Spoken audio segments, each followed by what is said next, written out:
Here's something black people have known for a couple of 100 years. Niggas are crazy. Now, black people don't like to talk about crazy niggas in public because white people may be listening, but I'm afraid the secret might be out. Former singer Whitney Houston appeared in court alongside husband Bobby Brown, who's facing battery charges for allegedly beating his once respectable wife. Hell to the no, Bobby, don't hit me. See, we have this TV show, and it's our TV show, and I was trying to get a little bit more time on it. And it's my show, bitch! You know, I think they're on drugs. Let's see what's on BET. Oh, lordy lord. Oh, shake it to the back. Shake it. You boys cover your eyes. Shake. Got to leave something to the imagination. That's just showing too much booty. And on our talking points this evening, it seems like the hip-hop community is trading in their gold chains for gold showers. Hip-hop singer R. Kelly is on trial again this week for sharing some of his liquid bling with yet another underage girl. Some advice for Mr. Kelly. Next time, use a golden shower curtain and keep your golden showers to yourself. What's wrong with a man giving away a golden shower? Sounds like a nice gift to me.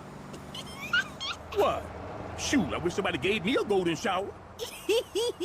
1, I like gold. 2, I like showers.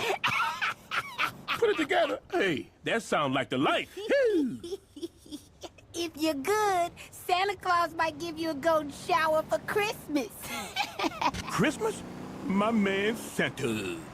And controversial R&B superstar R. Kelly will be heading into court tomorrow for the first day of his latest highly anticipated trial for child pornography and lewd acts with a local minor.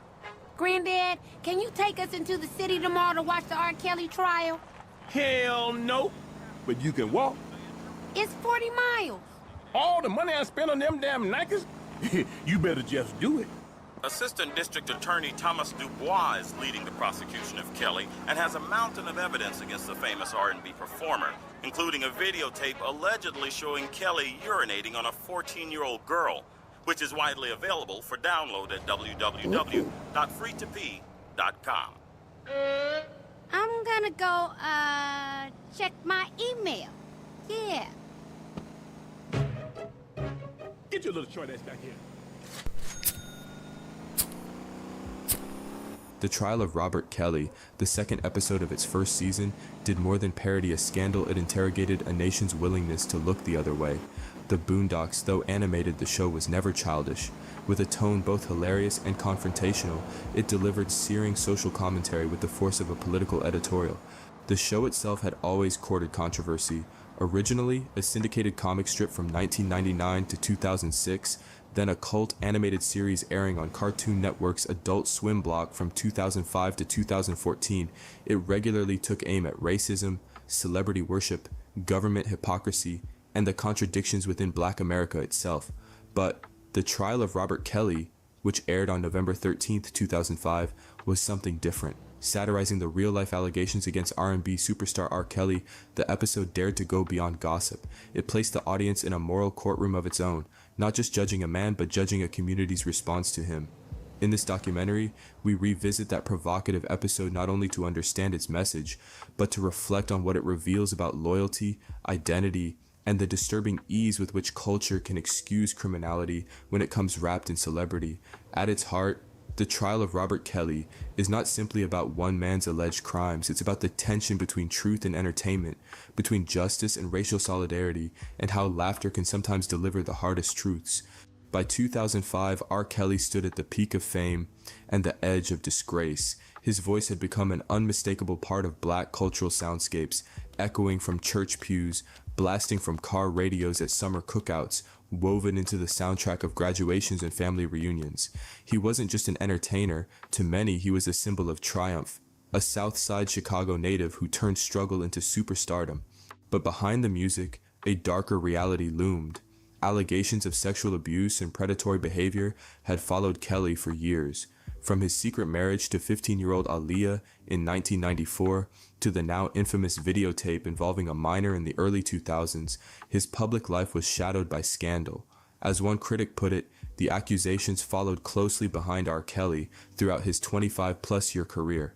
Like a storm, he always outran but never quite escaped, and yet a powerful tension persisted. Even as the evidence mounted, so did the loyalty. Kelly's fans, particularly in segments of the black community, rallied around him, not just as a musician, but as a martyr. Some viewed the criticism as a racist attack, a coordinated effort by America to tear down a successful black man. In one hauntingly telling line cited in commentary, a fan claimed America urinated on R. Kelly, twisting the narrative to cast him as victim rather than perpetrator. That impulse to protect, to excuse, to deny is at the heart of The Trial of Robert Kelly. The Boondocks doesn't present the trial as a legal drama, it stages it as a cultural reckoning. Huey Freeman, ever the radical observer, and Riley, the product of hip-hop consumerism, sit in the courtroom not merely as characters, but as avatars of a wider generational and ideological divide. One half of the community, led by Huey, demands accountability. The other half, louder and more emotionally charged, sees Kelly not only as innocent, but as untouchable. And here is where Magruder's satire becomes scathing. As scholars and analysts have observed, the episode adopts a tone that is, quote, damning and cynical. The evidence in the fictionalized trial is clear, even absurdly undeniable, and yet the courtroom audience cheers Kelly's acquittal like it's a concert encore. R. Kelly was arrested on federal sex crime charges. I'm ready to just tell my truth. He faces 2 federal and 2 state trials. He didn't do it alone. There was an enterprise. Bodyguards, entourage, assistants. They were sick just like him. Kelly was charged with a criminal enterprise under the RICO statutes, the way they get the Gambinos and the Genoveses. I have to walk into that courtroom. I didn't want to see his face. I wanted to call the police, but I was terrified. We were not just doing a protest. We were shifting the paradigm. Everyone in R. Kelly's operation needs to go to jail. Everyone. This is something unprecedented in the history of popular music, with, I believe, hundreds of victims. I now know 69. For the first time, we're hearing of a John Doe. Prosecutors say Kelly sexually abused teenage boys. It was a bringing together of the collective power of the voices. We had to talk to lots of women who weren't willing to come on camera. You know, this goes back to Aaliyah. Aaliyah's name was said for the first time in a criminal court. And of course, she's not alive to tell her own story. This is how much fan I am of Mr. Robert Sylvester Kelly. I was the first girl, and nobody believed me. His entourage wanted these women's allegations to be snubbed. I said, well, don't you have my daughter? And she said, yes. The testimony is just horrifying to read. It is probably the most horrific audio and video that I've ever heard in my life. It felt evil. The punishment would be to smear her own excrement on herself, to eat it. Here it is, I'm finna face the man that violated my daughter. He's a predator, and a predator needs to be put down. Free R. Kelly. Free the king of R&B. He's looking at my daughter with the weirdest looks. For 30 years. I've never seen somebody beat trial twice. He shook me, like, he pushed me down the stairs. I was scared out of my mind. I can only imagine the trauma that that woman has, and then coming out and everyone knowing who she is. A little piece of me that wanted him to get some help, it just went out the window. Kelly will go down in the history of popular music as predator ever. The Boondocks holds no punches in portraying the crowd's complicity. Years later, after the release of Surviving R. Kelly in 2019, a docuseries that brought first-hand testimony of years of abuse into the mainstream social media lit up with users calling Aaron McGruder a prophet. Suddenly, the satire didn't seem exaggerated. It seemed like prediction. What the episode captured and what the real-life story confirmed was how hero worship can become a shield for predators. How the defense of our icons too often comes at the expense of our most vulnerable, especially black women. As critic Mackenzie Clark notes, this kind of blind loyalty helps silence and disregard black women and reveals a cruel contradiction, that the same culture that celebrates resilience can also be complicit in erasing the pain of those it claims to protect, and that more than anything is what the Boondocks put on trial. Not just R. Kelly, but us. The episode opens not in a courtroom, but in a living room. the Freeman home where satire begins in the ordinary. Granddad flips on the TV, and Bill O'Reilly blares across the screen, breathlessly covering R. Kelly's latest legal trouble. The tone is sensational, the focus lurid. A videotape of Kelly urinating on a 14-year-old girl. The case has the nation's attention, but what the Boondocks reveals is how that attention quickly warps into entertainment. On the way to the courthouse, Riley Freeman marches with a homemade Free R. Kelly sign, swaggering with misguided confidence. He's barely 8 years old, but already echoing the distorted rhetoric of the grown-up world around him. When he argues with Assistant District Attorney Tom Dubois, a family friend, Riley offers a surreal defense of Kelly, even threatening to piss on Tom's cat if the trial doesn't go his way. Huey, always the grounded observer, offers the perfect punchline. You just got beat by an 8-year-old, and so the stage is set, not just for a trial, but for a cultural war. R. Kelly pissed on his victim. I know, it was rough. But I mean, again, I can't even judge R. Kelly. First of all, we don't know if these allegations are true, and not even if they are true. If you want to know how I feel about it honestly, if a man cannot pee on his fans, I don't want to be in show business anymore because, well, that's why I got in the game, baby. I got dreams too.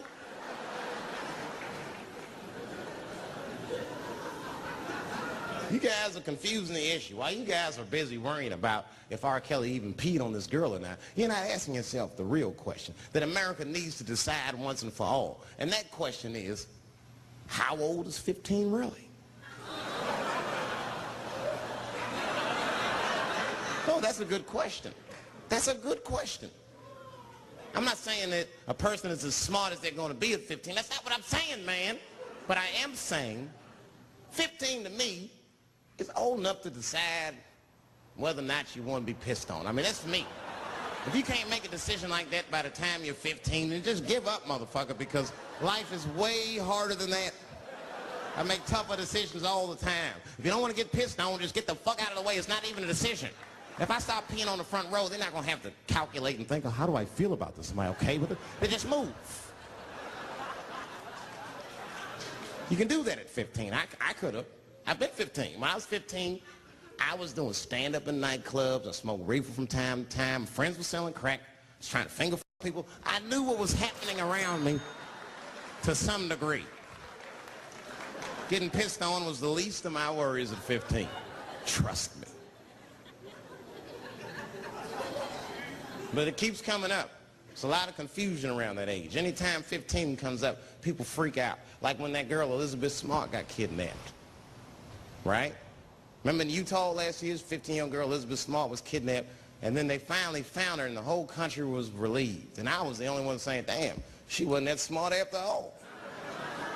Not because she got kidnapped. That could happen to anybody. I'm not knocking her for that.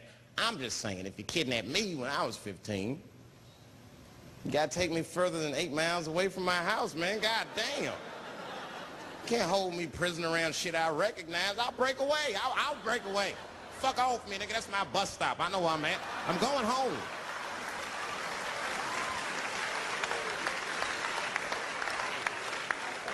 She was missing for 6 months, 8 miles away from my house. That's 2 exits, man. That's nothing. And while she was missing, during this half a year that this girl is missing, there's a 7-year-old black girl gets kidnapped in Philadelphia.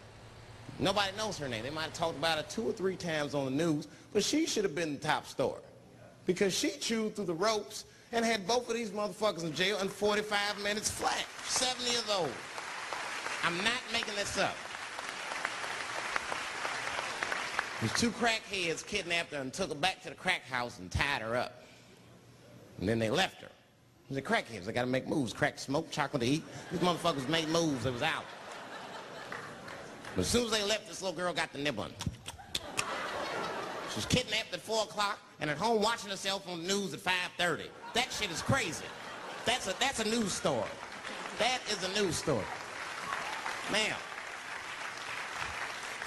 meanwhile, in Utah, 15-year-old Elizabeth Smart's captors left her alone too. And they didn't even tie her up because they're hillbillies. They just bounced.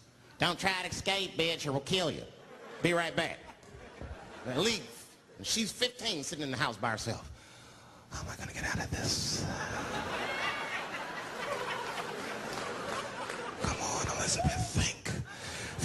Elizabeth, how am I gonna get out of here? Why don't you just open the fucking door and go outside? Have you thought about that? Do you have a quarter? Do you know your phone number? You're 15, bitch, run. Stop thinking and stop making moves. I know I sound mean, and I know what the people are thinking when I'm saying this. Dave, she is only 15. All right, but that's the discrepancy, because when you talk about a little girl like Elizabeth Smart, then the country feels like 15 is so young and so innocent. On the flip side, here comes 15 again. Now we're talking about a 15-year-old black kid in Florida. This black kid accidentally killed his neighbor when he's practicing wrestling moves that he saw on TV. Now, was he a kid? No. They gave him life. They always try out 15-year-olds as adults. The nigger knew what he was doing. It's a goddamn pile driver. If this kid gets on the ropes, there's no stopping him. You'd have to send the Rock to arrest him. And they gave a 15-year-old boy life in jail. If you think that it's okay to give him life in jail, then it should be legal to pee on him. That's all I'm saying. You got to make up your mind across the board how old 15 actually is. That's all I'm saying. So I'm going to tell you right now, if somebody comes in here and puts a gun in my head and says, Chappelle, you got a choice to make. You're either going to jail for a month or we'll let you go, but you got to let R. Kelly pee on you. I'm not hesitating. Bring in R. Kelly and tell him to stay away from my ass. I'd rather get pissed on the outside than fucking the butt on the inside, son. I can't go to jail with some smooth Botox balls and think everything's gonna be all right. It's not that kind of place. Take my chance with that piss. Piss will wash off with a 10-minute shower, I'm certain of it. This piss coming right out. What can I do? They're gonna put me in jail.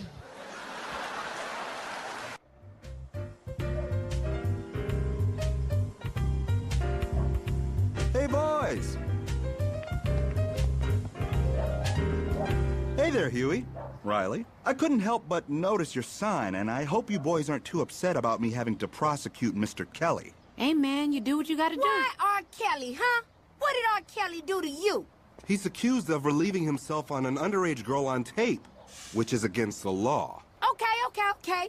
But let's examine this whole peeing thing. So I can pee in the toilet, and it's okay. But if I pee on a person, it's like, not okay? Well, yeah. Well, what if I'm peeing and Huey's in the bathroom and I accidentally pee on Huey? Should I go to jail? What the hell would I be doing in the bathroom while you're in the bathroom? Hold up. Remember when we used to sleep in the same bed when we was littler? From time to time, I'd have a little accident. You still do. Shut up! So, Mr. Dubois, Mr. I wanna lock niggas up for peeing. What's the statute of limitations on bedwetting? Why not prosecute me and R. Kelly at the same time, huh? Now, Riley, no one's going to prosecute you for bedwetting. And you should. It's a natural bodily function. And now every nigga in the world gonna be scared to pee. I may never pee again. Riley, it was a little girl. Oh, I seen that girl. She ain't little. I'm little. Yes. Gary Coleman's little. Yes. Mini-Me is little. Very. And to the best of my knowledge, we all managed to avoid getting peed on so far. But what about the victim? Oh, yes, the victim. At what point does personal responsibility become a factor in this equation? I don't think that... I see piss coming, I move. She saw piss coming, she stayed. Yeah, she did, And why should I have to miss out on the next R. Kelly album just for that? Man, you just got beat by an 8-year-old. And if R. Kelly goes to jail, I'll piss on your cat.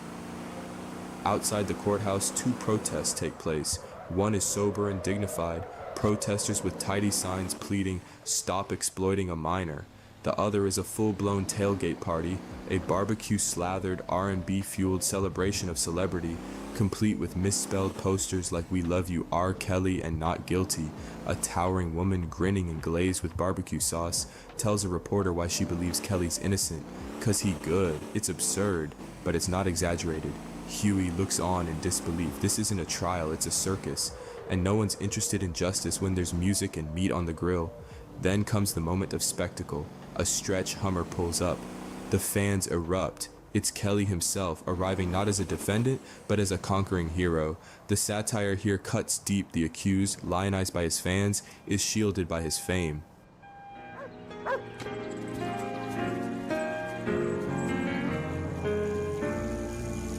I tell you, it sure is beautiful out here. White folks sure know how to make some nice foliage. Oh, come on, Ruckus. You can't give the white man credit for the trees. Where them two little nappy-headed grandkids of yours? They went into the city to watch the trial of that singer. Oh, right. That black sumbitch that's supposed to have had urinal relations with that underage colored gal. Didn't Jerry Lee Lewis marry a 14-year-old baby? You can't compare a chocolate monkey like R. Kelly to Jerry Lee Lewis.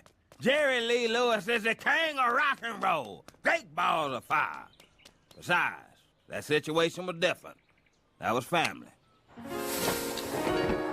We're here at the R. Kelly trial, where there are a handful of angry protesters making their voices heard.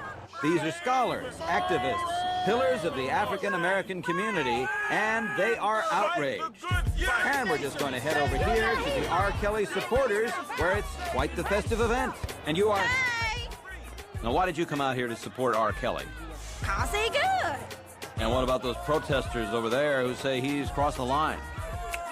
Man, fuck them literate-ass uppity niggas. All they talk about is reading and eating right. Nobody want to hear all that shit.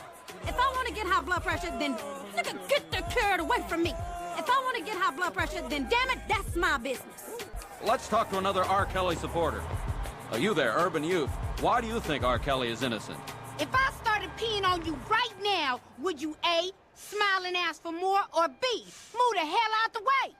But before you answer that, let me ask America, has Pete ever really hurt anybody?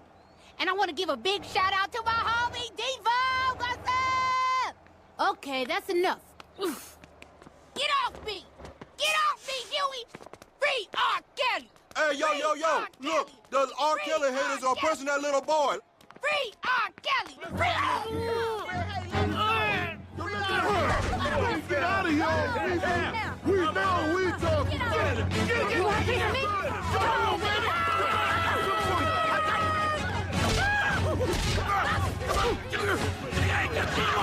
I knew it would be just a matter of time before violence broke out. It's pandemonium here in the R. Kelly trial. Oh, the humanity!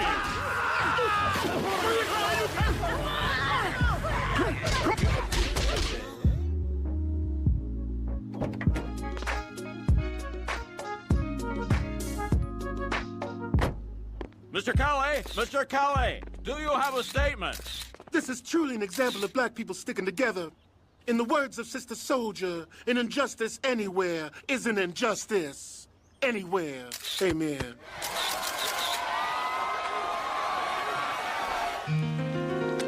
What did O.J. Simpson say to Kobe after his case was over? What's that? Don't let this whole trial thing turn you off to white women. That's funny on so many levels. Lord, I just wish they would have let me on that jury, boy. Thank God for the white man's code of law. It's the only way to keep these crazy niggas under control. Well, that and pepper spray. You know, I sat on the jury one time. Really? Oh, yeah. It was in 1957, back in Tennessee. Now, the defendant was accused of shooting 3 little white women with a Winchester rifle from about 50 yards away. See, now, he thought he was gonna get off with that old I'm blind excuse. But, oh, boy, he had another thing coming. The jury will now go off and deliberate on... Guilty! That's guilty! Sir, settle down. You have to go deliberate. I don't need to deliberate. Hang that nigga now. I got the rope right here. Came me. Lady Liberty is on our side. Justice will prevail. The judge and jury will do the right thing. I'm telling you, Huey, it's an open and shut case. Mr. Dubois, are you fully aware of the extent to which niggas love R. Kelly? Oh, Huey, it's under control. Watch me work.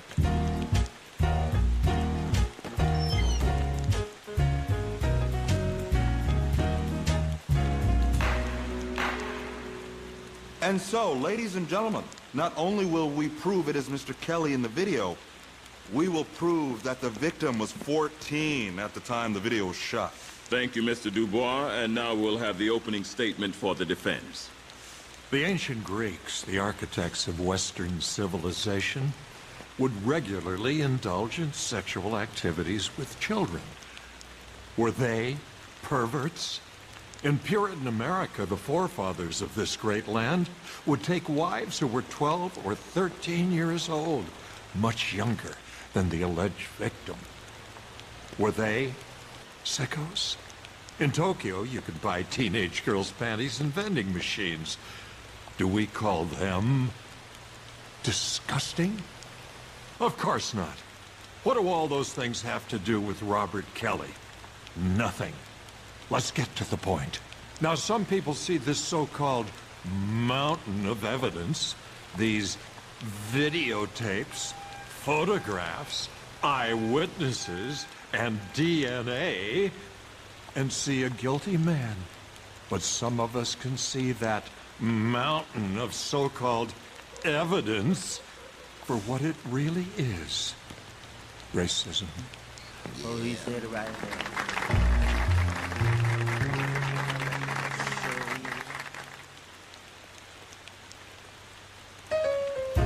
Which one was the one that got caught with that homely little white gal? Kobe.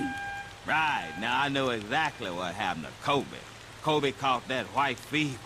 White fever get in your blood, man, that'll make you crazy. And you know they got them short little skates nowadays and that, what they call them? The tongues? Thongs. Yeah, right. They got the thongs all up the booty crack and they got that sweet white nectar. Oh, Lord have mercy. And after that, it's over. You wake up and you don't even know what you done. Just a pool of sweat around your ankles and a deep sense of satisfaction. Give me a minute, Robert. You look like you need to take 5. Yeah, sure. Ladies and gentlemen of the jury, I present to you the R. Kelly tape. I warn you, it is graphic. Yeah!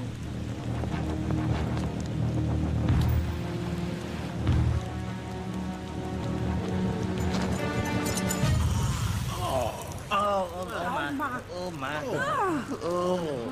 Oh, no, he did. Objection, we can't even see his face clearly. Oh, man, he got freckles and everything. That proves nothing. Hello. Yes, this is Robert Kelly. Yes, the singer. You want my social security number? Sure. It's 916-34-7865. Okay. God bless. Well, Now, young lady, I know this might be hard to talk about. No, it's cool. How old were you when you were seeing Mr. Kelly? 14 and a quarter. Wow. That's a great age, isn't it? Still learning so much about the world. Whatever, I guess. Could you describe the events leading up to the shooting of the video? Yeah, he asked if he could pee on me, and I said for sure. I mean, it's R. Kelly, the Pied Piper of R&B. I've been peed on by guys that don't even have record deals. Shit, if I didn't want to get peed on, I'd just move out the way. Ha, I told you. Order! Would you describe yourself as an African-American woman? Nigga, you blind? No, I'm not.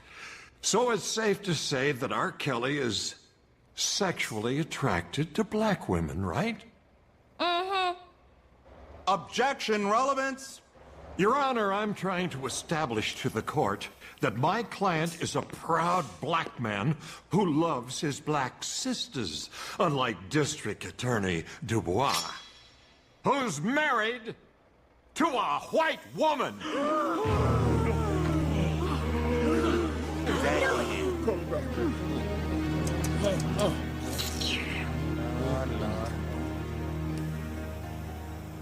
Elsewhere, Granddad and Uncle Ruckus played checkers in the park. Ruckus always a grotesque caricature of self-hatred, launches into a bizarre tirade about the Kobe Bryant case, declaring that white women are irresistible and sweating through a deranged memory of his time in court. It's a chilling parody of the racial paranoia and internalized racism that often goes unspoken, made explicit through Ruckus's unfiltered monologue. Back in court, the prosecution lays out its case with cold clarity. The videotape, the victim's testimony, DNA evidence, a mountain of proof, but none of it seems to matter. Kelly's lawyer, voiced with smarmy confidence by Adam West, turns the trial into a performance. His strategy is not to refute the evidence, but to dismiss it as racism. He declares that Kelly is a proud black man who loves his black sisters, then twists the knife by pointing at Tom, who is married to a white woman. The courtroom erupts with cheers and applause. No one wants to hear the logic, they only feel the punchline. The trial is no longer about truth, it's about loyalty, identity, and deflection. Even Tom knows he's lost. With the crowd turning against him, he reluctantly rests his case. What happens next is pure satire, but it's terrifying in its accuracy. Kelly's defense turns on a boombox. He climbs onto the table and starts singing. The courtroom judge, jury, audience transforms into a dance floor. They cheer, they sway, they sing along. Even Riley joins in booing Huey when he tries to shut it down.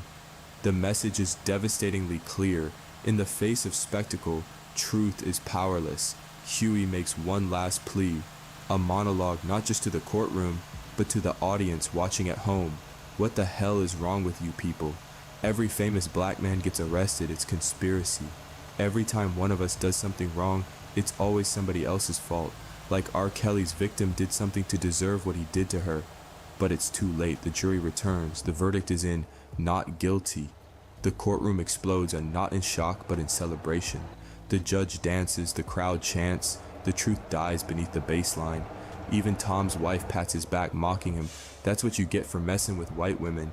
The episode closes with Huey in the back seat, his voiceover quiet, seething.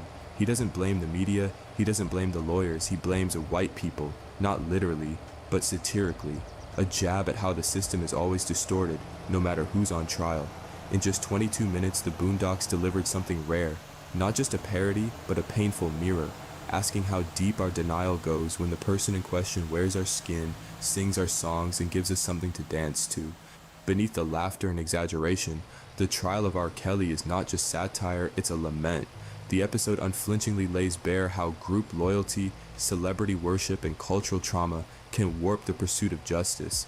Riley, young and impressionable, joins the chorus defending R. Kelly not because he understands the case, but because the music is familiar, comforting, empowering. To Riley and the barbecue crowd outside the courthouse, Kelly isn't a predator. He's a symbol, a black success story, a soundtrack to their lives. But that's exactly the danger the episode confronts. As the courtroom descends into a dance party, as logic buckles under the weight of stardom, Huey Freeman emerges as the lone voice of clarity. His final outburst is not just angry, it's desperate. What the hell is wrong with you people? Every famous nigga that gets arrested is not Nelson Mandela. Yes, the nigga can sing, but what happened to personal responsibility? The slur is censored on air, but the sting of the truth remains. Huey's voice cracks not with fear but with grief. The grief of seeing a community choose denial over dignity. The grief of watching justice smothered under a catchy hook and a celebrity defense. Huey doesn't say this because he's anti-black. He says it because he loves his people enough to want better for them. What the Boondocks dares to dramatize is the conflict within a community under siege. The longing for heroes, the pain of betrayal, and the deep-seated fear that acknowledging harm will invite outside attack. But Huey insists the cost of silence is higher. As commentator Gozi Okoro observes, the real question here is timeless. Can you separate the art from the artist? And more importantly, should you? The art of a depraved artist, Okoro writes, is not more important than the safety and justice of that artist's victims. Huey's stance reflects this moral clarity. He doesn't call for boycotts or burnings. He offers something far harder, accountability. If you're really concerned about R. Kelly, he says in one version of the speech, then help him, get him counseling, but don't pretend the man is a hero.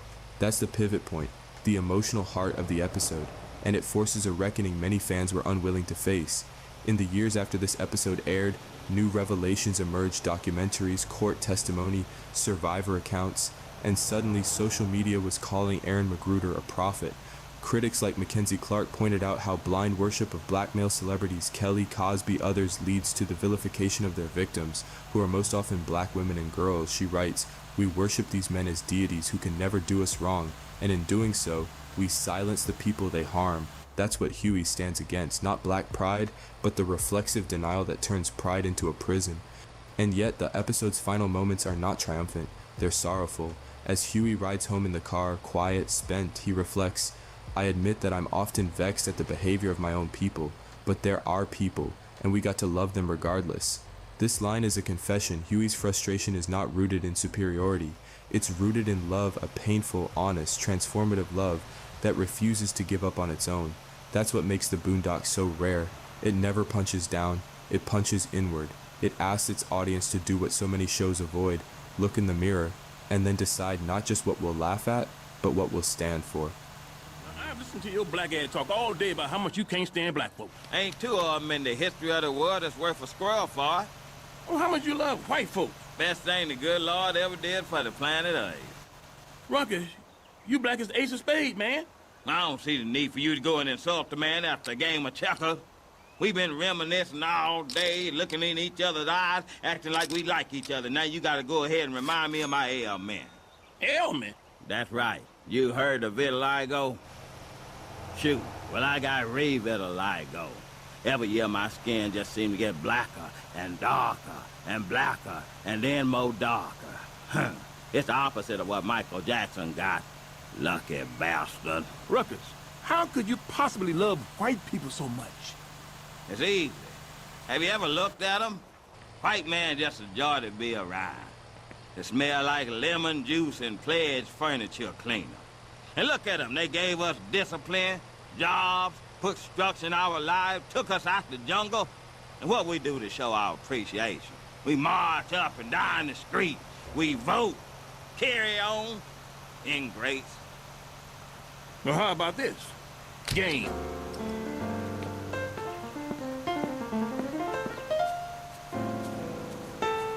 Nigga.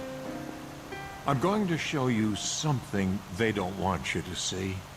Something that will blow this case wide open. This is R. Kelly's NAACP Image Award Certificate of Nomination. Hey, man, you got his card? He's good.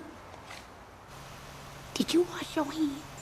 You think they nominate just anyone for this award? I got one. You know why he wants to put R. Kelly in jail? Why? Because he's afraid of R. Kelly. Oh. Objection. Would you be quiet? I think he's afraid. I think the whole system is afraid of R. Kelly. Your Honor, please! If you don't shut up! They're afraid because they see the power for good that this man wields through his music.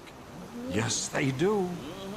They don't want R. Kelly to be free because they don't want you to be free. They don't want me to be free. Maybe R. Kelly did urinate on this woman, but America urinated on R. Kelly. Oh.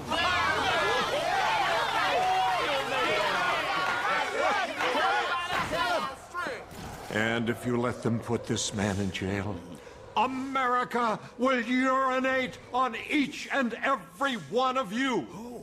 Salaam alaikum. Walaikum salam, brother. Please, people! You saw the tape. The girl testified she was underage. You're not allowed to do that to a little girl. We have a videotape. Go tell that to your white bitch. Mm-hmm. But the girl was... Prosecution rests. Ladies and gentlemen of the jury, all that needs to be said is this.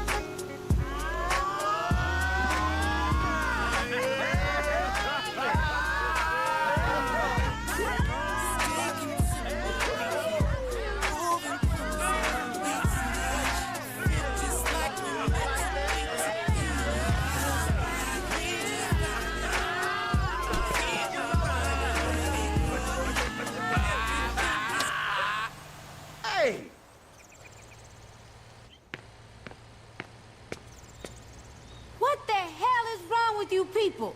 Every famous nigga that gets arrested is not Nelson Mandela? Yes, the government conspires to put a lot of innocent black men in jail on fallacious charges. But R. Kelly is not one of those men. We all know the nigga can sing. But what happened to standards? What happened to bare minimums? You a fan of R. Kelly? You want to help R. Kelly? Then get some counseling for R. Kelly. Introduce him to some older women. Hide his camcorder. But don't pretend like the man is a hero. And stop the damn dancing. Act like you got some goddamn sense, people. Damn. Don't playing around here. Boo! Hey, you with the afro. Give it a rest. Beat it. Put the music back on.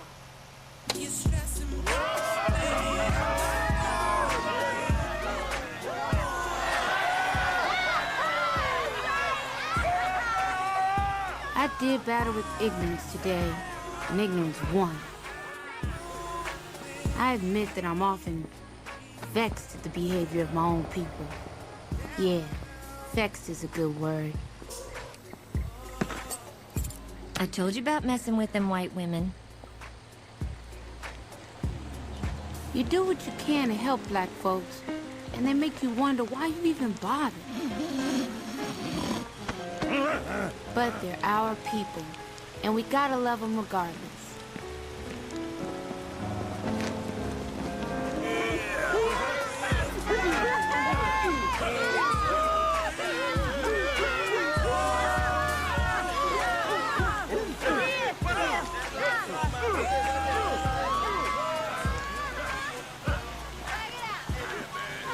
One thing for sure, though, can't blame this one on the white man.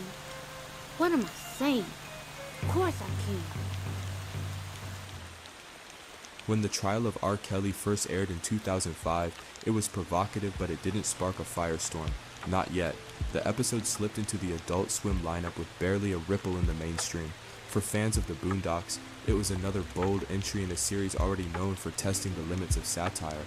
But for many viewers, the satire struck too close to home, and so it sat there quietly, a time capsule of uncomfortable truth. Years passed. The episode became a fan favorite, often cited as one of the most remembered stories in the show's entire run. Viewers admired its audacity, its fearlessness, even if they weren't ready to sit with what it said. Not fully, but then the world changed. In 2017, the Me Too movement surged. Stories of abuse and complicity surfaced across every industry: film, politics, sports, and music. In 2019, Surviving R. Kelly premiered, and suddenly, the veil lifted. What had once been satire felt eerily like prophecy. Social media lit up with rediscovered clips from the episode.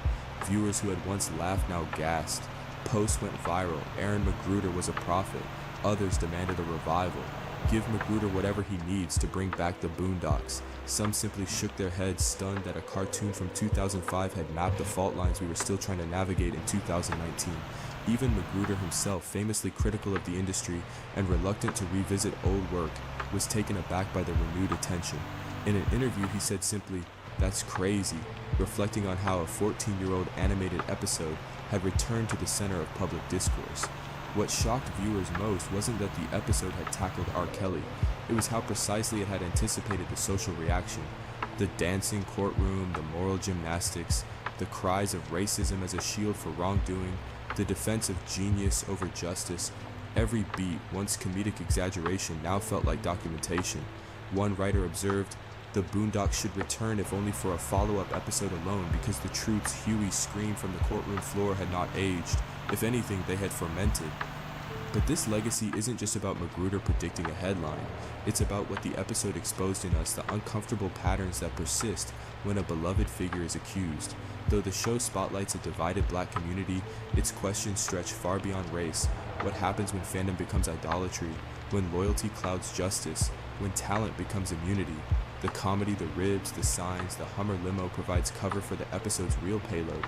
A courtroom breaking into dance isn't just absurd, it's a metaphor. The system has been turned into a party, and evidence can't compete with rhythm.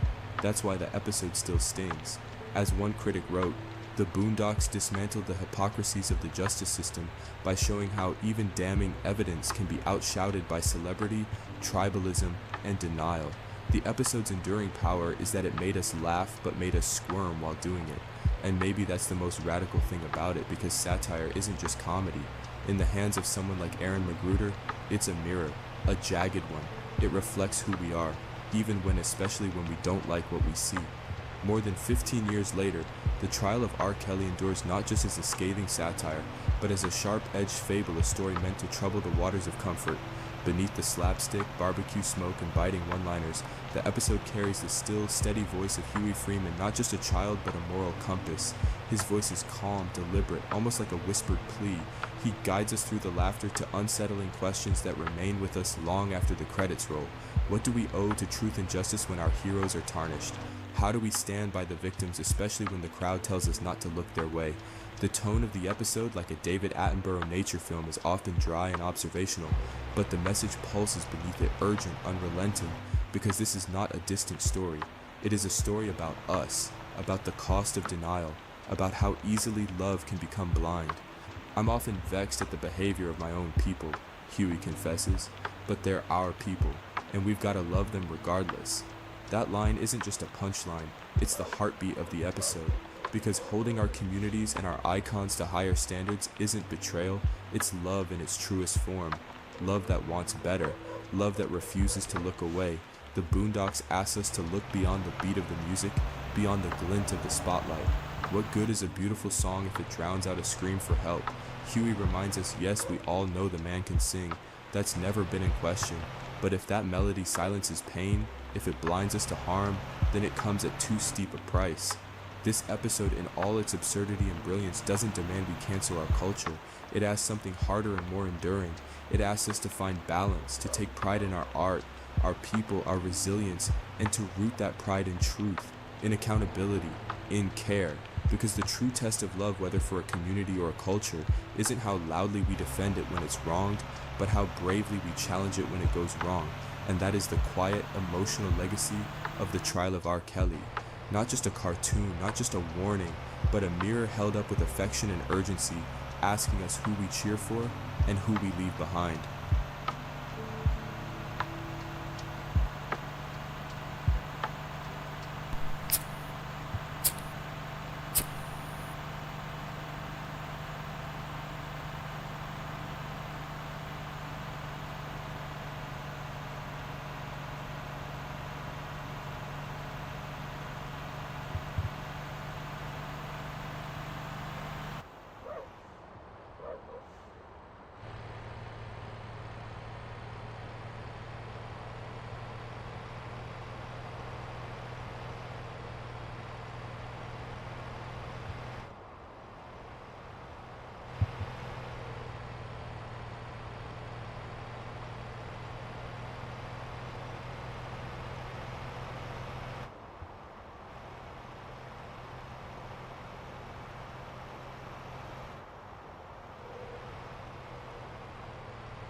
Hold on, I just got out of the shower. There's some juice on the table.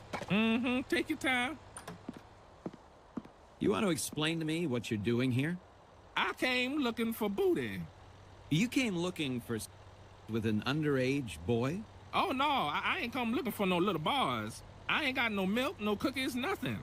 I came looking for man's butt. A man's butt? Excuse me? Oh, I know who you are, Chris Hansen. But see, I calls you Chris Hansen. I watch your TV show all the time. So you can go ahead and bring them cameras and them police is waiting outside. It don't make me no difference. Now, I tell you what. I like you, and I want you. Now, we can do this the easy way, or we can do it the hard way. The choice is yours. Well, I don't think you and I will be doing anything any kind of way. Okay, I see you choosing the hard way. Okay, cut. This isn't working. Someone get this guy out. Don't make me ruin that bike, no, Chris. I'm a warrior.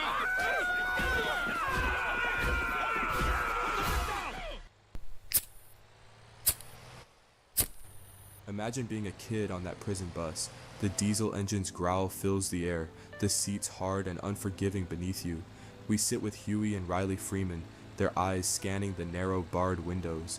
The world outside blurs into concrete walls and razor wire as the bus crawls toward a maximum security prison.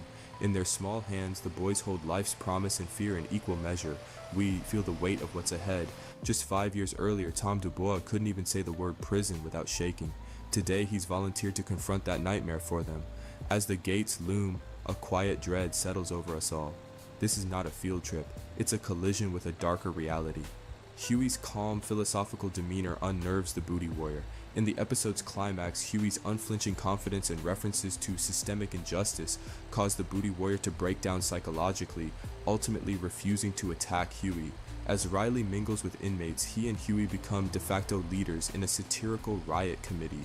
They help articulate demands for prison reform in comically over-the-top ways. For instance, the prisoners demand absurd concessions like roses for their cells or replacement of hard bunks with mattresses. This satire of protest and reform debates highlights how voiceless inmates can be in society. Throughout, the show alternates between grotesque humor and sharp commentary. It does not shy away from explicit content.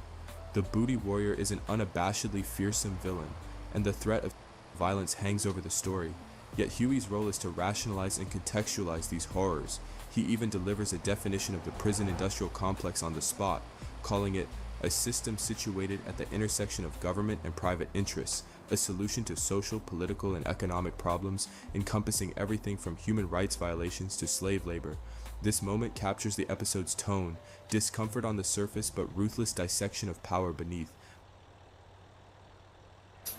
Tom Dubois was widely known to be a friend of the gay community. Tom was a crusader for gay marriage. He marched in gay pride parades. He watched gay movies and never once turned away or even made a face during the gay scenes. Wow, Sean Penn is amazing. But beneath Tom's support of the gay community was a dark secret. Tom had a fear of going to jail and being... Hey, you got a nice little... Give me your... You see me looking at you. Give me your... No, stay away! Hey, ground,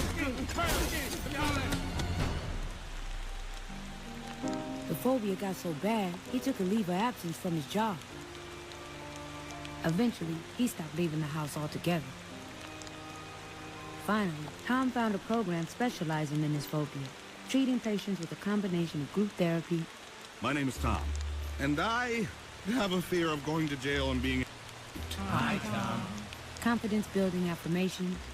My booty is mine. It belongs to me. You cannot take my booty. And basic self-defense. So when grabbed from behind, the first thing we do is drop our center of gravity. Then we thrust our hips backwards and our arms forward, breaking the hold. Okay, Tom, now I'll do you and you try to get me off. Look at! It was a long road to recovery. The Booty Warrior himself is not pure invention. He is explicitly based on real-life convict Jerome Fleece Johnson, a man who became infamous through prison documentaries.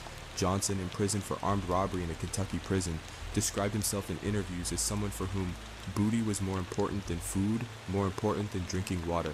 His chilling catchphrases, the easy way or the hard way in choosing victims, and frank talk about prison survival made him a dark celebrity. In fact, Johnson's lockup interview turned him into a meme and a figure of morbid fascination. His persona is a legend within the prison system. The Boondocks exaggerates these facts into savage satire. The cartoon's Booty Warrior has a maniacal grin. He yells lines like, "Don't make me ruin the butt, Chris, I'm a warrior," a reference to Chris Hansen of To Catch a Predator. At the same time, Huey's calm rebuttals and the eventual absurdity of the Booty's breakdown highlight the gulf between myth and humanity. Magruder doesn't just play for shock, he uses the Booty Warrior's real logic booty above bread and twists it to question the prison system itself. For example, after Huey passes the Booty's crude test of remaining unflinching, Booty exclaims he has soul, to which Huey responds with weary sarcasm about soul being the reason prisoners survive, flipping the script on notions of racial identity and danger. We met Fleece Johnson, a longtime inmate who practices a very different kind of homosexuality. But we have desires, right? So you got a bunch of men locked up in one place. All of them get hard. All of them got desires. So what are they gonna do? You won't let them have a woman.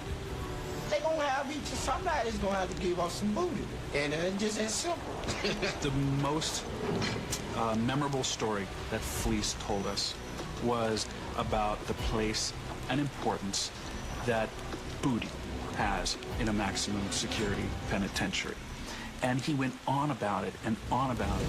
In his prison, booty was more important than food. Booty, a man's butt.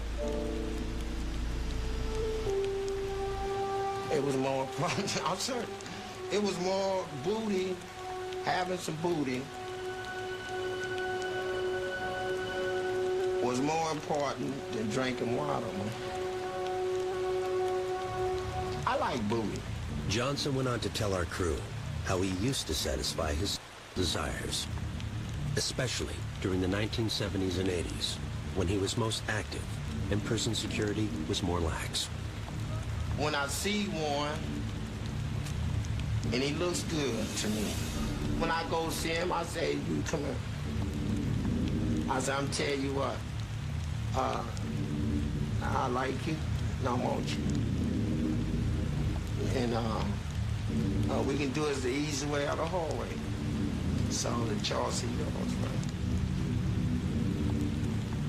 And it was always yes. Johnson also had a warning for the new generation of inmates. They might be asking for trouble from old-timers. You know, they got this thing where they sag their pants past their butt. It's a style. They call it some sort of gangster style. You know, it's to us, right? And see, but they weren't prepared for this, right? So you sag your pants in here, man, somebody be up in your butt, you know? And it's just that simple. Johnson even let the lockup crew know that when he was in his prime, they wouldn't be safe from his advances either. If y'all had been in her back then in them days, and as much as I like booty, I probably felt one of y'all butts as y'all was walking past me and dared you to say something. I'm not no shame in my game. This is nothing that I'm ashamed to admit. I am what I am. I'm a warrior too, you know, so let that be known. I'm a warrior. The most important thing in your life is going to be booty. A man's butt. Booty, getting some booty, is more important than eating food. It's more important than drinking water. If I see a man I like, I tell him like this here. I like you, and I want you. Now, we can do this the easy way, or we can do it the hard way. The choice is yours. What you want, Tom? What's it gonna be? I asked you a question, Tom. I can't hear you, Tom. I don't answer. Excuse me, I didn't hear you, Tom. I said I don't want to answer. I don't want to do this anymore. Sound like to me you wanted the hard way.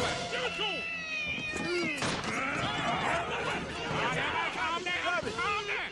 Now we taking over the prison, so back up. You can't have my booty.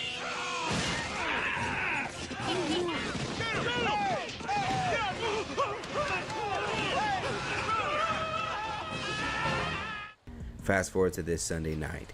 Interview clips began to be uploaded online under the account L Mucker 2010, confirming Johnson's release after his appearance on the Boondocks over 10 years ago. In the first few videos, Johnson would tease that he has a lot to discuss since being locked up, and would double down on his lack of shame with liking other men's behinds. This is Fleece Johnson.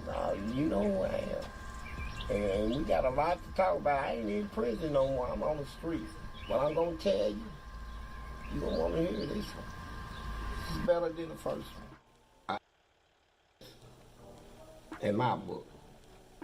For those that don't know, Johnson has been behind bars since the late 70s, originally over an armed robbery case, since he was 15 years old. But due to his acts in prison, he would get himself over an extra 30 years. According to reports, Johnson is accused of sexually assaulting 157 men while in police custody. It also has been claimed that Johnson even assaulted a corrections officer, which added to those additional years. It's been unclear as to when exactly Johnson was released, but his return puts a small amount of fear in a few, knowing that he's back on the streets. Boondocks writer and voice actor Carl Jones would catch wind of Johnson's latest appearance and shared his reaction on Instagram. While sharing a piece of Johnson's new interview, he would caption, "Because I played this dude on the Boondocks, I'm low-key kinda scared that he's out." In short, the show's portrayal is grotesque for a reason. The satire lies in absurdity.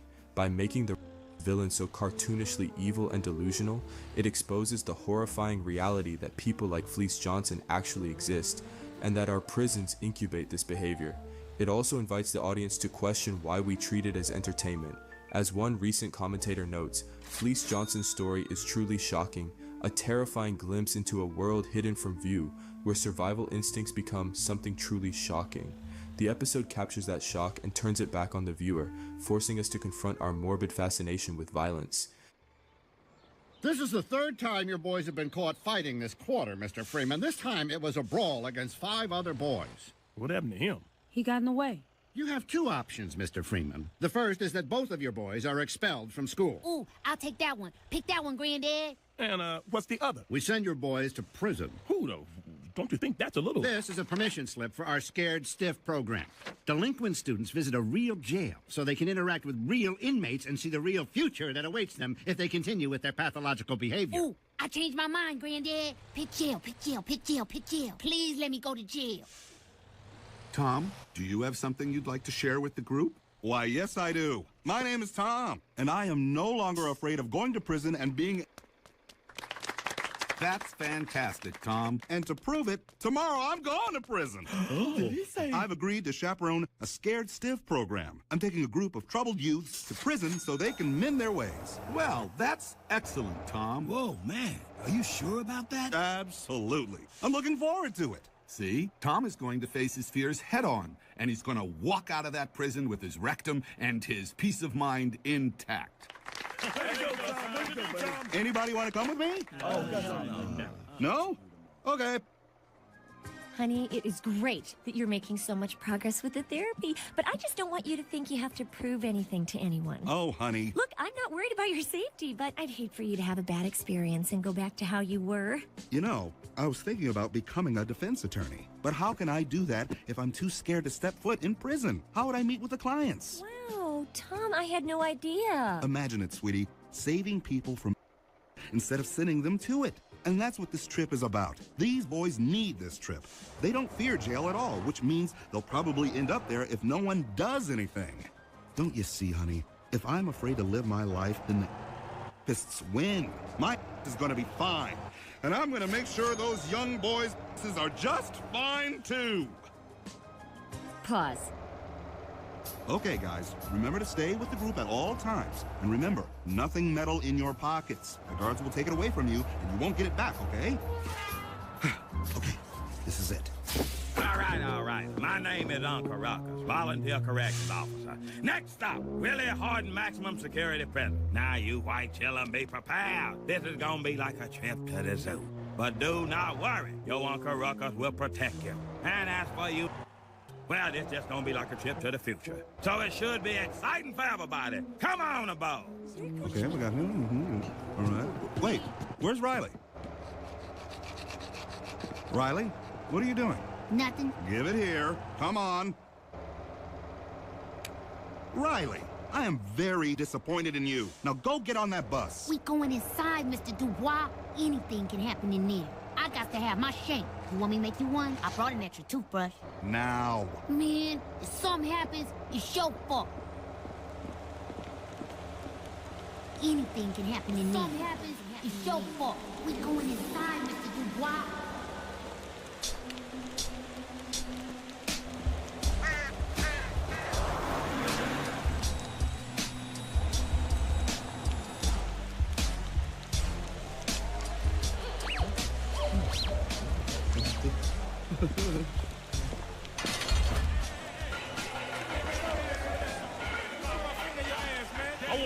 It's tougher to shock kids nowadays. They already know what goes on in jail, but we do our best to scare the living out of them. I know some of y'all here today because y'all think jail is cool. But see, y'all wouldn't know nothing about that. Ain't cool about jail. Ain't nothing cool. I've been here 10 years, and I ain't never getting out. Never. I ain't do much just for somebody. It ain't like they ain't have it coming. He sure did. See, y'all think it's just about us in here, but this is about an oppressive system designed to keep down and shit. Y'all wouldn't know nothing about that. What about you, look? You know about that? Yes. Oh, you know about that? Tell me what you know about that. Tell me what you think about that. The prison industrial complex is a system situated at the intersection of government and private interests. It uses prisons as a solution to social, political, and economic problems. It includes human rights violations, the death penalty, slave labor, policing, courts, the media, political prisoners, and the elimination of dissent. Did you just say what I was trying to say, but smarter? I like this little, but you left one thing out, little. Show of hands, how many people ever the man? Uh-huh. How many people ever been by a man? All of us, 100%. You can't get no higher than that. You step in here, you get right up the motherfucking brown eye, baby. I the few myself. I ain't really enjoyed it, not that much. It felt good to the motherfucker, though. I ain't let that kiss me or nothing, but I did tell that I ain't gonna lie about it. But that's what the man's oppressive system did to me. Now me, I'm more of a romantic type. I'll still you, but I'll definitely stroke your head lovingly while I do it. See, because I want you to like it. Now you don't have to like it, but I'll... Sorry, I was distracted by that fine right there. What's your name, fine? I, What's your name? don't think that's, Tom. Okay, now let's talk about Tom. Tom is the type of nigga that gives us dreams up in here. Medium brown, soft features, taller in shape, but still soft and squishy. Now, I like to put the jelly inside my then put some of this peanut butter on top of it. I call it a peanut butter jelly and sandwich. But Tom here will be calling it lunch. You know what the system does when you come to prison? They strip you. They strip you mentally, emotionally, and they strip you butt ass. That you looking at? Punch you right in your fucking temple. Give me your clothes. You're supposed to be scared of the kids. I said, give me your clothes. Start with your shoes. Hurry up. You need some help? I got it. Now you see this, kids? You really don't want this to happen to you, okay? And your shirt too. Hurry up. Take it on. Okay, kids, y'all is looking, huh? Tom just got the manhood test, and he failed. He should have knocked the fucking head off. And you know what that means, don't you? Tom, you get it. When you go to prison, the most important thing in your life is going to be booty. A man's butt. Booty, getting some booty, is more important than eating food. It's more important than drinking water. If I see a man I like, I tell him like this here. I like you, and I want you. Now, we can do this the easy way, or we can do it the hard way. The choice is yours. What you want, Tom? What's it gonna be? I asked you a question, Tom. I can't hear you, Tom. I don't want to answer. Excuse me, I didn't hear you, Tom. I said I don't want to answer. I don't want to do this anymore. Sound like to me you wanted the hard way. Calm down. Now we taking over the prison, so back up. You can't have my booty.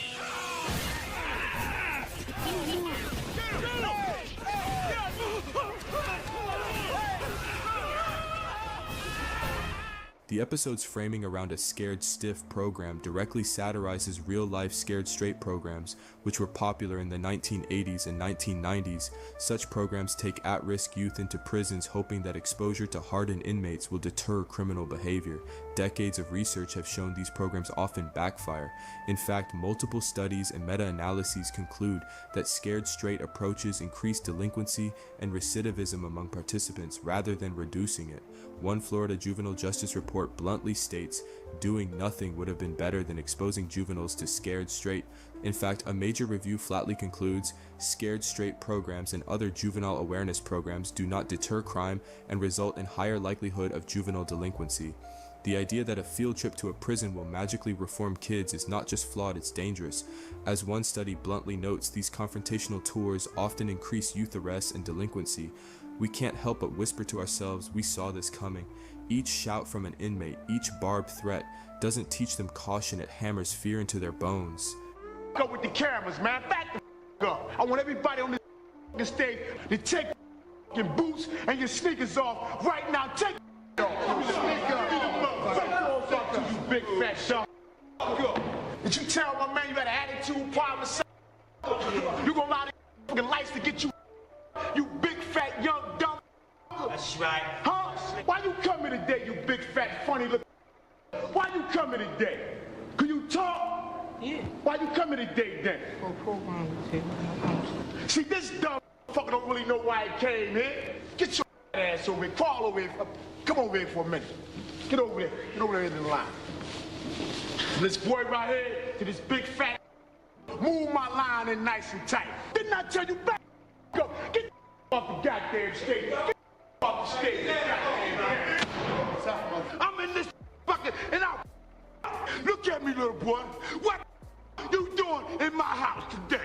And if you tell me a fucking lie, I'm gonna mush your face up. Now why is you here? No. You messed up. So my man right there in the Navy shirt. What, you want some type of attention or something? Huh? You want some type of attention? Huh? Then why the you ain't keeping your eyes on me? Didn't I just say keep your eyes on the man that's in front of you, boy? Huh? Can you understand? Yeah.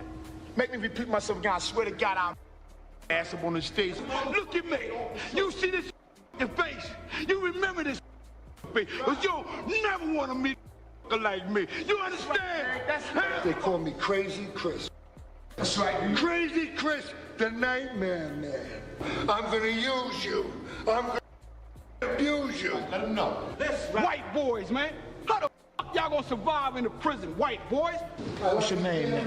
Bridget. Say it loud like you happen to be Bridget.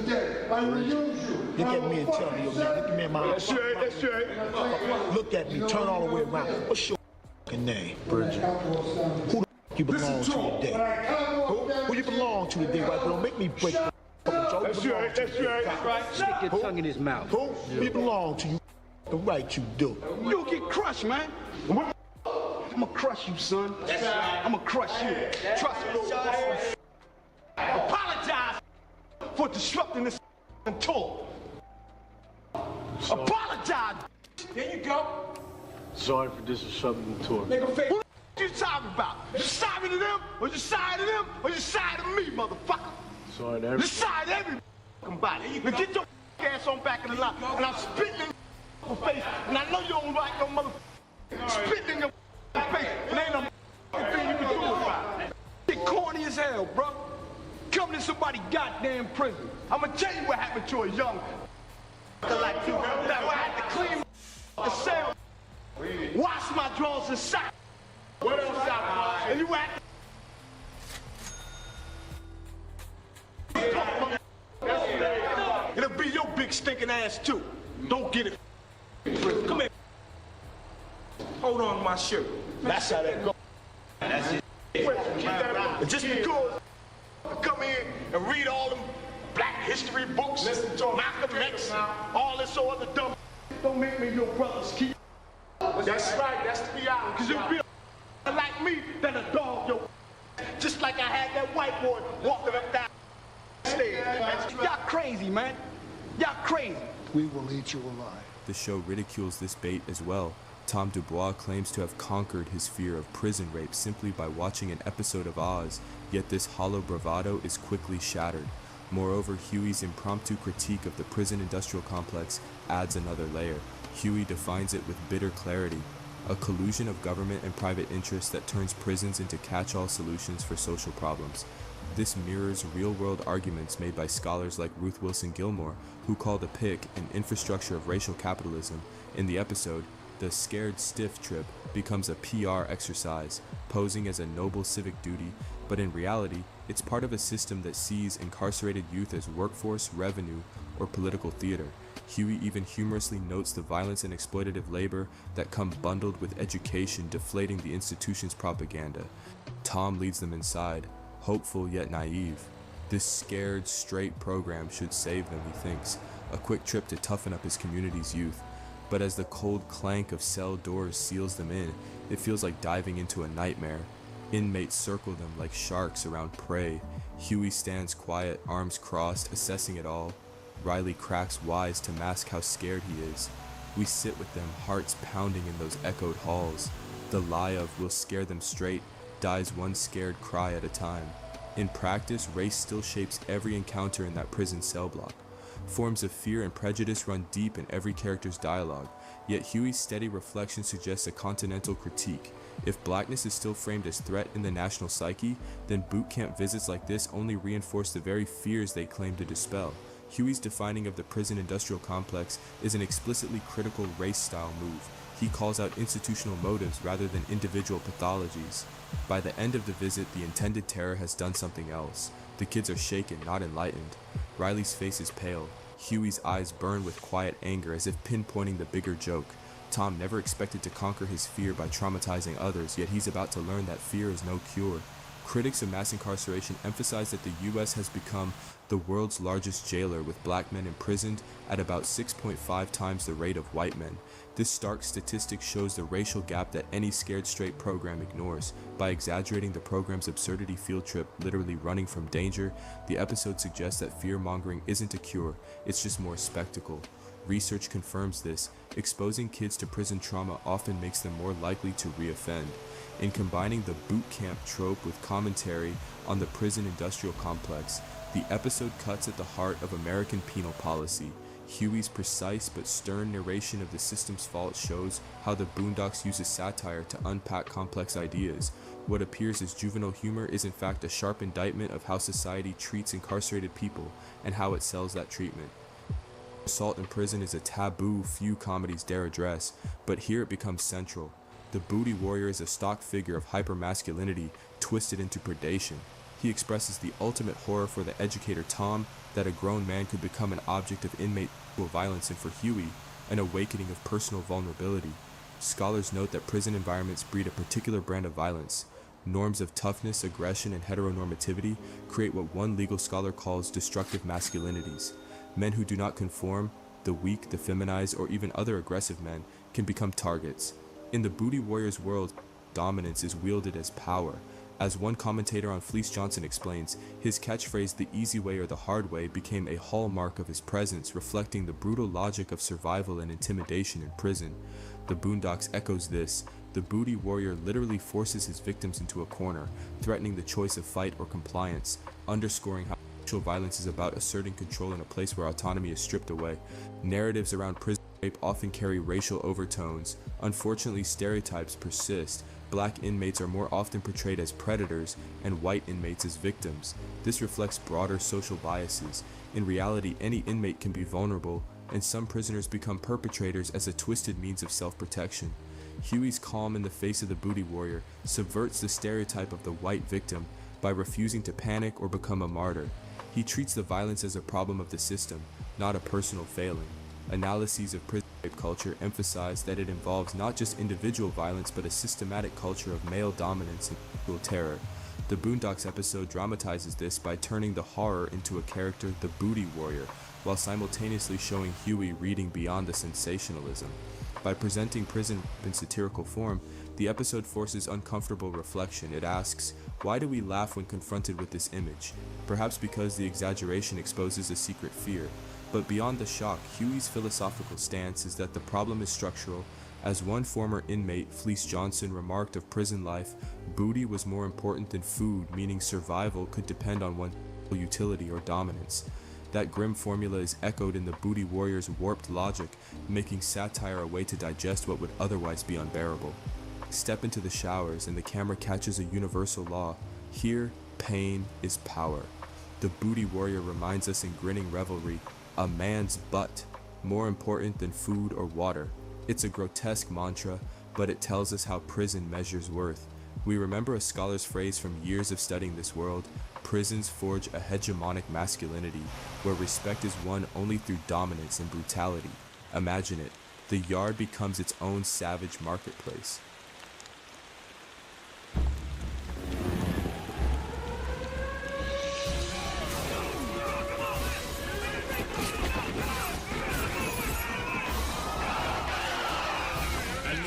Coming in that hostages are being held inside the prison. Oh my God, I can't believe this! Hello, 911 emergency. Oh my God, listen! You have to help! Help me, please! Sir, please calm down. What's your emergency? I'm inside William Horton Maximum Security Prison, and they attacked the guards. I think there's a riot happening. They've got hostages, too. Children. Oh my God, I love the children! Sir, where did you say you were again? I'm inside the prison. How long before the cops come in and save us? Well, I wouldn't hold your breath. Yeah, I got a guy on the phone that says he's in Horton Prison. I don't know this. Sir, have you yet? No! What kind of f***ed-up question is that?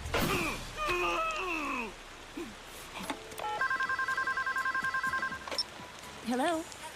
You have a collect call from a correctional facility from... Do you accept the call? Yes, yes. Honey! Oh, Tom, what's wrong? I was in the prison and Riley had a shake and I didn't throw it away and then they started a riot. God damn it! Who let that booty get away? Don't look at me. I was fighting with the guard. But what do we do now? Ask him. It was his idea. Thought y'all had some kind of escape plan worked out or something. Well, no escape plan. A booty is more important than escaping. So I said to myself when I seen that shank, this is an opportunity for me to get some booty. That was it? I thought you had demands. Oh, I had demands. I had demands to get some booty. I thought this was supposed to be some Attica type. Now how y'all think that make me feel? Y'all let the booty get away. Now I got to go hunt down the booty. Damn.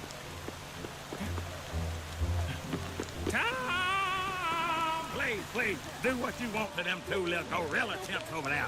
But leave these beautiful little white children alone. Hey, us? Do we look like priests? We ain't gonna hurt no kids. No, that's good, that's good. But it is okay if you do hurt them. I cannot just say we ain't gonna hurt no kids. So, and let me think. No plan, huh? Hey, we didn't exactly put a whole lot of thought into this, you know what I'm saying? Yes, we just kind of, got caught up in the moment. You have grievances, right? Well, you got hostages. Might as well make the best of it. Make a list of reasonable demands in exchange for the hostages, and this might all work out. Hey, yo, what y'all think? Should we try to, you know what I'm saying, negotiate with these stuff? Well, there's definitely some things I'd like to see change. Me too. Well, if we gonna do this shit, we need to do it right. And we can't just be acting like a bunch of wild ignorants out there just be shouting out demands and we got the black president now. Ha! Good luck. Baboon Bomber being here soon, too. Hey, you ain't too fat and ugly to get... I apologize for my outburst. Let the kids. I gotta go back for the kids. Honey, just stay there. Let the professionals handle it. No, this is all my fault. I have to make it right. I love you, sweetie. Tom, no! Please don't be brave. Bravery isn't your thing. I love you, sweetie. If I don't come back, no judgment is done.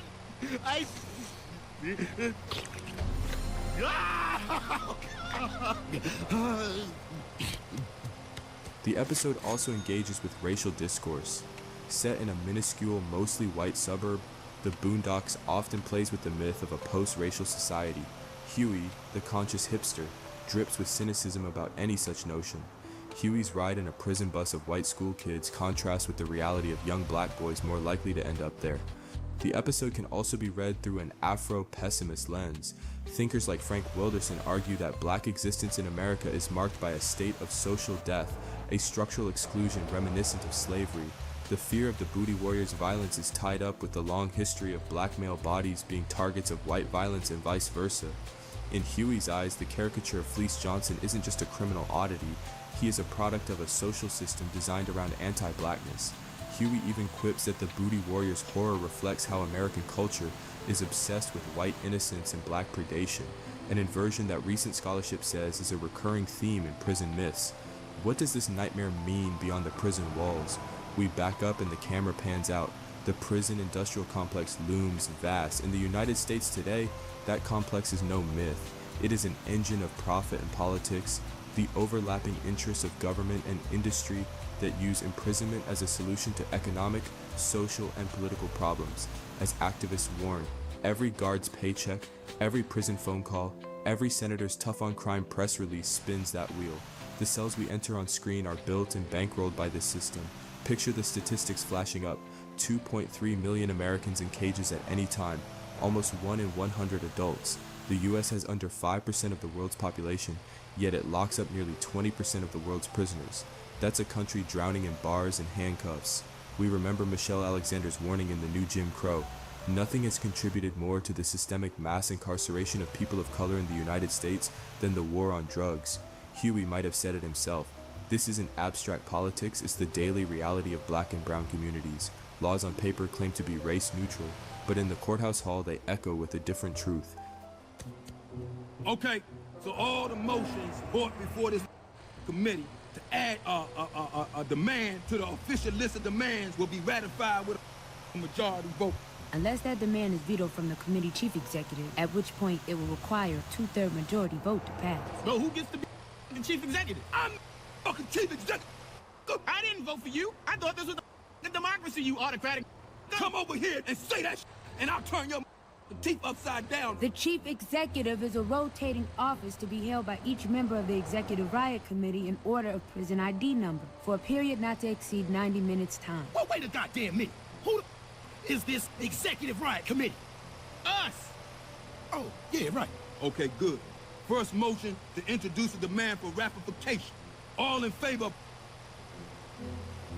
Brother Huey, let the record show that the motion is passed. Yeah. Please add to the official list of names. Okay, next motion. Wait, isn't that covered? Hold up. And white is two different things. Well, then we have to go back and amend the previous demand to specify white. Why we all gotta have a white? Because you got a white. To me, it's a wasted demand. They never gonna give us a white. They never give us one if we don't ask. We got to stand up, and not just the man but white. I want me and the last beggars can't be choosers. We already asking just all right. We have white hostages. We have the strategic leverage to get white. Man, now y'all being too picky, man. Yo, man, that's look, what I'm saying. Look, why can't y'all and be happy with whatever we get up in here? I guess you never heard the phrase, yes, we can. It's my God-given right as an inmate to have a white. That's not a God-given right for an inmate, or anyone else, really. Oh, well, I may not have a God-given right to white, but I do have a God-given right to ask for white. Yeah, I guess. Right white there. bitches do. Hey, he's right. Motion to add white to the official list of the man. Everyone in favor? Motion passed. Please add white to the official list of the man. Okay, next motion. Then there's the dream sold to us, post-racial America. After the 2008 election, many exhaled, thinking the hard chapter of race was closed, but standing here, among these inmates, that dream withers. We recall a voice from the real world. To call America post-racial is to deny the obvious. As one critic noted, it means pretending racial prejudice and discrimination do not exist. Yet decades after MLK, the color of one's skin still predicts your fate on the streets and in the cells. Huey would scoff at the notion. He grew up with Ruckus praising whiteness even as he's white himself. This ride to prison is the same story. It's all different faces now, but the same old lines. Listening to Wilderson's words, we can't help but see it here. The booty warrior's nightmare is also history's ghost. Each scream behind the glass, each daughter terrified by a television show, echoes that harsh thesis. Even if the laws say equality, some are forever stripped of humanity. Through this episode, the Boondocks pokes at the idea that America's race problems are solved. Instead, it reminds us that incarceration itself is a mechanism born of racial control, a point made by activists who call mass incarceration the new Jim Crow. The laughter and horror together highlight that the country's post-racial badge is illusory. Huey, as an avatar of black consciousness, forces the viewer to see that even a cartoon world built on satire cannot escape the patterns of race. Why tackle such painful subjects in an animated comedy? Part of the Boondocks' legacy is using humor to shine a light in dark places.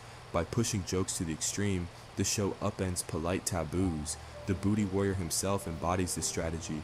By making him so grotesque and outrageous, the writers highlight the real trauma that he represents.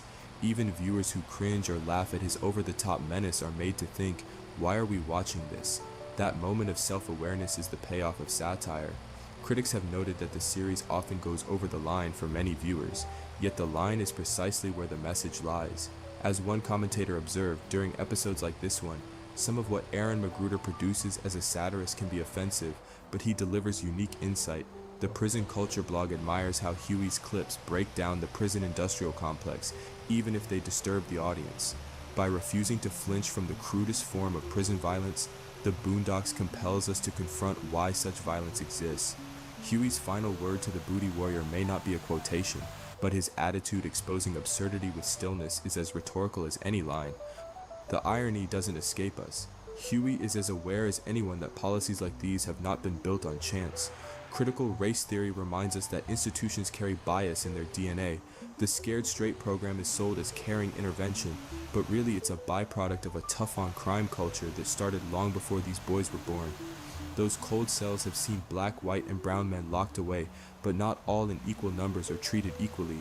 Out here, inequality whispers that a child like Huey could grow up, but end up here regardless because the road is paved by more than his choices. It's built by history's weight.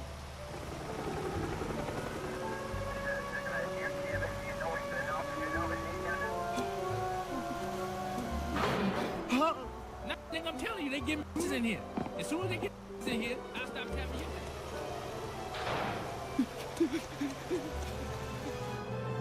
Okay, so the list so far is white, Asian, Brazilian, East Indian, West Indian, Puerto Rican, broadband internet, KY jelly condoms, Viagra, People magazine, and Alaskan.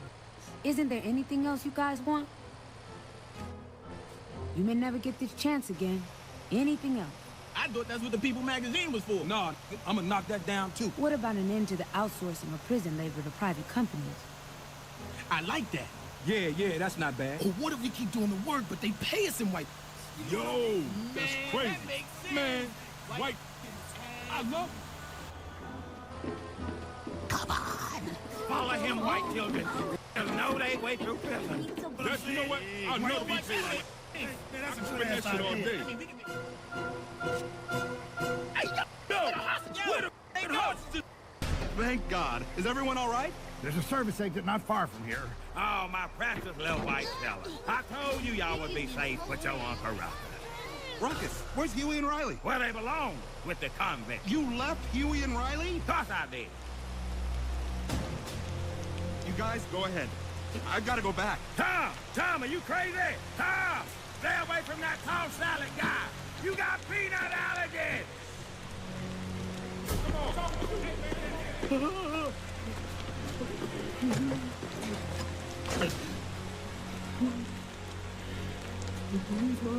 Belongs to me.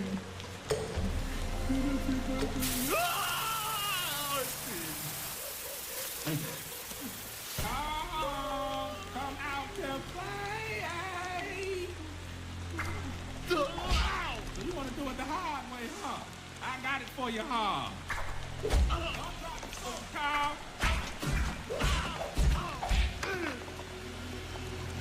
I want that booty, Tom. You can't have my booty. Oh, yeah, I can. The booty is mine. It belongs to me. You cannot take my booty. The booty is mine. It belongs to me. You cannot take my booty.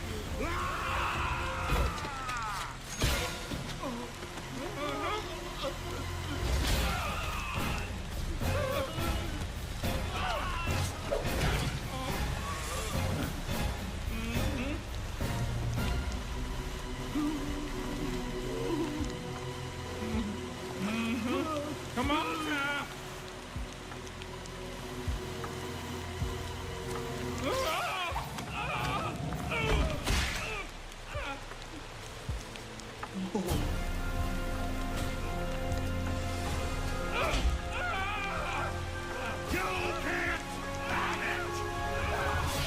As the sun sets, the tour ends. Tom's fear is conquered in the most unlikely way, with a bar of soap in hand and a shout of "You can't have it" echoing through tiled showers. For the first time, he feels lighter. He will never be that terrified man again, but Huey and Riley have their own lessons. Huey saw the carnage and confusion of a system he already distrusted. Riley saw how even villains can fail to live up to the tough act they sell. In literature and media studies, satire is understood as a mirror held up to society's flaws. The episode's use of humor, shocking as it is, uses the satirist's long tradition of highlighting injustice by making it absurd. Some of the satirical targets here are obvious: the failure of boot camp programs, the brutality of prisons, the stereotypes of black criminals, and some are deeper: the ease with which popular culture sensationalizes something like the booty warrior, turning a living person's suffering into a viral punchline.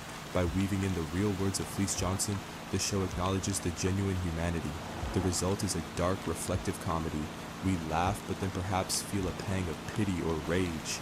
A Date with the Booty Warrior exemplifies the Boondocks at its most confrontational. Across its 4-season run, the show strove to startle as it taught. Episodes have lampooned subjects from Uncle Ruckus's internalized racism to the commercialization of slavery, always challenging viewers to see beyond their comfort zone. As one writer noted, the series breaks down many recurring themes and contradictions within the black community, using its main characters as contrasting voices. In Huey and Riley, we see Magruder's refusal to present a monolithic view. Huey detests everything that reinforces negative stereotypes, while Riley is a walking cliché, hyper-masculine, money-obsessed. This dynamic allows the Boondocks to be a cultural essay as much as a comedy. Oh, man! Yo, them is left without it. Ain't that Whose job was it to watch the hop? You forgot to assign it to someone, Mr. Chief, an executive. Did y'all know about this?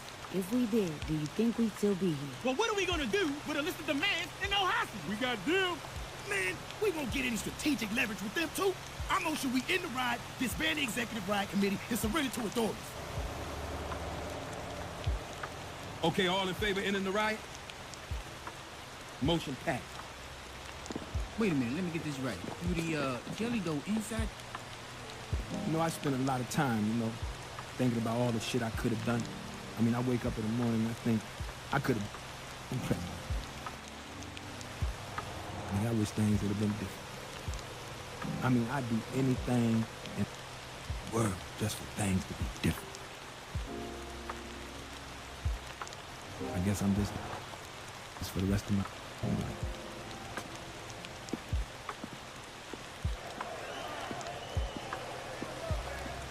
After the Boondocks ended in 2014, its influence persisted.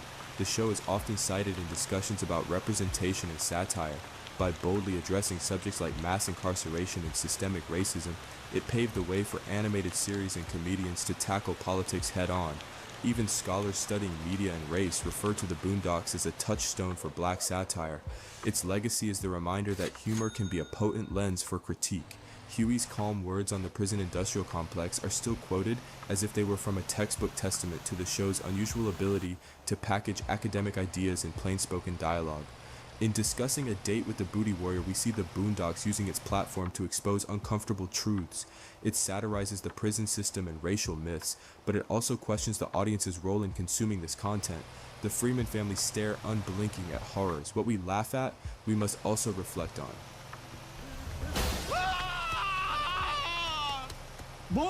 Boys, are you okay? Yeah. Are you okay? Yes. I'm okay. For the first time in a long time, I'm okay. Of course you okay. You ran. How's chaperone gonna run, Mr. Dubois, huh? Lead the kids, say yourself? Is that what chaperoning mean to you? I can't believe this is supposed to scare me. A prison full of the convicts. All they did was vote. The COs was because they just fell over. And time you was too, because all you did was run. They wouldn't know what to do with a real like me up in here. Lucky for them, I'm a little kid, so they can't put me in a real jail. They gotta put me in a jail for like real little kids. You and I, we walk away changed. The credits roll on this episode, but the imagery stays in our bones. It lingers when we turn off the TV like a bar of soap clinging to your hand. We're left asking what scares us more, the Booty Warrior's grin or the truth behind it. In the quiet of our own reality, we feel the weight of those bars. The prisoners got no deeper than safety. Their scare left them tired, bitter, maybe more determined than ever to survive. And us? We carry a promise never to look at prisons or promises the same way again. As the door slams shut in that cartoon jail, something more profound creaks open in our hearts.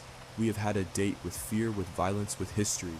The Booty Warrior might be a character on screen, but the fear he represents walks beside us every day. And long after the laughter of the show fades, its truth whispers. We all share in this horror whether we see it or not.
Tonight is going to be a doozy. We have a lot to cover, and it's spicy. It's going to be controversial, but it's going to be real because we're kind of beyond the point of no return. We're kind of at the point where I think we're all sick of beating around the bush. We've got a whole bunch of new Epstein files. We clearly know the big picture of what's going on with Epstein at this point, and all of our officials are dancing around what the populace already knows. Epstein worked for Israel. It's obvious. And it's hard to even call it a government operation because these are the kind of operations that are really a lot more like organized crime networks. And so today we're going to explore the history of the organized crime network that grew to become the Epstein network and the many facets of what we now see today and are experiencing today in America and where they came from, how they formed, and hopefully we'll get the big picture as well as a whole bunch of little pictures that adds up to what the hell is going on today. Conspiracy theories are entering a dangerous... Information is the oxygen of the democracy. There's so much evidence out there that even if less than 1% is true, that could be enough to collapse the current paradigm and change the whole planet.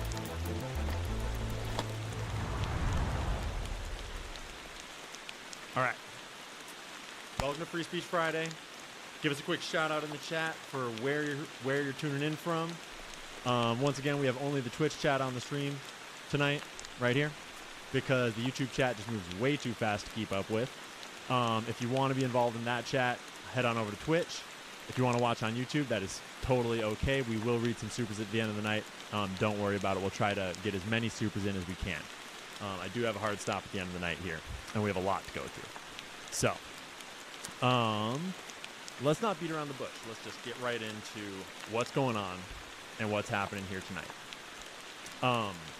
You might notice that we do have a disclaimer in the chat, in the stream.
today because it's going to be spicy out here and we're going to get pretty controversial, and it would be pretty easy to take these words out of context. And so while we wade into the mud of the complexity that is the Epstein network in America and around the world, we're going to drop a fair number of disclaimers. And then we're also not going to mince our words throughout the rest of the stream. So, right off the bat, let's just say, this is not a stream about all Jews. Obviously, this is not a stream about entire nations or groups of people. This is a stream about an organized crime network, and it is a stream about the loyalties and allegiances that generate organized crime networks, that hold organized crime networks together, and that we're seeing play out on the global stage today, often with people engaging in it not even realizing that that's what's going on. So, we're going to start way back at the beginning. But before we go back to the beginning, it's important to remind us all why we're going to talk about each of the places that we're going to talk about. Because inevitably, it's going to look like we're talking about the Jews. But what we're talking about is the Epstein Network. And the Epstein Network is an Israeli operation. And we have all the evidence we could ever need to know that by now. We have a whole bunch of new email leaks. We had email leaks earlier this year from Ehud Barak, who was Epstein's intelligence connection handler. But we also already had all sorts of other evidence that we will go over a fair bit of tonight. And so, if you had busted a giant Italian sex trafficking ring, and it seemed to be connected to the Sicilian mafia, and you wanted to understand the evolution of that trafficking ring, naturally, you would be looking at the history of Italian trafficking and Italian organized crime in America. Right?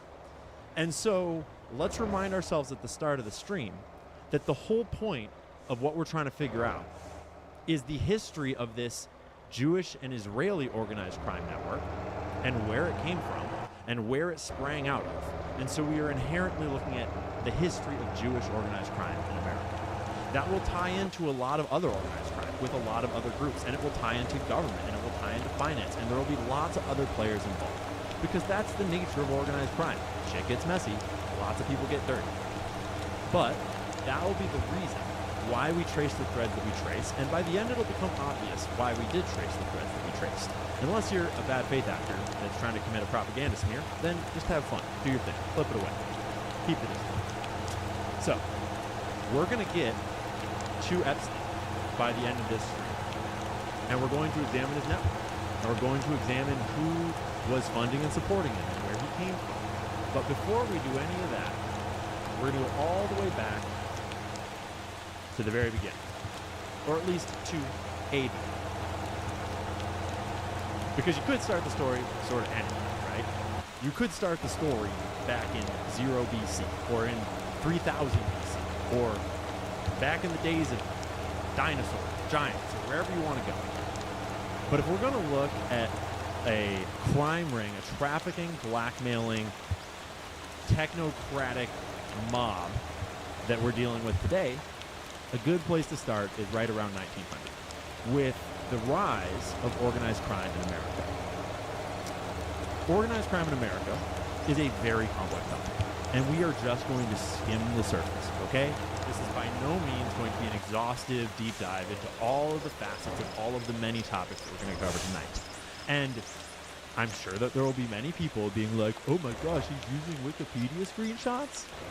Yes. Because Wikipedia screenshots are a great little visual to show you where you can go to start sourcing more information. And there is so much sourcing to all the things that we're going to talk about tonight.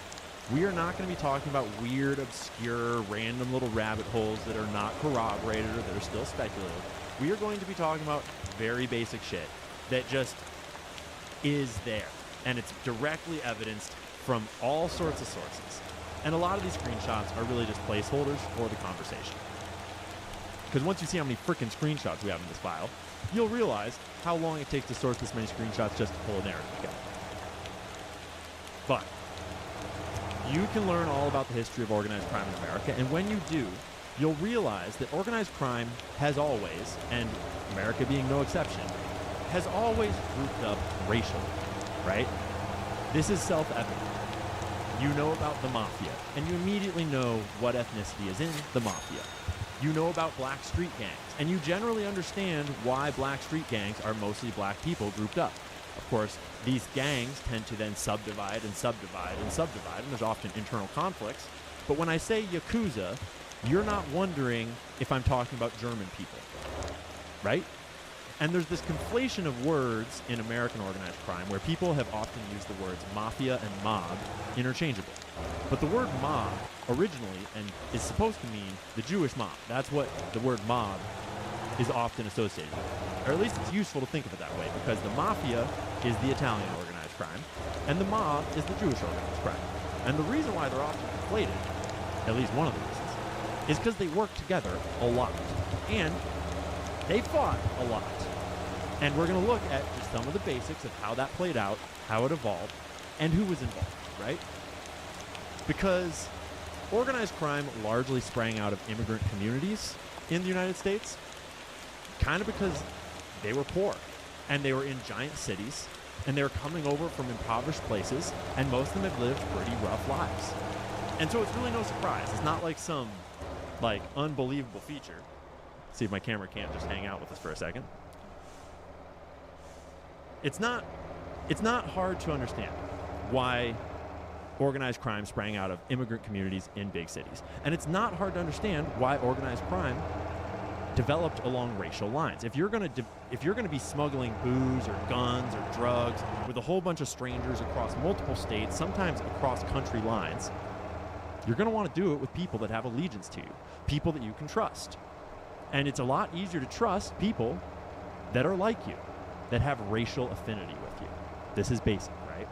And when you look at the history of Jewish organized crime and figures like Arnold Rothstein, Monk Eastman, and Mo Dalitz in the early 1900s, starting before the Prohibition era, and then already established as smaller street gangs and developing regional gangs as Prohibition was enacted, you start to see the rise of Jewish organized crime.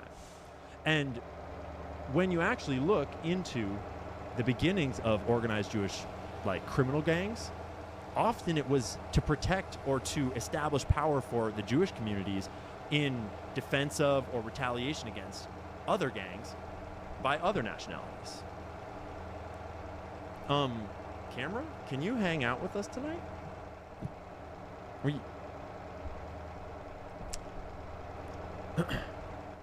Prohibition started in the 1920s, right? And suddenly, this extremely popular substance that everyone consumed was illegal. And there's this huge black market that was born overnight, right? And so, suddenly, there's this massive demand for this substance that is largely being produced by unsavory characters that are perfectly happy to engage with organized crime rings and smuggling and trafficking in order to get it across borders and to their customers. Speakeasies spring up, a whole network of criminal enterprises, from bookies to prostitution to trafficking and bootleggers getting the rum and the booze where it needs to go. This all develops rapidly. And suddenly the criminals are getting super rich. Gambling, loan sharking. And obviously it's very complex, and there's a lot of different criminal networks working together. But you start to look into these figures that were sort of the first generation of the large gang kingpins in the Jewish community there. And you start to notice that they are the mentors to this next generation that becomes the famous generation of mobsters. Arnold Rothstein is largely credited with a lot of this, but there's a lot of different people involved here, and it wasn't always completely racially segregated. There were a lot of fighting, and there was a lot of gang conflict that got super bloody, but there was also a lot of friendships and bonds formed across these lines. Like Meyer Lansky grew up very close to Lucky Luciano, and their friendship became a huge, almost like a West Side Story inside of 1920s, 30s, 40s, 50s mob and mafia culture. Frank Costello, Lucky Luciano, Italians, right? There's a lot of Italian mobsters during these days, and you've seen a lot of movies about Italian mafia men. you haven't seen as many movies about Jewish mobsters, although they were every bit as much there and every bit as much as powerful. Guys like Mickey Cohen, Bugsy Siegel, Meyer Lansky. They formed gangs that were extremely infamous, that were extremely violent. There were many massacres. These are in big city centers like Detroit, like New York, Los Angeles, really all across the country. They developed a lot of these industries, but some of the ones that they were most interested in were industries where you can smuggle money, where you can money launder. And gambling became a really big one, because gambling is great for money laundering, but it's also a vice surrounded by vices. And so it's a enterprise that supports all of these other enterprises. And suddenly you have a criminal network. Suddenly you have a city devoted to these criminal networks. And that city's name was Los Angeles. And Meyer Lansky and Bugsy Siegel take a lot of the spotlight when you look at the founding of Los Angeles and the mob ties that put it together. But they weren't the only ones.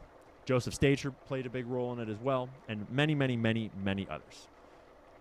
But something really important happened in that early, the early eras, led by largely Meyer Lansky, although I am not expert enough to know the details of all of the negotiations that were involved in forming what is called the National Crime Syndicate. Because as the Jewish mob grew and the Italian mafia spread and the Irish mob grew and all these different gangs started to compete over bootlegging territory and all these different city spaces, they started to fight a lot. And it was super violent and super brutal. And eventually, some of the more powerful crime bosses, Meyer Lansky being one of the primary figures, stepped up and said, hey, why don't we work together? We'll get so much more done if we work together. And so, largely the Italian mafia and the Jewish mob paired up in a big way. Not entirely, but in a big way. But also elements of the Irish mob and other African gangs and such got together and formed the National Crime Syndicate.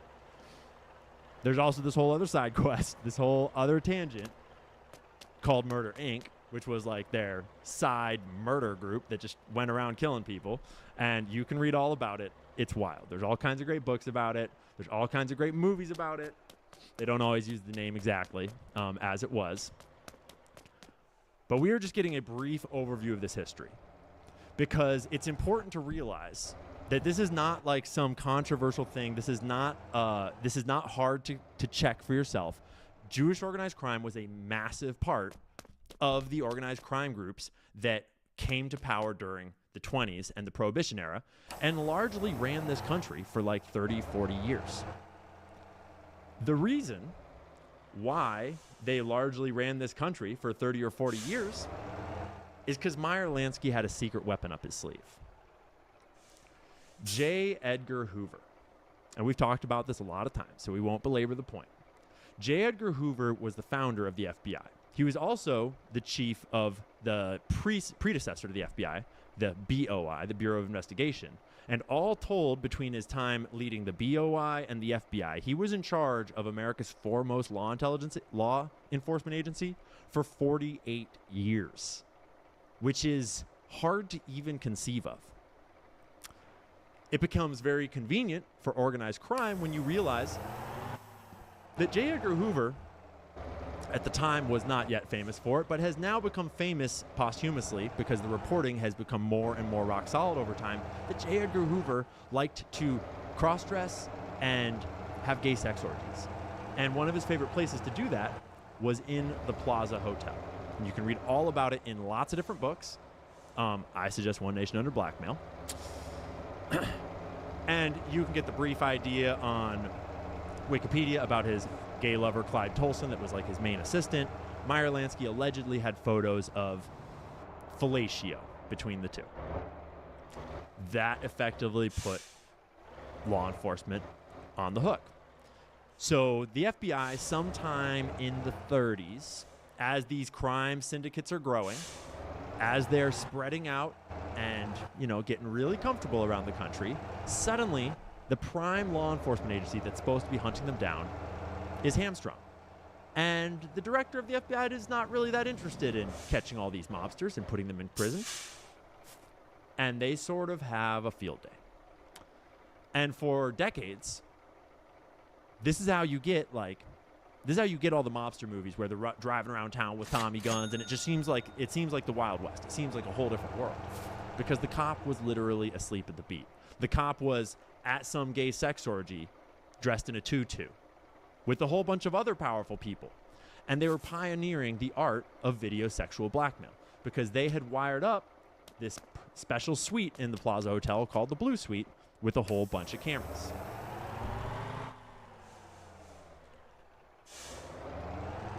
Real quick, guys, I'm going to give us hopefully a little bit of focus. So, we're obviously skimming a lot of surface stuff here because we've got a lot to get to. Because while organized crime was growing in America, and while they were getting blackmail on the leader of the FBI, and while they were getting cozy with law enforcement, paying bribes, developing this national and international trafficking syndicate, there was this other thing that started to go on across the ocean, where Jewish people were starting to talk about a Zionist project. And throughout the first half of the 1900s, that Zionist project was a little more subdued, and it was more about moving people there, buying land there. A lot of the land was purchased by the Rothschild family, but it was very complex, and I'm certainly no expert in the history of every detail of the Zionist project. But we all know that the Zionist project had started, right? And we all know that it was a Jewish project and that these were Jewish mobsters. And when you start to learn about the networks that supported that project, it's not cheap to found a country. It's not cheap to move a bunch of people, thousands and thousands and thousands of people, over to this foreign land and build a nation out of the desert. And a whole bunch of the Jewish organized criminal or organized crime figures in America were heavily involved in funding that effort. First, by way of money, by way of, spreading word and helping people move. But later, more and more by way of trafficking weapons, because the conflict got more and more violent, and then it actually turned into all-out war. And America, by then, around the 40s and 50s, right after World War II, had all this surplus weaponry that wasn't being used. And what do criminals love more than smuggling weapons? Well, we'll get to that. But the mob and the mafia, largely the mob, because obviously they're Jewish and they like their Jewish buddies, smuggled a whole bunch of the weaponry that helped found the nation of Israel. And this formed allegiances and bonds and connections, obviously. And it's important to remember, as we will return to in a bit, that by now the mob had helped establish whole industries. They were laundering their money through the music industry and through the movie industries and through the gambling industries and all sorts of industries. And so they had friends in very high places. They had very powerful, very famous friends. They had friends in government. They had friends in law enforcement, right? So they're able to do a whole lot of things. We're not going to get into all the history of the founding of Israel. And also, it's important to realize that you're welcome to have your own perspective on how humane it was and, who were the good guys and the bad guys and what all happened and all of that. But I think we can all agree that it was violent, right? It was a violent fight for, as some might see it, an ethnic cleansing or a theft of land. And as others might see it as a righteous fight for the salvation of the Jewish people, for the right to a home for a homeless people. But regardless of how you want to see it, it was super violent. And it was violent on all sides, right? It was bloody. And the people that took part in it were bloody people by the nature of this rebellion or this conquering or whatever you want to call it, right? And when you look into the people that founded the three paramilitary groups that founded Israel, the Irgun, Lehi, and Haganah, you quickly learn, and you can go way deeper than just reading your Wikipedia articles, but you quickly learn that it involved terrorism. Lots of terrorism. And at first, the terrorism was mostly on the side of the Jews because it was the British mandate for Palestine. And they started to realize, they started to get really annoyed with the British people trying to stop immigration, trying to stop more Jews from coming in because it was turning into a powder keg. It was becoming very controversial, and Britain did not want to frickin' deal with it. Britain was largely to blame too. But this led to certain factions, not all, but certain factions within these Jewish groups, starting to actively think, hey, if we make this life hell for all the British people that live here, maybe they'll leave. So what if we just, like, bomb some of them or poison some of their wells or, like, you know, do these other things to just encourage them to leave? And lots of different groups in those groups had different opinions about how to do it. Some of them were heinous, and some of them were maybe more humane. Ultimately, when the nation of Israel was founded, the international community was so outraged that Israel itself actually declared Irgun and Lehi to be terrorist organizations, to try to save face in the wake of what they had done to found the nation. That didn't really stop all three of those groups from being folded into the newly created IDF, but it was at least symbolic in nature.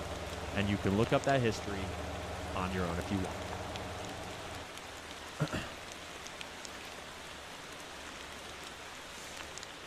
There was a lot more than just those three. There was the Palmach, and there were lots of other, like, there's the Jewish Agency for Israel. Lots of these little, like, some were paramilitary groups, some were more political groups, some were kind of more akin to think tanks. Some, I don't even know how to define them. There has long been a lot of, like, Jewish organizations doing all sorts of things, like everything from the ADL to the APACs to the Shinzas and everything in between. And this time was certainly no different. And, you know, the vast majority of those groups, probably just about all of them, had some role to play in the creation of Israel from whatever perspective they took, right? And when you look at the leadership of Israel in those early days, the people that were founding the nation, they all came out of this military bloodline. They all came out of these bloody conflicts covered in blood because they had taken part in these conflicts. And a lot of that was, in a lot of ways, paired with their overseas connections to the mobsters that were giving them guns, getting them funding, right? You can't wage a revolution without the money and guns to do it. And so the emerging leadership of Israel early on were a people that were okay with taking land by any means necessary. Think of that what you will. I mean, maybe not any means necessary, but when you read into it, it's a lot of means. And I don't, you know, your own conclusions. And a lot of them had these powerful connections with people that were already sort of dirty. And so you have this perfect melting pot among the powerful elite at the founding of Israel. And I'm talking about the powerful elite. I'm not talking about the entire nation. Although at the time, the nation had pretty much all just been through this war. And so there's a whole bunch of right ground for a deep state. People that are willing to do just about anything necessary to found their nation, that have just allied with mobsters and Rothschilds to take it by force. And they've all got blood on their hands. And when you start to look through the lists of former prime ministers of Israel, former presidents of Israel, all these leaderships, former heads of the military, former heads of the intelligence agencies in Israel, they all have these pedigrees of serving in the IDF, serving in the Lehi, serving in the Irgun, serving in Palmach, being the main person that planned the bombing of the King David Hotel. We're looking at you, Menachem. So, every nation has a problem with the deep state. Various forms of deep states. America obviously has its own deep state. Saudi Arabia, the UAE, the Muslim nations, they have deep states. Very fucked up ones. Russia has a deep state. This is the nature of power, right? Israel is unique in that it was founded very recently by these types of people that were already allied with organized criminals. And so naturally, Israel, both in ideology and in personnel, was ready to become a very deep statey place. Once Israel was founded, some of the more powerful people among them, David Ben-Gurion, probably chief among them, started to think, how do we hold this land? How do we ensure that now that we've fought, now that we've bled, now that we've sacrificed for the Jewish people, right? How do we hold this land at all costs? What do we need to do to ensure that we never lose what we have just taken? And you know what they came up with? Well, the year was like 1950, give or take. And what they came up with was nukes. They had just watched America force the Axis powers into surrender. You know, argue about how and why, but they'd watched some big bombs drop on Japan, and they quickly realized that if little Israel had big bombs, no one would fuck with them. And most importantly, no one would ever tell them to leave. And David Ben-Gurion and a bunch of his buddies, but largely David Ben-Gurion, spearheaded this covert movement for Israel to try to achieve the bomb. He put Shimon Peres in charge of the program. Shimon had his own military experience at the time. He would later become one of the prime ministers of Israel, and many others were involved. But loosely and quickly, they went about obtaining nuclear weapons, which is not an easy task, especially back then when the technology was first being developed. But I want to take a quick moment to just point out that because we've been scrolling Wikipedia screenshots, let's just re-clarify. There are so many sources that you can read about this from all sorts of areas, from the Wilson Center. They'll break it down for you. To the Times of Israel. They'll break it down for you too. To FP? I actually forget who FP is. They have a hell of a paywall, so I almost never actually use their shit. Foreignpolicy.com. National interest. There's a lot of sources. There's whole books. This is not controversial at this point. Wikipedia is just useful. Quick and easy screenshots. And when you start to look into how did they acquire nuclear weapons, there's a lot of directions you can go. There's some documentaries you can watch, but we're just going to skim the surface because it paints a picture of how an intelligence operation is conducted when you are a nation like Israel and you have friends like the mob overseas, right? Because when you're trying to build nukes, you have to acquire the technology of how to do it. You have to acquire the material that you're going to use to do it. You have to acquire all of the equipment to build the facilities to do it. And then you have to do it all. And you have to do all that without getting caught in secret. And it takes a long time. You can look into this for yourself. The Negev Nuclear Center. It's called the Apollo Affair. More specifically, if you want to look up how they stole the nuclear material from America, it's called NUMEC, because NUMEC was the name of the company in America. It was run by a bunch of Zionists, couple of shady characters, a little bit infiltrated, and America didn't even realize it first until later they noticed that a whole bunch of shit was missing. We'll get to a little more about the people that were there at the time, but over here we've got Edmund Adolf de Rothschild, because the Rothschilds were actually a big part of funding the construction of this facility in the desert, okay? As well as, you know, some of the other very wealthy Jewish families in Israel and abroad. NUMEC itself is a long story. I recommend Ryan Dawson's documentary about it, NUMEC. I think it's called The NUMEC Affair, or NUMEC, How Israel Stole the Bomb. Zalman Shapiro is kind of the main character.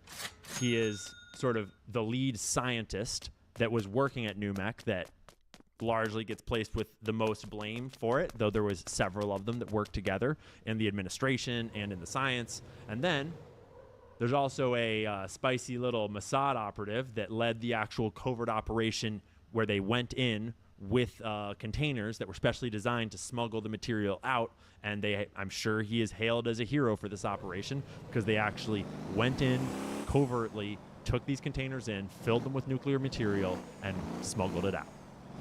And look at this little dwarf. Proud of himself. And I know that's controversial. I know that's spicy. There are lots of sources that you can look up, well beyond Wikipedia. Once again. One of the interesting pieces of this whole thing, though, is that the funding was not just from Israel. It was not just from the Rothschilds. The funding was largely outsourced to a network of American Jews. And they did that largely through a man named Abraham Feinberg, who was like a celebrity at the time, though I doubt any of you have ever heard of him. He was like an Elvis character or like a Diddy kind of a character, right? He was big in pop culture, and he was a wheeler and dealer with all of these famous people. He was also probably maybe a little bit mob aligned, you know, because the mob was way up in those industries by then. But he went around to all of his contacts and basically solicited a whole bunch of funds, is how the story goes. And he brought in a shitload of funds, both from mobsters as well as from like legitimate, just regular old rich Jewish people in America. And that networking effect of the Jewish allegiance to Israel is where you start to get this complex conversation, right? And it's helpful to talk about this removed from today so that it's a little less immediate, because A, this history is more settled, and B, it's a little less personal to people here today. Certainly, some of the Jewish people that he was soliciting money from in America were mobsters, and that's pretty well documented at this point. And Jewish mobsters were shitty people. They were evil. They did horrible things. But at the same time, they were just trying to look out for their own, right? But a lot of the people that he solicited money from were probably not actually like organized crime figures. They were just wealthy Jewish businessmen or stuff like that, right? And I'm purposely glossing over the details here because A, we don't have a lot of time to dig into all the depth, but B, because it's actually kind of a better conversation to not get into the details and talk about the concept. Because conceptually, some of these people are criminals, and some of them are actually not exactly criminals, but they're sort of engaging in a criminal network without really necessarily knowing it. Maybe they do know it, maybe they don't, right? But they're still funding the network because of their allegiance to the Jewish state, right? And like, is that their right? Yeah, kind of. But if you know that they're actually funding an illegal nuclear program, it like suddenly that's weird, right?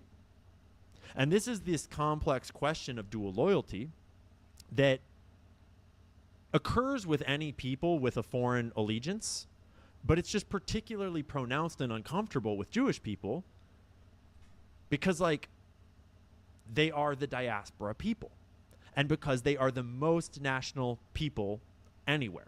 They like almost have a monopoly on nationalism if you start to look into that rabbit hole. And I'm not saying that they shouldn't be proud of their people or they shouldn't look out for their people. I'm just saying that there's a difference between being proud of your people and funding an illegal nuclear program because you're proud of your people, right? You see what I'm saying?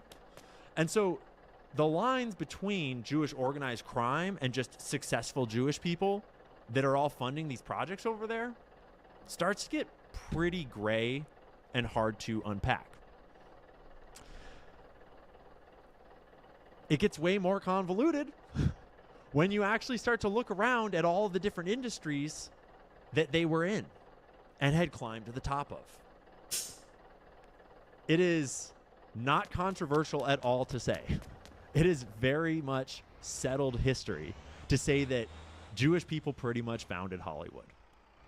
There's a reason why LA is one of the most Jewish cities on the frickin' planet, certainly in the United States.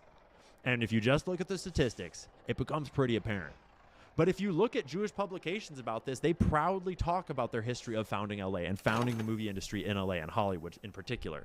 And it's actually because the studios over in New York, where the movie industry used to be held, they were all super racist and were like, no Jews can work in the movies. F you guys. It was kind of a WASP industry. And so the Jews were all like, fuck this. We're over it. We're moving across the country. We're going to found our own place to make movies. And they went over and they founded Hollywood. And they did pretty good for themselves. And part of the reason why they did really good for themselves is because the mob needed someone to help them launder money. And building movies sets back in the days, filming movies required hundreds and hundreds and hundreds, thousands of laborers to build sets and to do costumes and to bring food and all these things. And all of those people were in labor unions, and the labor unions were all run and controlled by the mob and the mafia. And so the mob and the mafia were inherently already involved in these industries, and then these industries are putting on these massive productions like Hollywood movies with budgets that just get out of control. Who knows how much we spent on production? And it's a very well documented fact that mob money flowed through the music industry and was laundered into clean cash for decades and decades and decades, and who knows if it ever stopped. Again, I'm not getting into the specifics because it's not about the specifics. Obviously, there are exceptions to every rule, but also obviously, like, Jews crushed it. They moved to Hollywood, they founded it by whatever means necessary, and they fucking crushed it. And look at Hollywood now, right? Like, if there's one thing that you can't take away from Jewish people, you can't say that they're not good at the shit that they are good at. They're good at the shit that they're good at. And they succeeded in these things, right? And it's not just the movie industries. It's also the music industry. The music industry has a long history of association with the mob. A long history of money laundering for the mob. And yeah, the mafia was involved too, but it was largely the mob. And it's not that hard to realize when you look through it. You do have to read between the lines a little bit. Certainly there were mafia figures involved, but often you have to realize that the reporters reporting on these things will say how the mafia used to control the music industry, and then they'll tell you about Meyer Lansky and Lou Wasserman. And that's the mob, okay? This has everything from just straight up money laundering on shows, on record deals, on records, on recording, studios, all this shit, parties. Parties are a great way to launder money. But it also goes straight up to the payola scandals of pay-to-play record time on radio stations. And the more you look around the history of the music industry, the history of the mob, the more you see them tied together. You actually wind up running into Ronald Reagan and MCA. And you actually kind of have a mob president when you really do go down this rabbit hole. Obviously, it's more complicated than that, but we're generalizing. And when you look at the history of the mob in the music industry, it's not terribly different than the Hollywood industry, but there's this really specific, unique feature of the music industry where it's blacks and it's Jews. Just to be blunt. This is Free Speech Friday, and I think we're all over dancing around our words. We all know that the music industry is a bunch of black dudes, a bunch of black gangsters, right? And a bunch of mobsters, a bunch of Jews. And it's not like they're all criminals. A lot of them are posers. But a lot of them will just tell you how much a criminal they are. That's like kind of the point of music these days, right? And we all know the history here. And certainly there's country music and there's all this other music. But when you actually dig into the music industry and look at people like Clive Davis and who they managed, Clive was totally in on the dirty shit. All sorts of dirty shit, so to speak. And he was managing all sorts of people, from Pink Floyd to Janis Joplin, Bruce Springsteen, Santana. These guys are managing the whole music industry, because what are they really good at? They're good at money and law. Right? To Jews' credit. I mean, they're good at more than just that, but they're good at music. They're good at law and money, finance, right? And especially when there's mobsters involved. Then you got money laundering. Then you aren't just good at the law, you're also good at breaking the law. So, they got real good at the music industry. And you don't have to take it from me, you can take it from journalists and reporters, or you can just listen to the music artists themselves, right? Obviously, there's exceptions to every rule, but when you look around the music industry, there's a whole bunch of Jewish executives, usually. Usually it's Jewish people over the top, managing a bunch of artists. A lot of them are black.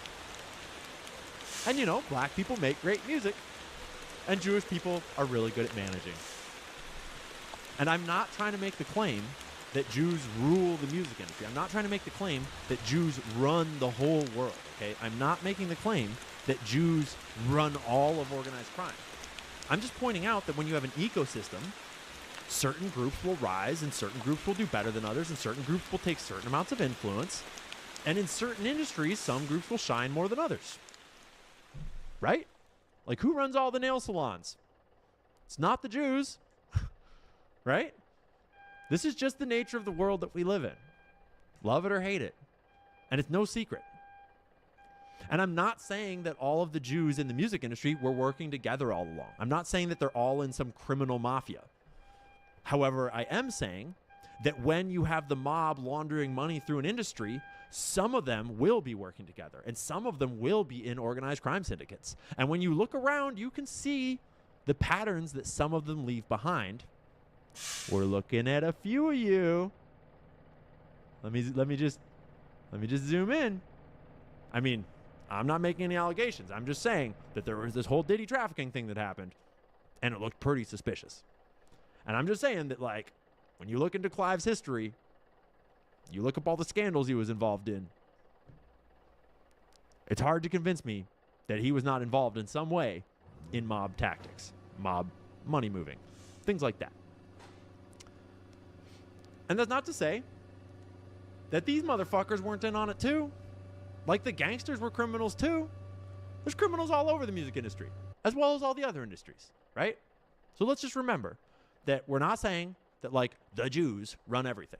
We're just pointing out, remember where we started, that when you're trying to trace the networks of Jewish organized crime that founded Israel, that funded Jewish blackmail coming out of Israel, you have to look at the networks where blackmail was distributed, where blackmail grew up, and you have to look at the networks where Jewish organized crime grew up, where Israeli organized crime grew up, and you have to come to understand the nature of global Jewish identity's relationship to Israel and relationship to Israel's crimes. Because most Jewish people have nothing to fucking do with this. Most Jewish people are just trying to be regular Jewish people. And yeah, a lot of them support Israel, but not if they knew what it was up to. Like, if you really were to hand them the Epstein files and be like, hey, this is an Israeli operation, do you support this? They'd be like, no. And they might still support Israel, obviously, but they wouldn't support this shit, right? No one supports Sean. And so we're specifically looking at the criminal networks, right? But the thing about the criminal networks is that if a Jewish person gets hold of a record company, I bet the criminal networks are going to come knocking. And maybe he'll say no.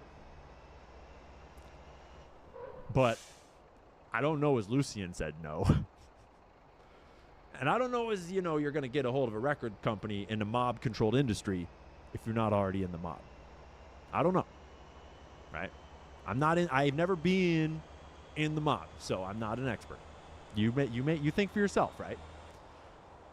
But when you trace this thought to the next step and you think, okay, like, yeah, great theory, bro. Nice Wikipedia screenshots, but do we have any evidence of this? Well, yeah, we've got a fuckload of evidence of this. And just one case, maybe two, is fucking Kanye. Like, and there's so many aspects to Kanye's life that you could look into, but you could start with his handler, Harley Pasternak, who is like a Jewish handler who's from the military intelligence that drugs him out of his mind, that openly threatens him. I'm going to help you on a couple of ways. First, you shut the fuck up, basically. Or a second option, I have you institutionalized again, where they medicate the crap out of you and you go back to zombie land forever. Playdate with the kids just won't be the same. And then, what happened to Kanye after that? Right? This guy is just a personal trainer. He's just there to help you do burpees and push-ups, but he sends you text messages like that. And then you look around and you realize that this is the clientele that he publicly claims on his website that he's the personal trainer for. And you start scrolling through them and you're like, holy shit, who is this guy? And you realize that he's a handler and that this is a mob industry. And that they've had control over this piece of culture, not like they, the Jews, like they, the criminal syndicate that we're talking about. The mob. Right? Like, are you in the mob? No. Cool. Then we're not talking about you. We're talking about the guys that are threatening all of these people to send them to zombie land if they don't get in line. And then you wonder why they all parrot the same talking points, why none of them ever step out of line, and why whenever anyone does step out of line, shit doesn't go so well. Because you have another example in our boy Michael Jackson, Wacko Jacko, right? And when you look into Wacko Jacko, rest in peace, you start to run into the same tactics by the same types of criminal people all over again. You start to wonder how the one guy that Michael was fighting against, that he'd fired him, taken him off of his will, how did that guy get in charge of his will at the end of his life? And then you realize, the crazy part is you realize, I don't think I have the screenshot of his head of security, Fahim Muhammad, in here.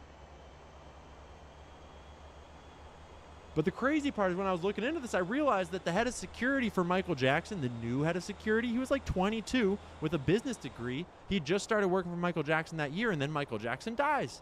Right when he's taking over, right when he's buying rights to his own music. And then what does that security guard do? He goes and works for Diddy as Diddy's head of security. 23 or whatever. Fresh out of college. Totally a business degree. And then he's just going to go run a giant trafficking ring with Diddy. What does this all have in common? The mob, right? There's this break in history where Jewish organized crime was this powerful thing back in like the 40s and 50s. And then the official narrative is that it all stopped, is that they all went to prison. And then they just never did any crime ever again. But what actually happened, at least what I'm saying I believe actually happened, is that all of those mobsters were instrumental in founding a country.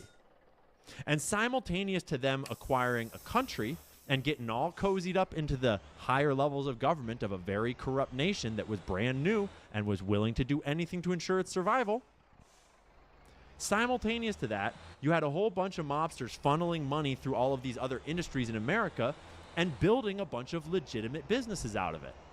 All of these movie studios, all of these record companies, which are legitimate businesses, but when you look behind the curtain, you start to realize that they are criminal enterprises as well.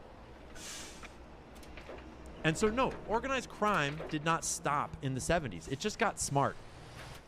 It went legit, even though it's not. It's never been legit, right? And so we still see the signs of this mob to this day. And it's not like it's only Jewish people, right? Like Diddy is not Jewish, or at least not that we know of. There's all kinds of people committing crimes, and a lot of them are working together. But, suppose you have a whole bunch of like Jewish people, like Harley Pasternak and like Clive Davis and like Lucien Grange. They're all hanging out in a bar doing a crime, and there's a fourth member of the group. And that fourth member, maybe it's like a little unfair to say it's Kanye. Maybe that fourth member is Donald Faison, okay? It's this guy. If they have to betray someone, who do you think is getting betrayed? Right? If they have to pick their allegiances, who do you think they're picking? And if you flip it, and it's like Donald Faison and Common and like Diddy, and then there's one Jewish dude, it's like the black dudes are probably going to stick together because that's kind of just how shit works. Unless they're really smart and they're like, this guy probably is like got a lot of power and I'm going to like, you know, there might be a different outcome there. But you know what I'm saying? Is that lots of criminals are involved in the criminal networks. But the Jewish people are inherently going to have the strongest allegiance to each other, and it's probably going to be a stronger bond than any of these other networks because Jewish people have the most national identity of any group on the planet. To their credit. I wish that white people had that much identity, except that someone keeps writing books about how white people are fucking evil, and we're all neo-Nazis, and so white people are scared to talk about it. So, whatever. I don't know. But yes, we do have lots of examples in the music industry and in Hollywood, way more than just those two, of mob shit going on, okay? And so simultaneous to that, what else is happening? Well, Jewish people all around the country in all sorts of industries are growing up into lots of power, and they're getting a lot of money, and they're climbing to high ranks in lots of different companies and lots of different businesses and lots of different industries. And I am not saying that Jews run everything, okay? What I'm saying is that if you have an industry you're going to have some Jewish people in it, obviously. And if the Jewish people climb to the top of those industries, great, good for them. They did good. But if they start engaging in mobster shit, that's not good. Duh. Just like if a white dude starts doing crime or a black dude starts doing crime. But the difference is that Jewish people have a shitload of national affinity for each other.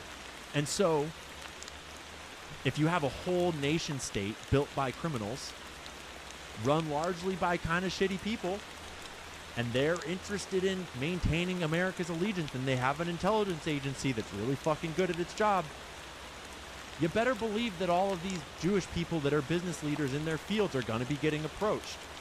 And they're all going to have to answer a question. Is your allegiance more to your America here? Or would you like to maybe help the Jewish people on the side? Like, for the Jewish people. And obviously we'll never ask you to do anything illegal. We would never ask you to betray your country.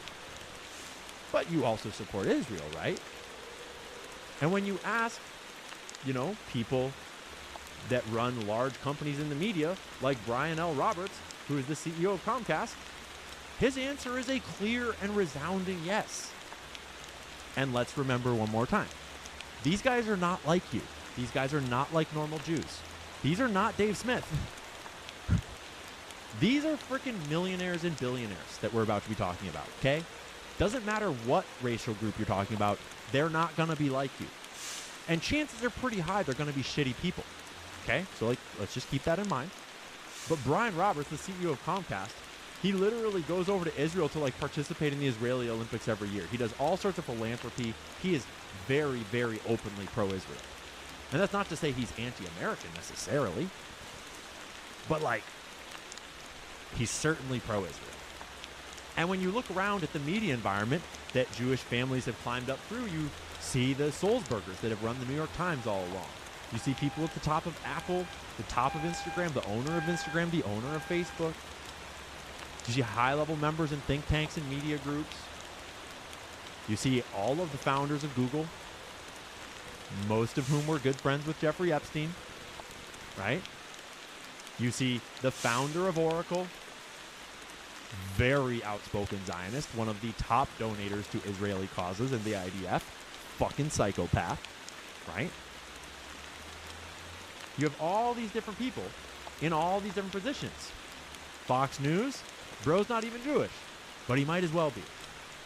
Robert Iger, in charge of Disney. And just remember how much Disney is in charge of. Okay? And again, I'm not saying Jews control the whole media. There's lots of other media groups that are not controlled by Jews. And there's lots of other people that work at these companies that are not Jews. What I'm saying is that all of these people, do you think that all of them are tip-top moral characters? Or do you think that maybe these millionaires and billionaires might be kind of shitty? But the one thing we do know is that Jewish people have a very strong affinity for one another. And we do know that in all these other industries, we're seeing some mobster-ass shit. Okay, so just keep that in mind. And we also know that a lot of these guys are fucking hanging out with Epstein. So let's just keep that clear. But we also know that they all are individuals. Like, Mark is admittedly, Zuck is like, maybe he's the devil, maybe he's a lizard, I don't know. But he's being pretty cool these days, honestly. Like, he's being pretty cool. He put Dana White on his board. That's pretty legit. He started getting punched in the face a lot. He kind of grew a spine. And just the other day, the ADL was whining at me on the internet that his AI company, that Meta's AI company, Llama, is the most anti-Semitic AI on the internet because it's open source, as they all should be. So just keep in mind that, like, there's nuance here. There's individual choices here. And we're not saying, like, any one group or any one everything, okay? I'm just saying that when you zoom out and you overlay the racial identity grouping of Jewish people with industries that have been funneling money for the mob, the Jewish mob, and you have this country conducting intelligence operations, relying on American support by now, because now we're into like the 70s and the 80s and the 90s and the 2000s, you start to have a lot of questions about the media. But it's not just the media. It's also the alternative media. And oh boy, have we had a crash course in the alt media lately, right? And Gio, I know you're tired of the disclaimer. It's important. It's both important for genuine moral reasons and it's important for my own safety. And it's also important to make people that aren't familiar with this conversation realize that this is not a dangerous conversation. I mean, it kind of is. Like, it's kind of an uncomfortable conversation, but it's important to have. Because whether you love him or not, remember what is happening with Trump right now. Remember what is happening with Israel right now. Remember what is happening with Jeffrey Epstein right now. This conversation needs to be had in America, and it needs to be had by everyone, whether it's uncomfortable or not. And my job is to be here to welcome in everyone else that has not been comfortable before having this conversation and remind you that we're talking about an organized criminal syndicate. And we're talking about an organized criminal syndicate that plays on Jewish identity intentionally. And it does that to lure in Jewish people that are not objectively criminals on their own, but they might support Israel and they might unwittingly be donating money to Jeffrey Epstein, so to speak. Or they might unwittingly, as our example before, be donating money to the program that is stealing nuclear weapons from America, as we talked about earlier. Because that's actually how this works. It's not like every dollar goes to that, but it's not $0. And we all know about the Daily Wire, right? But then you have things like Turning Point, which is like Christian, America First, Christian, all this. But it's like, why are all the Jewish donors, all the same Jewish donors that are funding PragerU and Daily Wire and all these other Israeli Hasbara activities, why are they all funding the Christian, like, white, theoretically, organization of TPUSA? Well, it's because if you've been to TPUSA, you would know that last year Ben Shapiro was the first keynote speaker, and that's not an accident. Breitbart got taken over after the tragic killing of Andrew Breitbart. That's a rabbit hole. Look up what happened to his coroner that did his autopsy. And then you have fucking PragerU. Dennis Prager, you can look up his opinions. They're super whack. And then you can look up Marissa Streit, their CEO. But I couldn't help but notice that these days on the PragerU website, no longer does it mention her resume of being an Israeli intelligence asset. Straight up an Israeli intelligence officer. Marissa Streit is not a huge fan of me, I've heard. Sorry, Marissa. Not a huge fan of you either. Right? So the alternative media, we are well aware by now that they are also largely infiltrated by Jewish money to promote Jewish causes. And you start to wonder, we're all looking and we're all wondering, how much of this is genuinely like regular people believing this? And how much of it is a bunch of Jewish people being duped into their support for Israel and Jewish identity being twisted into supporting a corrupt government, a deep state, and a straight-up organized criminal syndicate? Because I can tell you, if you knew what happened in the hotels at these different conferences, you might feel a little differently. But it doesn't stop there. I mean, you can't talk about the media without talking about what everyone's watching at night and wondering, why the hell does a rabbi own MindGeek? And to be fair, MindGeek was just sold because they were getting a shitload of bad press on this. But you can look at OnlyFans too, and you could ask, why exactly is Leonid Radvinsky donating $11 million to the Israel lobby, right? Like, these are all data points that just very clearly show this dual loyalty question. Why didn't he donate that to America? The answer is obvious. It's because he's Jewish, and he supports his Jewish identity in the state of Israel, at least, right? Like, that is the most not controversial version. But there's lots of more controversial versions that are possible as well. And let's be clear, I don't think that Leonid Radvinsky is a very moral person. I don't think he probably has a very great moral compass. I don't think he has a lot of qualms about doing bad things. My personal opinion. I've never met the guy. And I don't think I have to convince you of why we might wonder if there's mob shit going on in the porn industry. And if you look back into the history of who founded the porn industry, you find a similar storyline. And Jewish people have proudly told that story many, many times. Okay? And, you know, whatever. I think that's degenerate, and I think it fucks our culture up. But ultimately in America, it's not illegal. At least as long as you're not funding criminal enterprises with it, as long as you're not, you know, paying women with it and stuff like that, which we all know is happening. But this is the nature of the dual loyalty question. And we haven't really even touched on politics at all yet, but it's all up in politics. And Chuck Schumer really put it best. New York Times article from this year, March of this year, where he straight up said, quote, "My job," he told the reporter, "is to keep the left pro-Israel." Actually, Chuck, your job is to represent the American people. Right? A Jew stands up for his people regardless of the cost and regardless of the politics of it. On this, Schumer has acquitted himself bravely.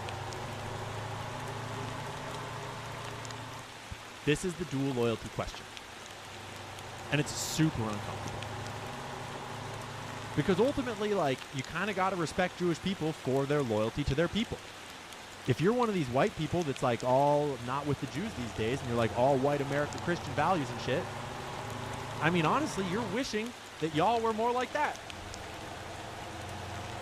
The problem is that the moment that this foreign nation was founded as the representation of this Jewish identity, instead of that Jewish identity being a intangible diaspora concept, then we had a problem. Because then there's an intelligence agency at the other end of that sentence. Then there's a foreign military at the other end of that sentence. Then there's a national interest in Israel's survival at the other end of that sentence. And we already know that that survival led them to steal nuclear weapons from us, which they've never declared, and they might even be holding everyone hostage with. Look up the Samsonov. And so it was the founding of the State of Israel that turned this sort of like, okay, Jews, we get it, and changed it from this question of like, yeah, all right, you guys get along really well and you like have a lot of rituals, into, but like, are you pro-America or are you pro-Israel? And we haven't even mentioned the money yet. And like, you have to mention the banks and the money. And I'm not saying that they run all the banks. What I'm saying is that the Jewish people that are in charge of banks are in a very precarious position because they have a fuckload of power to leverage this question with. Right? And you can go back to the founding of the Federal Reserve and you can directly trace the Warburg connection to the Rothschild banking empire that he came over to represent. And there is very much legs on the question of who really did found the Federal Reserve and who the hell was running it for the last 100 years. Because it's a lot more than 2% Jewish directors of the Federal Reserve. And maybe that is because Jewish people are really fucking good with money. Genuinely. Like, maybe they are. But I do not think so. And it's not just the Federal Reserve. It's all sorts of finance and banking. Right? And obviously there's all sorts of people that are great at finance and banking that have climbed really high in finance and banking. And obviously lots of them are criminal scumbags that aren't Jewish. But remember, we're talking about Epstein. And when you start talking about the financial networks that Epstein swam in, the financial networks that took this unqualified teacher and then made him an unqualified money manager for billionaires, they all have one thing in common. And we're not even going to get into these guys over here. We're not even going to get into Larry Fink and all 5 of the founders of BlackRock being Jewish. That is just the truth. Kind of an uncomfortable one. We'll skip Michael Milken. We'll skip Drexel Burnham Lambert. We'll get back to Leslie Wexner in just a second. Glenn Dubin as well. Mr. Greenberg. He played a pivotal role in taking Epstein from the classroom to the White House. He was not there by the time Epstein got to the White House, but he played a pivotal role. Okay? And Glenn Dubin and Leslie Wexner and a lot of their money, and this is where we find ourselves at Jeffrey Epstein. Okay? And that's a speed run of just the environment of Jewish organized crime and the types of people that they are pressuring or getting involved with or, laundering their money with. And everyone that I just talked about are not like you. They are not like your Jewish friends. These are all millionaires and billionaires that are from this snaky class of evil motherfuckers. Not everyone that's rich is evil. There's good people up there too. But they're not like you. They're not like us, you might say, if you know what I'm saying. And so that network is what spawned Jeffrey Epstein. And by now, we have more than ample evidence that Jeffrey Epstein was Mossad. Okay? And we'll get to that evidence. But first, let's talk about the money that funded him. L Brands, the company, the empire of Leslie Wexner.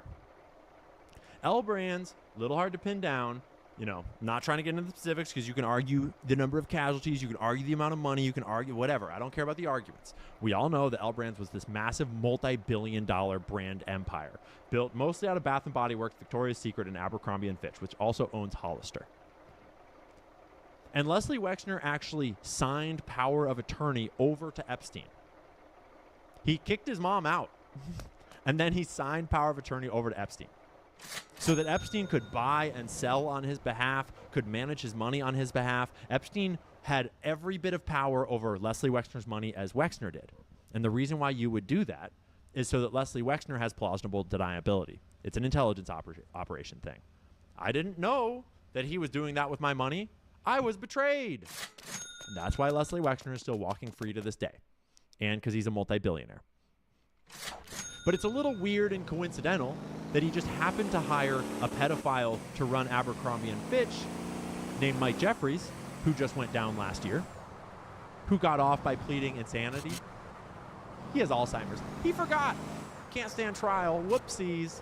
He was just trafficking a bunch of young underage boys and pumping them up with drugs and locking them in rooms and doing psychotic, inhumane things to them that I really suggest you do not go to the lawsuit and read about. But I did, and it's effed. But then, not only that, he also put Jeffrey Epstein in charge of the entire thing. Of all of it. And Jeffrey Epstein got access to most of these girls by posing as a Victoria's Secret modeling scout.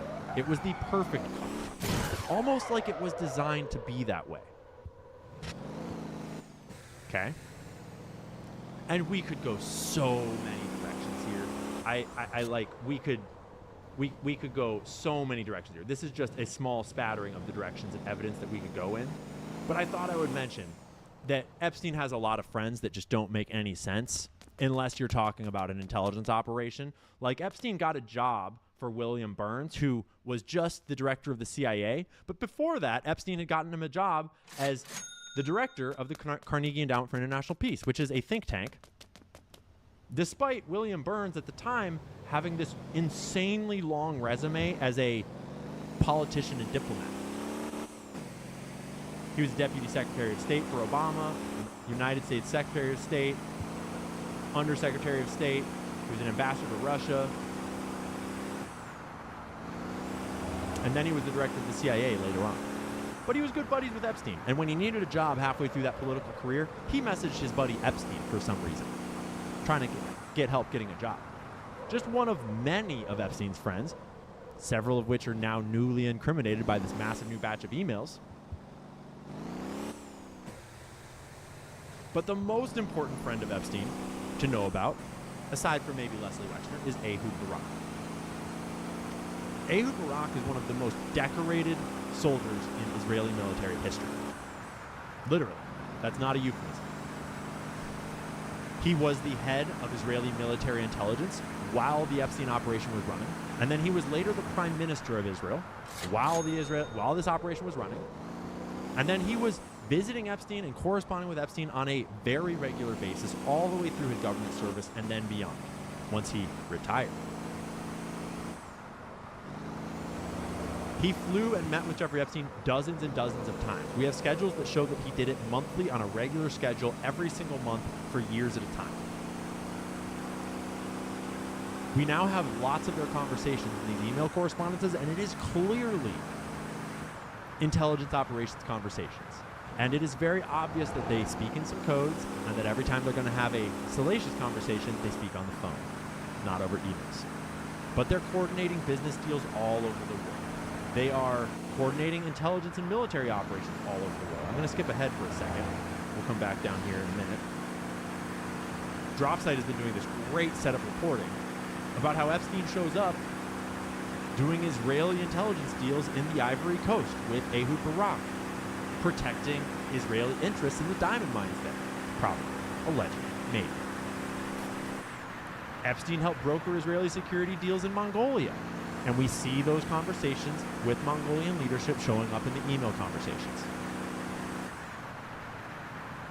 This is just reporting about Ehud Barak staying there. They had a large role in the Syrian civil war. And they were all over the world doing other things that were very clearly intelligence operations. Obviously, we haven't even talked about Daddy Maxwell, the famous spy. Couldn't help but put Dershowitz on here, right?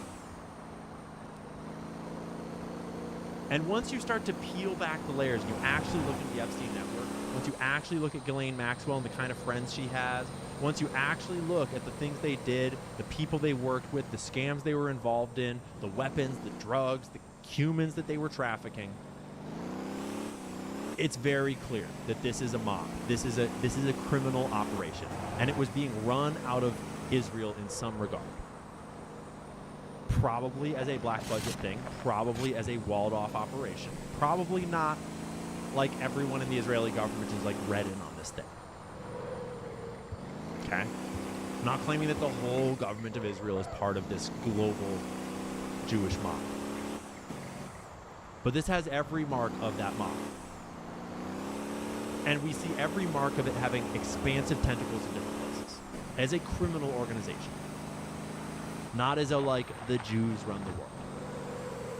But we also see in the Epstein files, in the Epstein emails, in his correspondences, that he used this Jewish angle for him to climb ladders, and he used it to get access to other people and to solicit other people.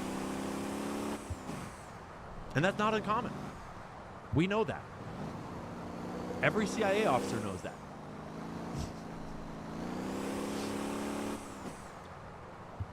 So, we're going to briefly scan through all of this madness. We're going to skip right over him maybe being the guy that caused 2008 financial collapse. That's a crazy rabbit hole. And I'm not kidding. It's like, legitimately, we have very strong evidence that he was right there and pulled the pin on the CDO markets. And we're going to jump over to France. To his boy Jean-Luc Brunel. They got him started in this modeling industry and this recruitment of girls through modeling. I mean, who knows who got who started, but they were very close for a very long time. This guy was super fucked up. And the French connection is interesting because it was always there, but it's become more and more apparent how important it is. Right? And you can read into Jean-Luc Brunel's history plenty, but we're going to hop over to these guys for a second and just remember what we've learned about France in the last year or two. If you haven't followed Candace's reporting or read this book by Xavier Poussard, suffice to say we have some questions about what the hell is happening right here. And we learn that Emmanuel Macron was very good friends with the Rothschilds. David de Rothschild basically put Emmanuel Macron on the throne. And when you look at France, you realize that it is the last outpost of the Rothschild family in a lot of ways. It was where the branch of the Rothschilds that was the strongest endured for the longest, and they very much are still there. Guy de Rothschild was the patron of the family through like the 70s, the 50s, 60s, 70s, and his name shows up in all kinds of intelligence operations. But then other Rothschilds are involved in these financing deals. They're involved in financing Israel's founding. They're involved in financing Israel's nuclear facilities. They're still out there playing games. And there's lots of other families in the world that play games too. But we're talking about Epstein. Because Epstein is the one that has blackmail on all of our politicians, and all of our financiers, and all of our bank, but not literally all, you know what I'm saying. A bunch of our media people. right? And that's where these new leaks about Ivory Coast were super interesting. I did a whole stream on it. It just got posted on my YouTube channel right here yesterday. And I suggest you watch it. Because what happened in the Ivory Coast with Jeffrey Epstein and Ehud Barak in 2010 to 2014 is clearly an Israeli military operation, and it is clearly in defense of deep state French Empire nation building in Western Africa. Probably to try to control diamond trade, maybe some oil, maybe some gold, and French currency dominance. Because, you know, the banks. And when you read the emails, it's very obvious that Jeffrey Epstein and Ehud Barak are doing Israeli military intelligence operations together over there. There's really no other way around it. Like, he's not a bounty hunter for billionaires flying to Ivory Coast with an Israeli intelligence executive officer selling Israeli surveillance technology to the royal family that is now in control of Ivory Coast in exchange for favors. You look at the mega group, super shady group of Jewish billionaires, super fucking scumbags. People like the Lauder family, Wexner. And, you know, they just get meetings with presidents and former presidents of Israel because Judaism, I guess. But, you know, the leadership of Israel would never be in with this criminal cabal, this criminal conspiracy that birthed Jeffrey Epstein. Except for maybe the former Prime Minister, Ehud Barak, and maybe the former, or the current Prime Minister, maybe, allegedly, maybe, Benjamin Netanyahu.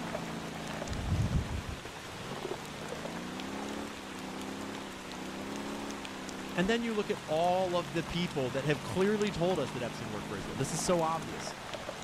Ari Ben-Menashe, former Mossad spy, told us straight up that Epstein was Israeli intelligence. Alex Acosta, American attorney, Southern District of Florida. I was told that Epstein belonged to intelligence and to leave it alone. You look at Ehud Barak.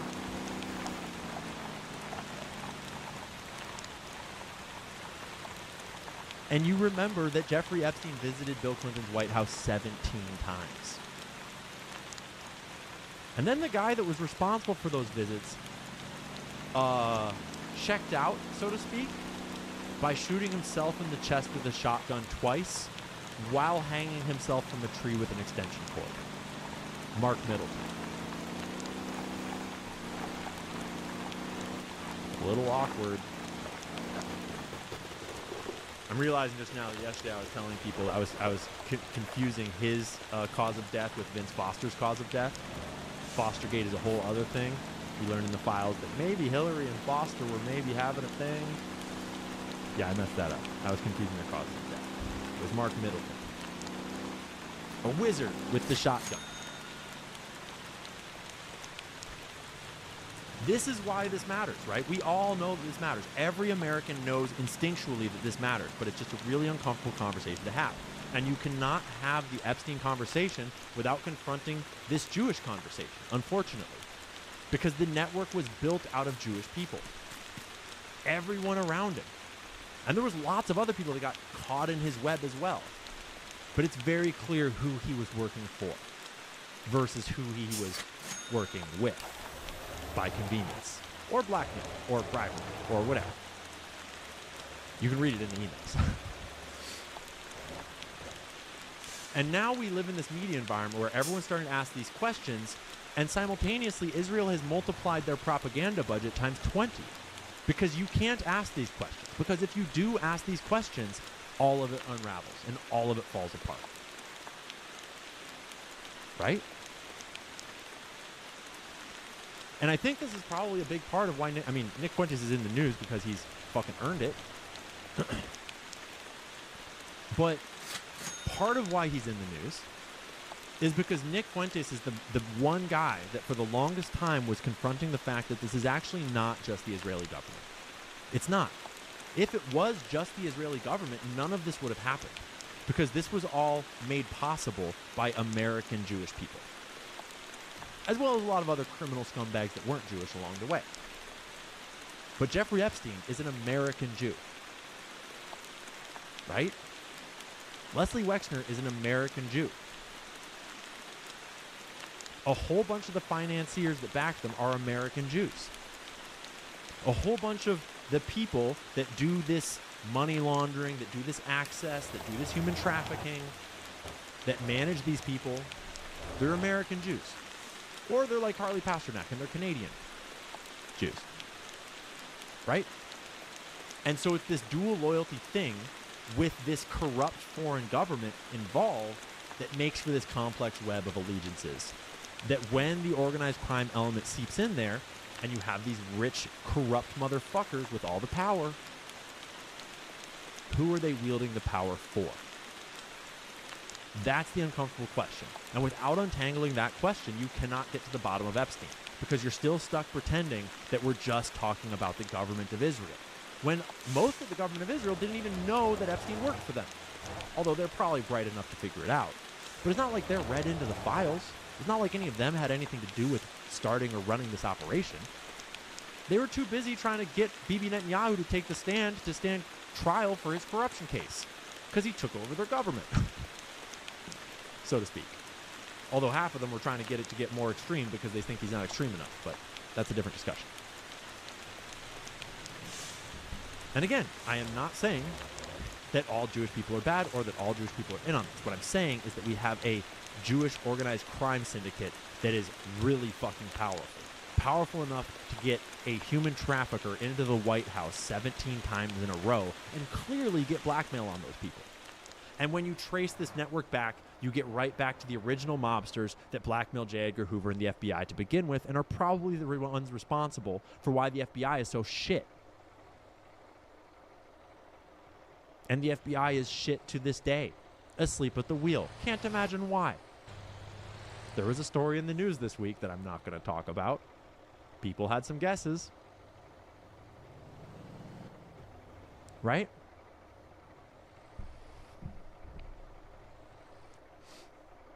So, this is the Epstein debacle. And it goes way deeper than that. There's way more evidence than that. There are so many emails to go through now. And everywhere we look in these emails, there is new evidence. And I just did a whole live stream all about it yesterday. But just like everyone else, I am sifting through, sorting them, looking at them, finding his connections, digging them apart. President of the Maldives, like random consulting companies, wives of Larry. Sorry, my brain is saying Larry Ellison, but we're talking about Larry Summers. Catherine Ruemmler, Obama's chief counsel, is way up in there. I'll just share one tidbit that I found today.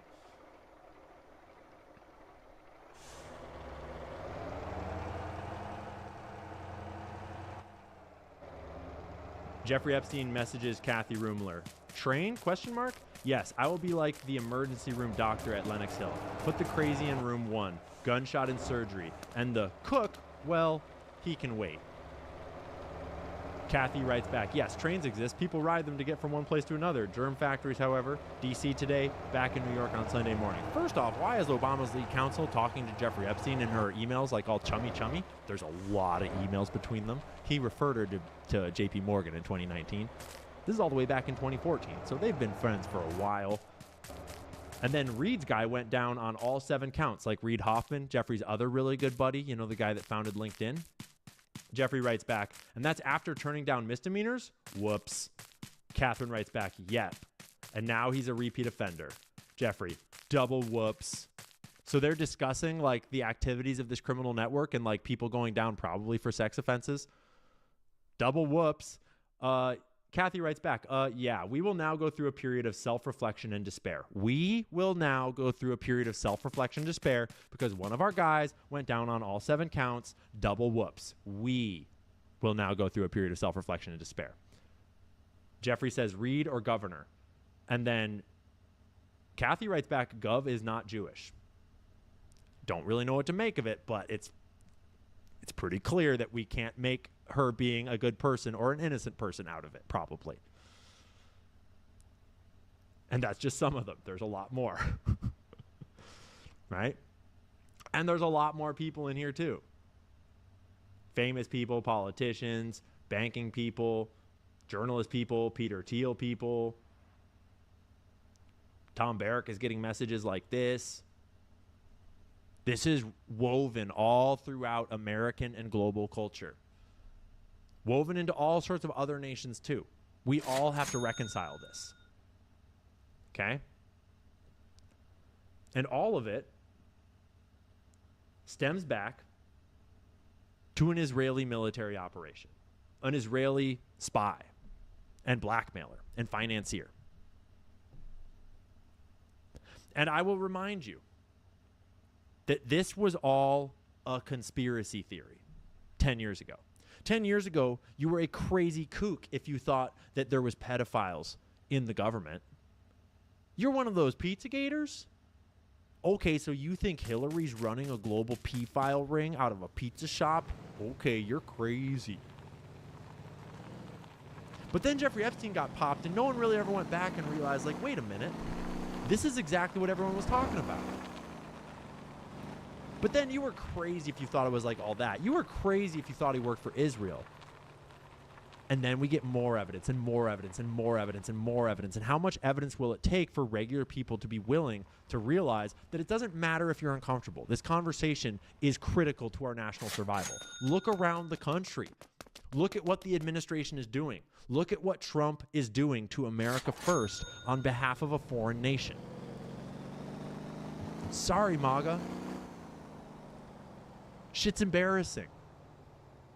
Let alone an existential threat to all of our survival, to all of our national interest, to all of our financial well-being and all of our children's futures. And if we just let this keep on going, if we don't all wake up and demand this conversation be had at the highest levels, if we don't demand accountability, what do you think is going to happen? Right? So, I think we've gotten ourselves in enough trouble for one night. I think that we have done enough boo-boos for one night. So I'm just going to pop us out here. And I'm going to hide this.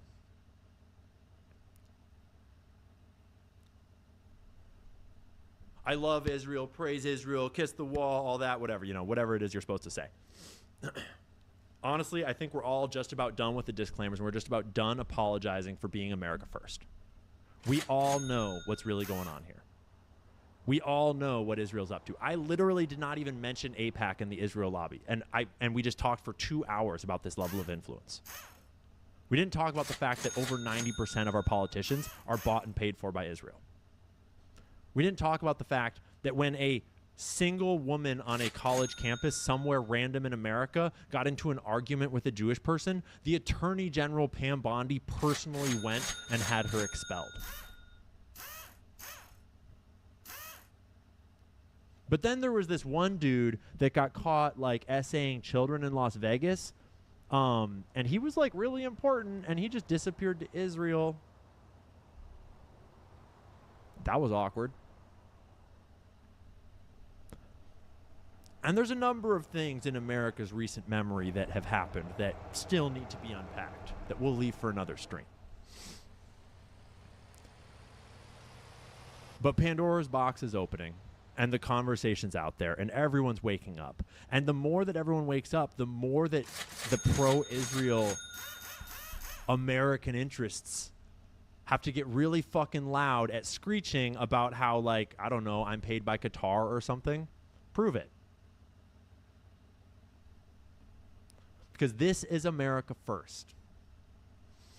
And whatever y'all are doing out there, whatever narrative you want to spin about how, like, Israel's interest is really America's interest is like, okay, yeah, no, it's not. Because apparently Israel's interest is trafficking children to wealthy billionaires and covering it all up. Apparently Israel's interest is compromising our law enforcement agencies at the highest level. Apparently Israel's interest is sending Americans to die in foreign wars and taking all of our tax dollars so that they can have free health care. And we didn't even talk about looking up how Jewish people give each other loans with no interest. You should look that up. It's real. It's fucking crazy. Okay? So it's complicated. And it's messy. And I know a lot of people are really gung-ho and ready to be like, yeah, kick them all out. And it's like, I disagree. I genuinely disagree. I think that we need to stop the cycle. I think that the conversation needs to be had in a very mature and careful way so that we do not cause more cycles of hatred and violence and espionage. But I certainly think we need to get it under control. And I don't have the solution for how to do it. All I know how to do is read and talk. So I'm reading and I'm talking. And I don't know if you're reading some other shit, but it sure seems like all these Zionist influencers are reading some other shit. Or maybe they just don't read at all and they just blech. Because the checks will come either way. Or rather, they'll only come that one way. So that's the end of our disclaimer. And that's the end of our session. That's the end of our talk for tonight. I had to be on a roll, so I haven't really even looked at your chat all night long. But let's bring back up your chat. Let's bring back up the homies. And let's get ready to wrap this show up. We're going to play the outro, and then we're going to turn on, we'll be right back. We're going to turn on some music. We'll read the super chats. We'll hang out before we finish the night for real. I'll see you right on the other side of this. Conspiracy theories are entering information is the oxygen of democracy. There's so much evidence out there that even if less than 1% is true, that would be enough to collapse the current paradigm and change the whole planet.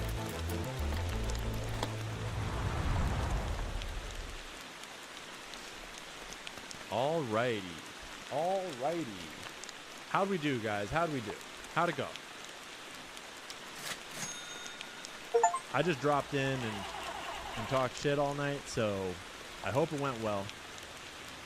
If you've been around for a minute, you've pretty much heard that one before. But it just felt like we needed to talk it back through. For all the newbies. For everyone that hasn't been here. Because like Epstein is out and it's time.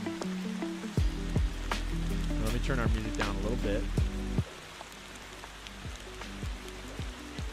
I'll hang with y'all in the regular chat for a minute. I'll check out the regular YouTube chat. Felt like we needed to talk it back through. Israel's interest is trafficking children to wealthy billionaires and covering it all up. Apparently, Israel's interest is to wrap this show up. We're going to play the outro, and then we're going to turn on, we'll be right back. We're going to turn on some music. We'll read some super chats. We'll hang out before we finish the night for real. I'll see you right on the other side of this. Conspiracy theories are entering information is the oxygen of democracy. There's so much evidence out there that even if less than 1% is true, that would be enough to collapse the current paradigm and change the whole planet.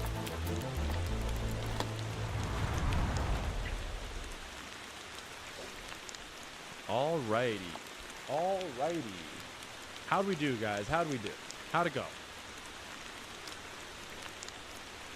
I just dropped in and talked shit all night, so I hope it went well. If you've been around for a minute, you've pretty much heard that one before. But it just felt like we needed to talk it back through. For all the newbies. For everyone that hasn't been here. Because like Epstein is out and it's time. Now, let me turn our music down a little bit. I'll hang with y'all in the regular chat for a minute. I'll check out the regular YouTube chat too. And then we'll get into supers here in a second. How you doing, chat? How you doing? Yeah, we got some chills in the chat. Yeah, I'm fake. I'm controlled opposition. I mean, if you have a different opinion, that's cool. I don't care. Shout your opinion. Join the conversation. Build a platform. Get involved.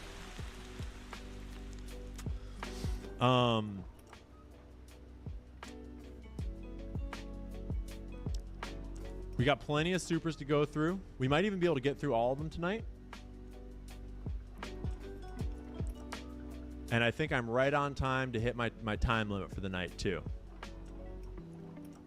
It's a deep rabbit hole. You might even call it a rabbi hole. What am I sipping on? That's energy drink from earlier today. And I've got a Waterloo. Some nights I'll drink like a cider or something with you, but tonight we were trying to get lasered in on it. Mad as hell, huh?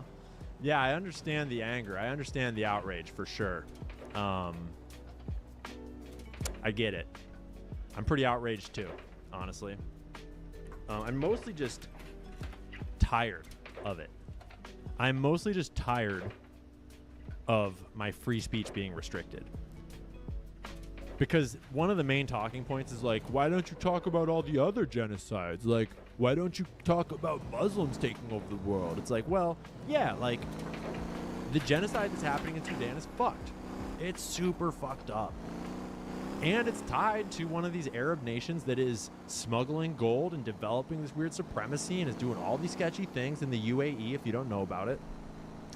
There's still a lot I need to learn about it.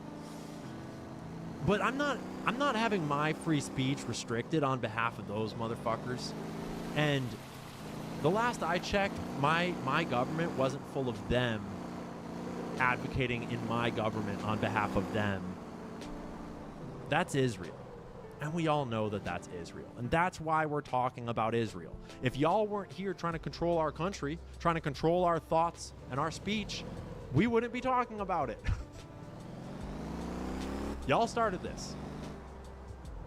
When homeboy walked into the White House 17 times and diddled kids. So, right? Right? Yeah, UAE propped up by Izzy. I wouldn't be surprised. I don't know. I would not be surprised. Fuck me and my anti-Semitism. I mean, you can call me one all you want. I genuinely hold no hatred towards Jews. Honestly, I feel bad for Jews. Like, Jews are caught in the middle of this fucked up thing that they didn't ask for. And there's a bunch of Jews that want nothing to do with it. A bunch of Jews are actually the most vocal critics of Israel, and they take the most arrows from their own people for calling out what this is. But whoever it is that's trafficking kids, sorry, you're not the good guys. And, like, it's not my fault that y'all can't read. We had more than enough evidence the day that these books came out to know what was going on. And y'all just didn't want to read them. Hundreds and hundreds and hundreds of citations. Very high quality. Not controversial. Not complicated. But now we've got emails and we've got flight logs and we've got photos and we've got diaries. We got all kinds of shit. So it's just like the more that the Zionist crowd tries the same Hasbara, tries the same name calling, the same tired anti-Semitism screeching, it actually just makes it more and more obvious, the control tactics, and more obvious just how much influence in the media and the finance and the government they really do have. Like, the narrative is in a death spiral. Sorry. What book was that? That book is One Nation Under Blackmail, and it is the quintessential story of Jeffrey Epstein. This is the story of how organized crime in America grew to the state that it is. This was the first half of our presentation, basically, but in a lot more depth.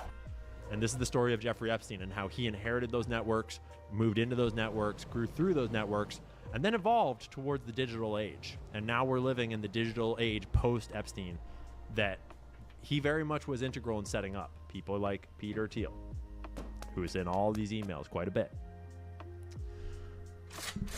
So buy them, read them. They're very dense. I've read them like 3 times plus. Now I'm at the point where I'll just open them before bed and just read it until I fall asleep from whatever page I want, because it's all bangers and it's all super complex, but it gets more and more understandable every read, and it's really interesting. So how do you download the network map file that I created so you can read it for yourself? So the thing about Obsidian is that it doesn't really have share features that work, and I've tried many times, but the thing about Obsidian is that I've wanted a better version for ages. And my buddy started building it yesterday. And he like kind of almost like, he's basically made something better than Obsidian in one day. And we got really into the idea. And it's super effing cool. And our plan is to make the better research tool better than Obsidian, build in all these other features, and then to share it with everybody. And it's going to change the effing game. I cannot wait to show it to you and share it with you. It's the we've got the coolest name ever. We've got the it's going to be so fucking cool. And we're just going to give it out so that anyone can use it, because it will change the game. Honestly, we probably won't even charge for the basic version, because the way it's designed. So it came out of these files, these email files, where we have all these emails that are impossible to navigate. They're impossible to analyze. And most people don't have any way to actually look through them. So we need like an AI tool that can like scrape them all, scrub them all, organize them all, and then like put them all in one place that we can work with. And I was doing that for myself. And then he was like, dude, I should build that better. And he started building that, and he got really carried away. And then we put our heads together, and a couple of us all thought like, oh, this could get really good. And so actually the base tool, part of the key is that we don't you shouldn't have to be uploading to the internet, because that's scary.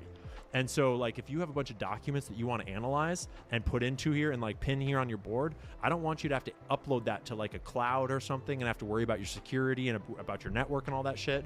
So it's actually a local thing that runs on your own PC, and it's not like doesn't take a bunch of like money or hosting or anything. And so like we're just going to probably give it out for free. And we might make a more advanced version that maybe costs a little bit of money to support it, but no, it's just going to be so freaking cool that we're just going to give it out because it's freaking awesome. And I got to play with one little version of it today, but like give it a week or two and you'll start to see it. You'll start to see me using it in my videos, and then you'll start to see other homies using it, and then you'll get to use it too. So I'm super stoked on that. Not gonna give away the whole roadmap yet, but power to the people, baby. Because information is power to the people. That's what my shit's all about. And like, I'm not necessarily right about everything, but I'm just doing my best to learn and to share information. And hopefully then y'all take that information, think for yourself, do your own research, and come to your own conclusion. And maybe you push the line more than me. Maybe you figure out things that I don't know, right? And collectively, we all put it together, right? So yeah, power to the people. People are waking up. We're done with this shit. It's not like an AI, but it does have AI capabilities built into it, and they're fucking awesome. Like, so cool. Like, the ability to read and analyze and source 7,000 documents all at once is really cool. But then to still source back to the original file so that you can double check it and have the original file and paste it on your pin board. And be like, hey, find me all the emails that have Ehud Barak's name in them and paste them on my pin board. And then let's draw some connections. Right? How revolutionary would that be? And then start to think about all the things you could do with that. And if anyone wants to take my idea and beat me to it, be my guest. Mine's going to be cooler, but I'm happy for y'all to build it too.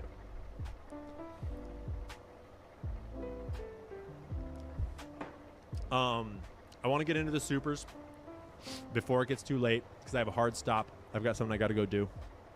So we're going to pop into the supers here.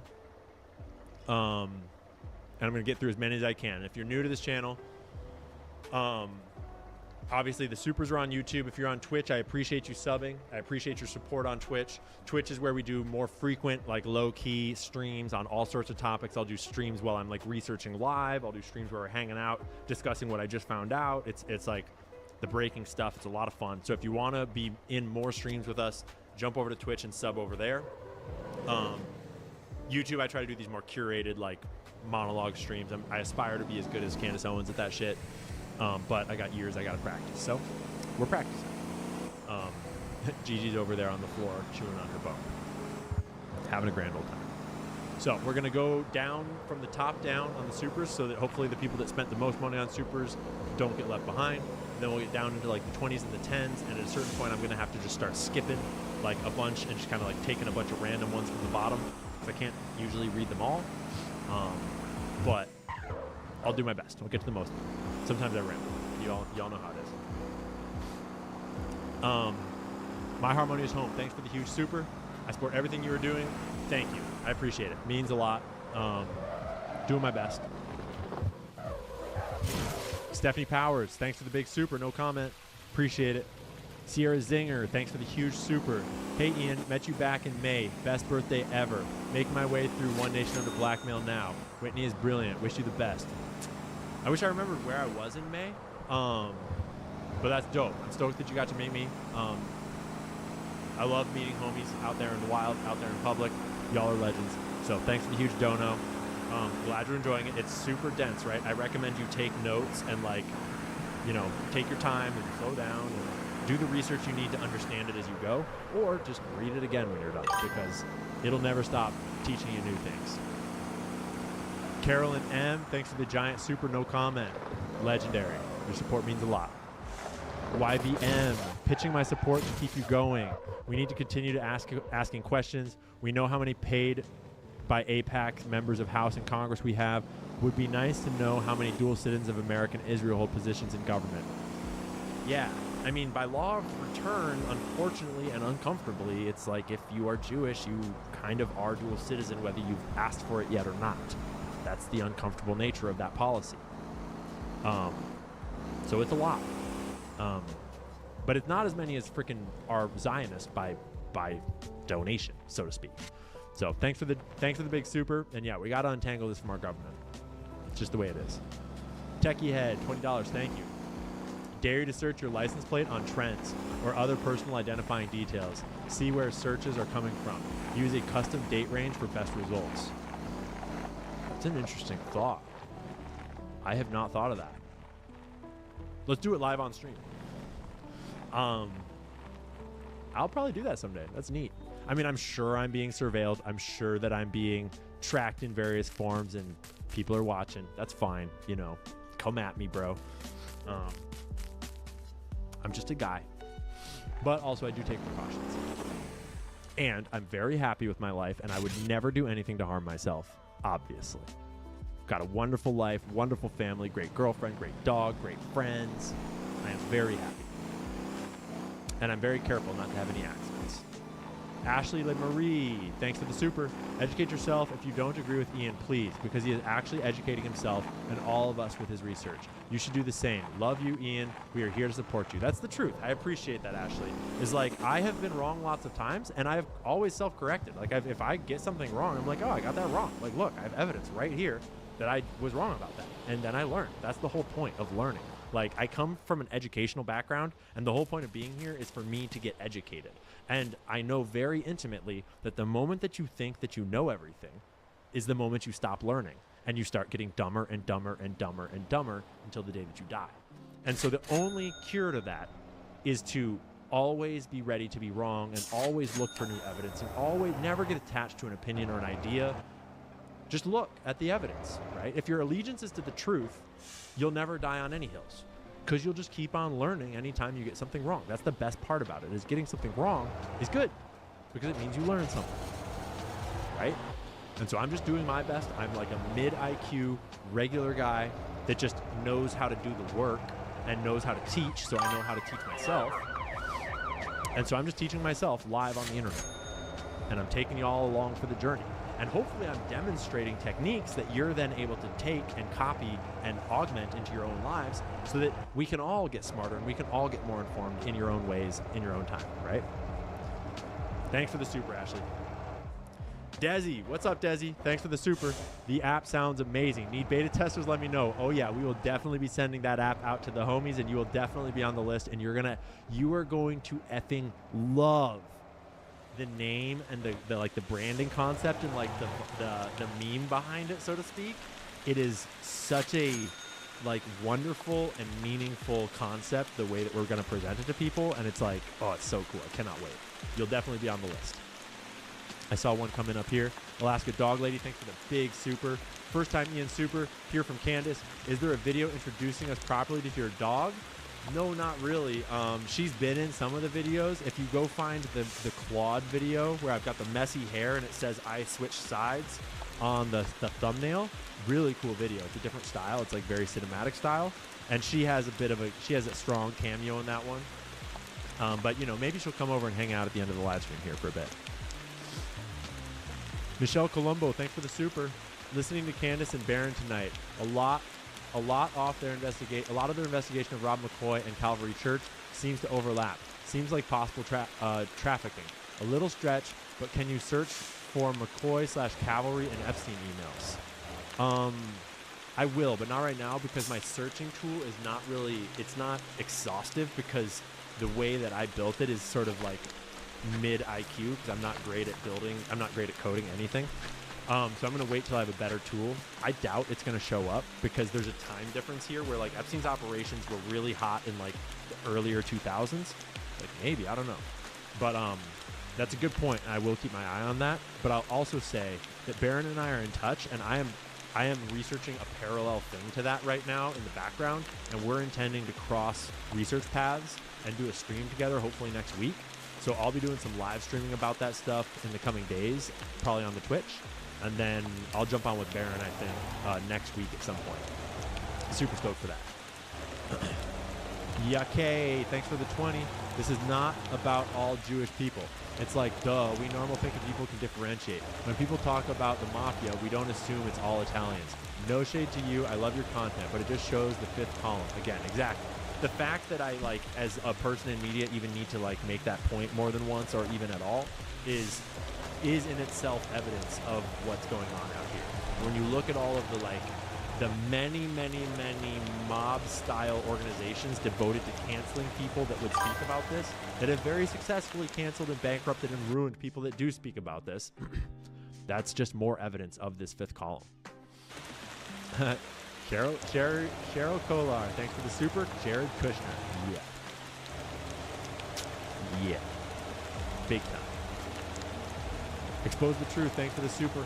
Call me crazy, but I think Charlie Kirk was a prophet, and the sources of evil that 86'd him triggered some divine intervention of all of them being exposed. Christ is king. Keep exposing the truth, Ian. I honestly agree. There is something divine about the timing, and it's like this divine tragedy of the human experience that we're all going through together, where somehow the man that founded the organization called Turning Point that had devoted his life to Jesus becomes this martyr at the center of this conversation, and it's just so wild and tragic and hopeful in some way. What's up, dude? Do you want to come cameo on the stream? They're asking about you. You want to jump up? Come on up. You tired? You want to come up? Come on. Yeah, come on up. Yeah, come climb up. Yeah. There's your intro, Gigi. This is Gigi. She's my rescue dog. Got her back in 2020 from a hard life. And now she lives an easy life, but she gets bored when you laugh. You want to go lay down? And she just kind of does what she wants. She just eats chicken and does what she wants. Allie, thanks for the super. I blame Major General Robert Ferreira. Hey, we got a legend in the chat. You've been around for years.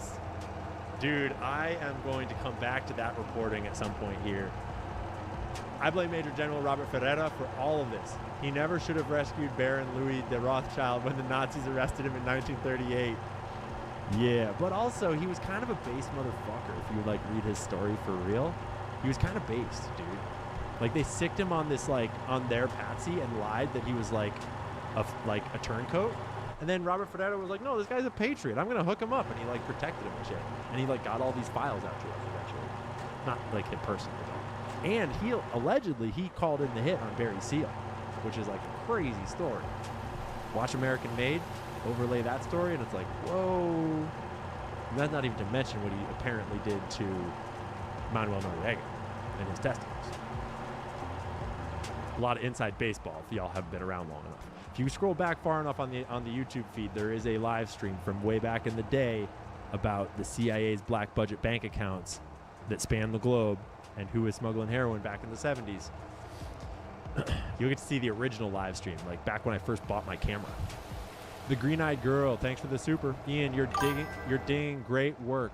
Don't stop. First time I've been able to tune in live for Free Speech Friday, and it's excellent. Hope to get my pod up to your level and work with you in the future. That's the spirit. Make content, do your own work, build your own thing, improve, practice. In the future, totally. That'd be sick if we worked together. I've not seen your shit in the past, but now I'll look for it. Thanks for tuning in. It is fun to hang out live, isn't it? Emily Duchesne, 606. Thanks for the super. What do Jacob Wallenberg, Nicholas Kristoff, David M. Rubenstein, Lawrence D. Fink, Jean-Claude Trichet, and Jean Charest, former leader of my province, have in common? All on the last Trilateral Commission membership list. Yeah, these are globalist organizations, these think tanks and like summits and groups and stuff. They are definitely a network of global control, and it's like the old school tinfoil is still very relevant today, although it's evolved into new methods and means, but it's all still the same game. Woofy 548, thank you. Check out Sean Ryan's post about UVU and TPUSA security text exchange. I'll look for that. I actually might know what you're talking about them like actively not working with the local law enforcement to secure the area. Ashley Lemaire 1776, thank you. Love you, Ian. You're amazing, and we all love your bro. Thank you. Doing my best. Always here to support you. Thank you. Appreciate it. It means a lot because who knows where this is going to go. Who knows if they're going to kick me off of a platform or not. If they do, we'll jump to the next one.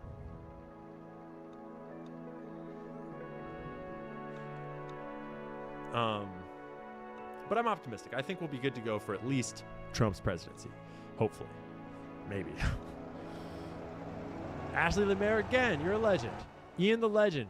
Balls the size of Mount Everest. Always going max. We definitely went max tonight. Yes, we did. Maybe got in some trouble, but whatever. Bring it on. You know, there's a lot of trouble to go around these days. Not in as much trouble as Elijah Schaffer right now. Elijah Schaffer's been a very bad guy.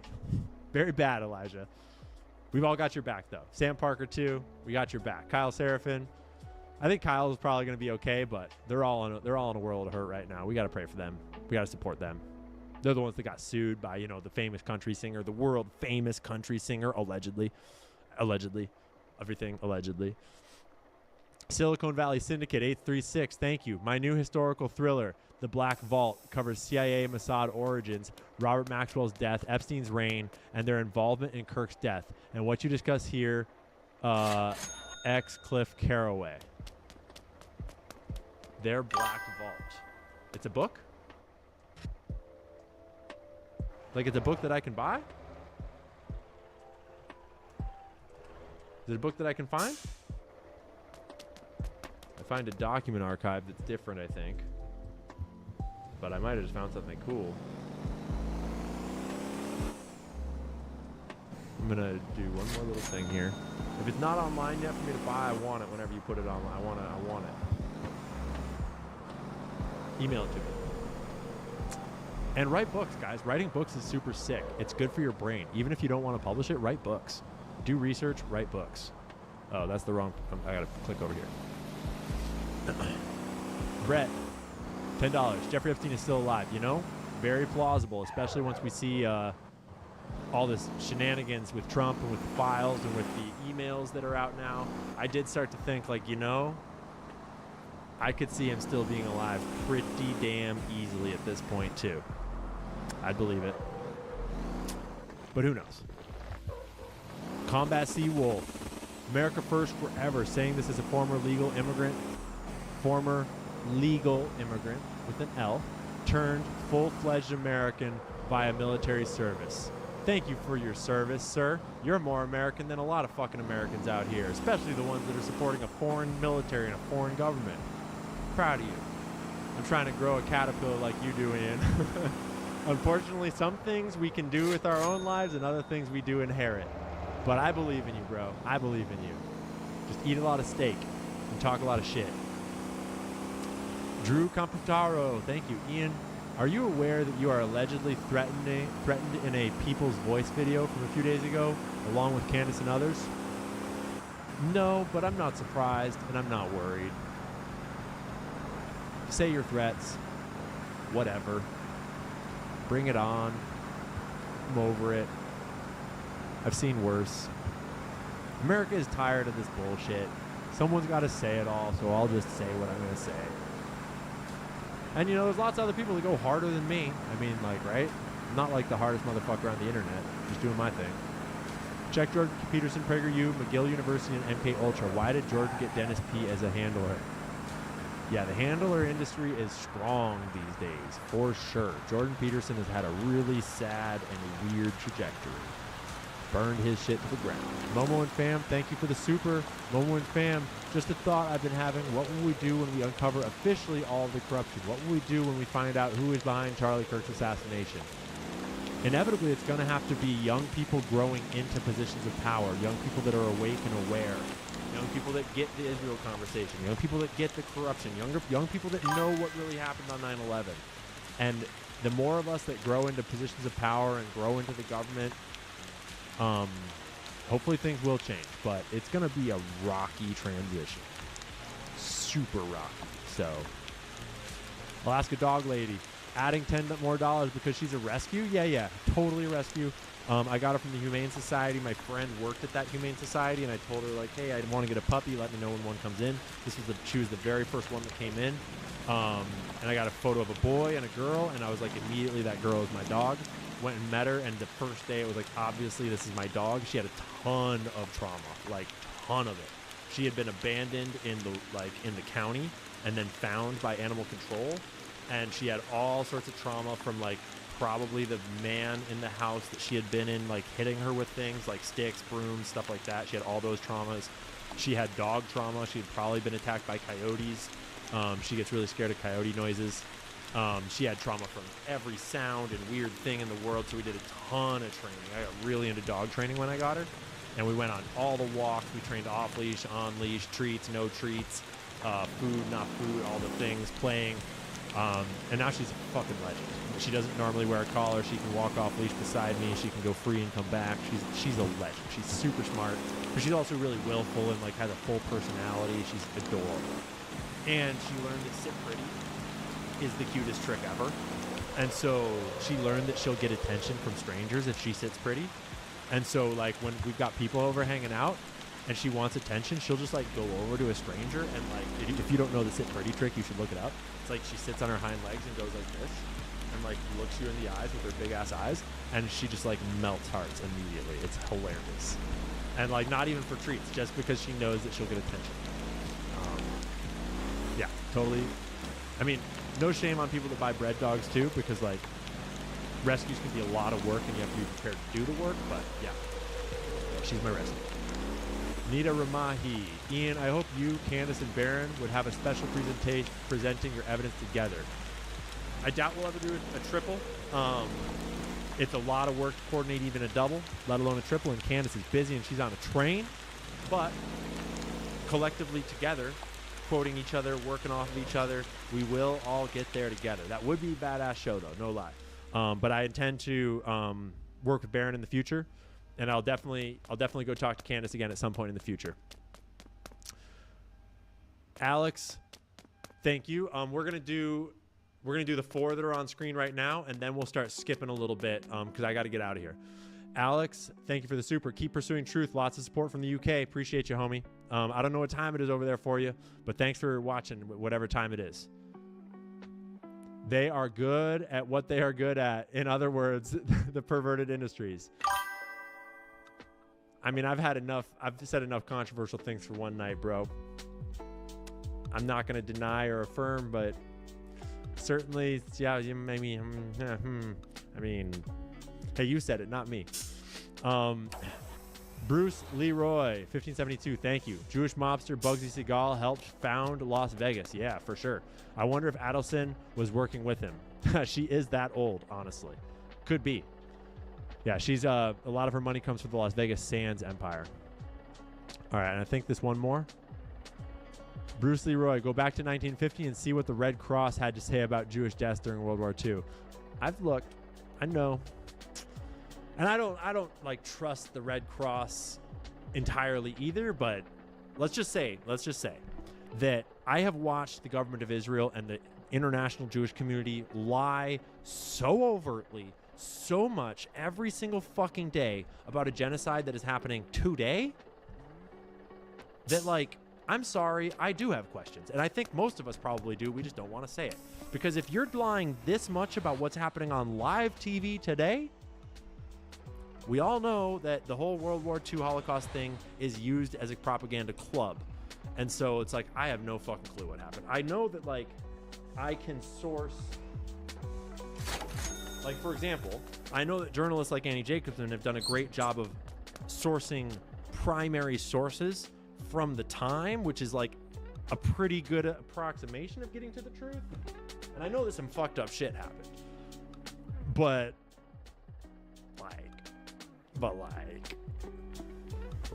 don't lie. Do not lie, because you devalue what is true. And now no one fucking knows what's true, and it's not our fault. Because we're here trying to get to the truth. At least I am. I'm not the one fucking lying about everything, so that's all I'll say. Bruce Leroy, go back to 1950. You already said that. And last one, Despicable Country. Love your channel. I appreciate you. I'm going to scroll. Oh, cool. We just got a couple at the bottom here. So I'll just rapid fire these guys. I'll get them all. Maybe. The Founder Press. There's another pastor we need to look at. Marine connection. And he's running for governor. Part of Charlie's Circle. I did a vid. Ooh, interesting. The Founders Press. I'll have to go look your shit up.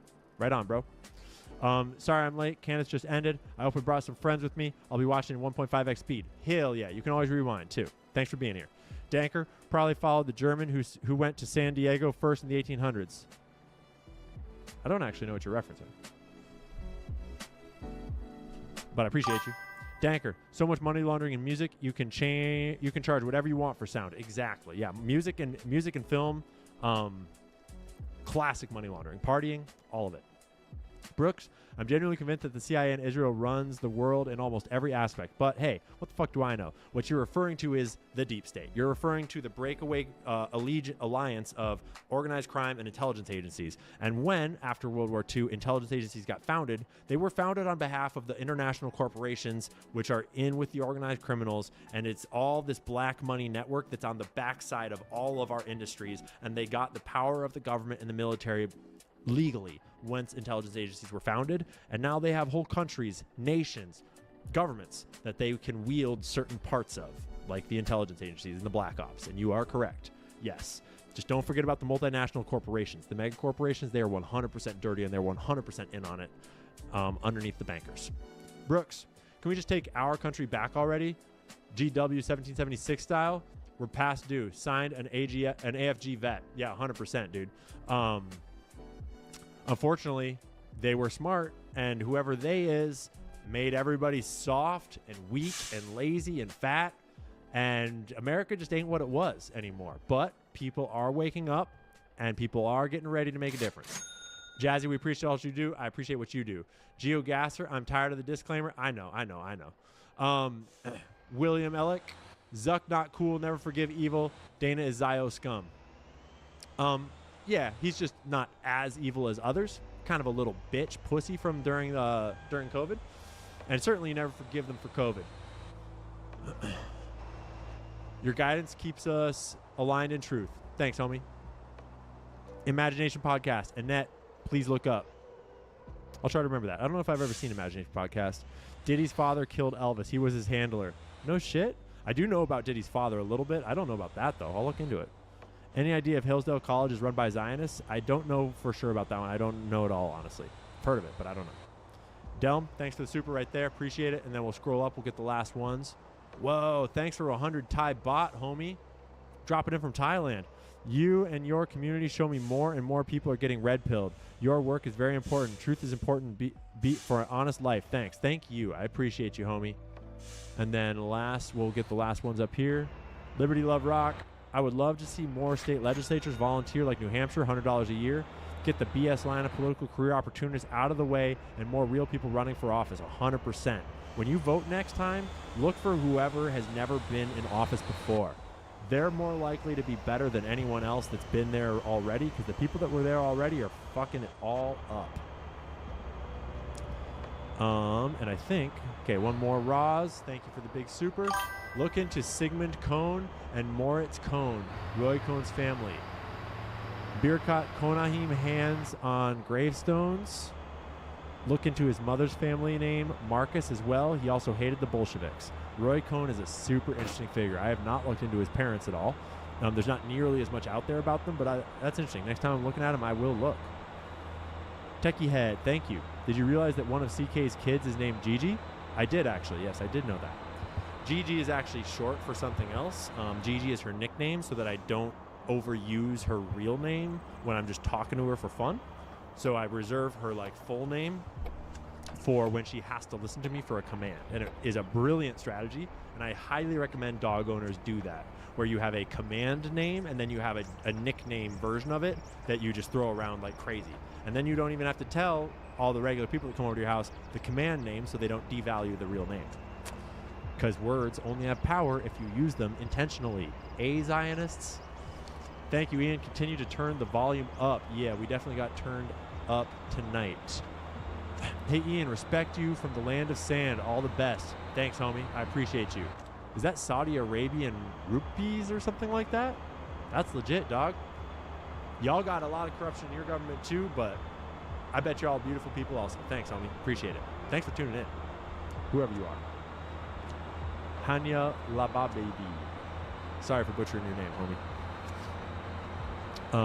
Cool. And that's all them supers. Don't throw any more in. Don't throw any more in. I'm not going to read them after this one.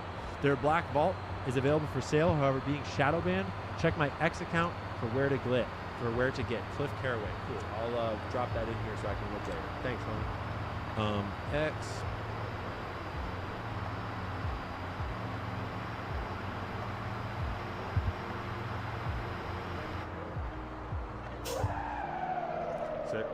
Sick. I think I found it. Yeah, what's up? Sick. Cool. Right on, team. Oh, wrong click. Click. Cool. All right, that's us. That's us for the night. 8:25. I'm right on the dot for when we were supposed to wrap this up. Killing it. Doing good. It is Rial, not rupee. Correcto. See, I do not know everything. Far from it. But I am working on learning a lot more about global geopolitics and the unique nature of each individual nation abroad. Infinite shit to learn about other cultures and other places. Lockstep put in $2 to say have Nick Fuentes on, please. Way half. I am totally open to that, and I did hit Nick up about it. He is super busy and he's super tired. He's been traveling like fucking crazy. But we will do that at some point, probably in early next year or something like that. I don't want to pin him down. He didn't make any commitments, and I totally understand. But I definitely reached out to him and was like, hey, you're killing the game. Let's have a cool conversation. He's killing it. Yeah, 100%. And he's one where I'm fucking over the disclaimers. Y'all know the disclaimers. Fuck that shit. He's killing it. It's important to mention that I don't really bring people on very often because the technology of doing so is kind of complex. You can do it virtual, not super complicated, but good conversation is important to have in person, and I aspire to be able to have people on in person in the future. But I also plan to use my Twitch channel to do more digital conversations with just kind of all sorts of homies popping in and out. So that will be in the future at some point. We are definitely neither of us are averse to it. And it'd be a really interesting conversation, I think. I would dig it. I would learn a lot from it, 100%. I just saw something that was a good thing to respond to, but I forget where it was. Oh, are we on tomorrow? Probably. Tomorrow is Saturday. I'll probably stream with you homies on Twitch tomorrow. I have a thing that I didn't get to today because I ran out of time because I was building this other app thing in the background this morning. But we will probably go through this crazy video about this dude that did an audit of TPUSA's public finances, their public filings, and it's out of control what he found of just blatant corruption and possibly crime that is just messy all over the place, and it really fills in a lot of the picture around TPUSA. And I also have a bunch of stuff about the pastors and about these weird Christian captured Seven Mountains mandate people that Candace has teased but hasn't gone into yet. And I've been diving down that. So I think we'll do some of that tomorrow and in the future. So make sure that you subscribe to the Twitch if you want to get more of this shit. That is twitch.tv/cancel Ian Carroll.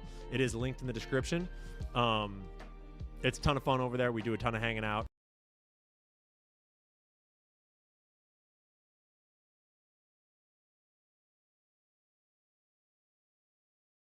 I realized that this is fucking impossible.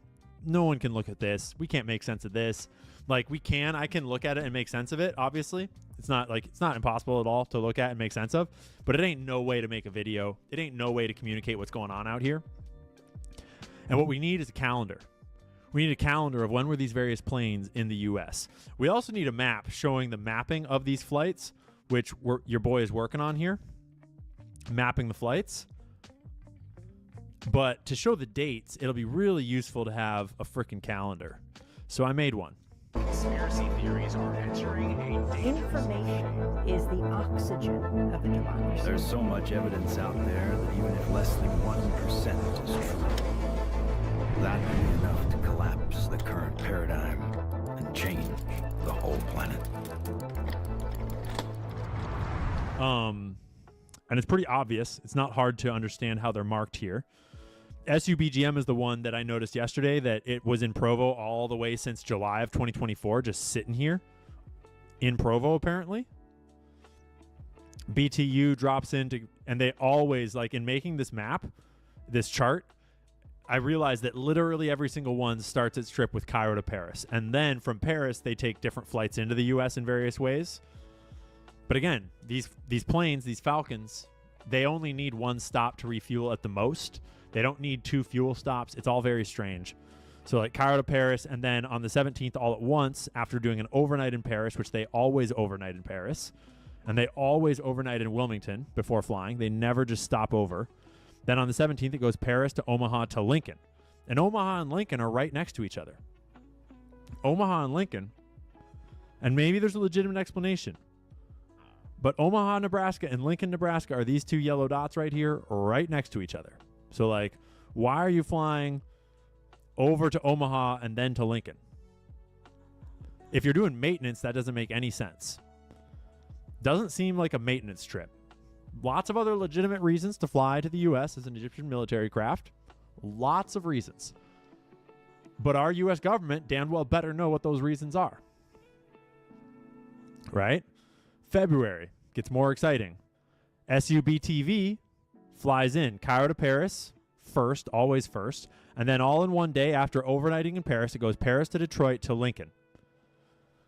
Stays for a while in Lincoln, Nebraska.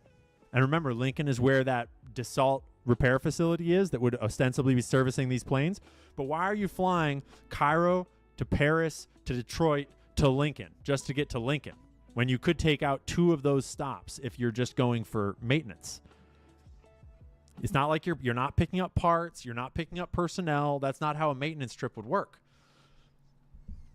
So it doesn't really make sense. Exchanging pilots? Why would the Egyptian military be exchanging pilots? Right?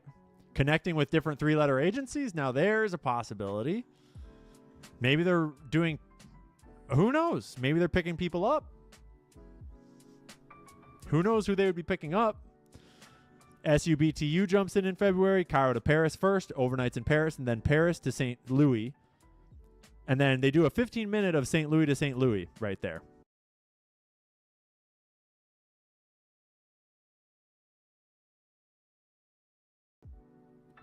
And I put in a note that January 31st is when Candace starts airing the Becoming Brigitte Season 1, right here.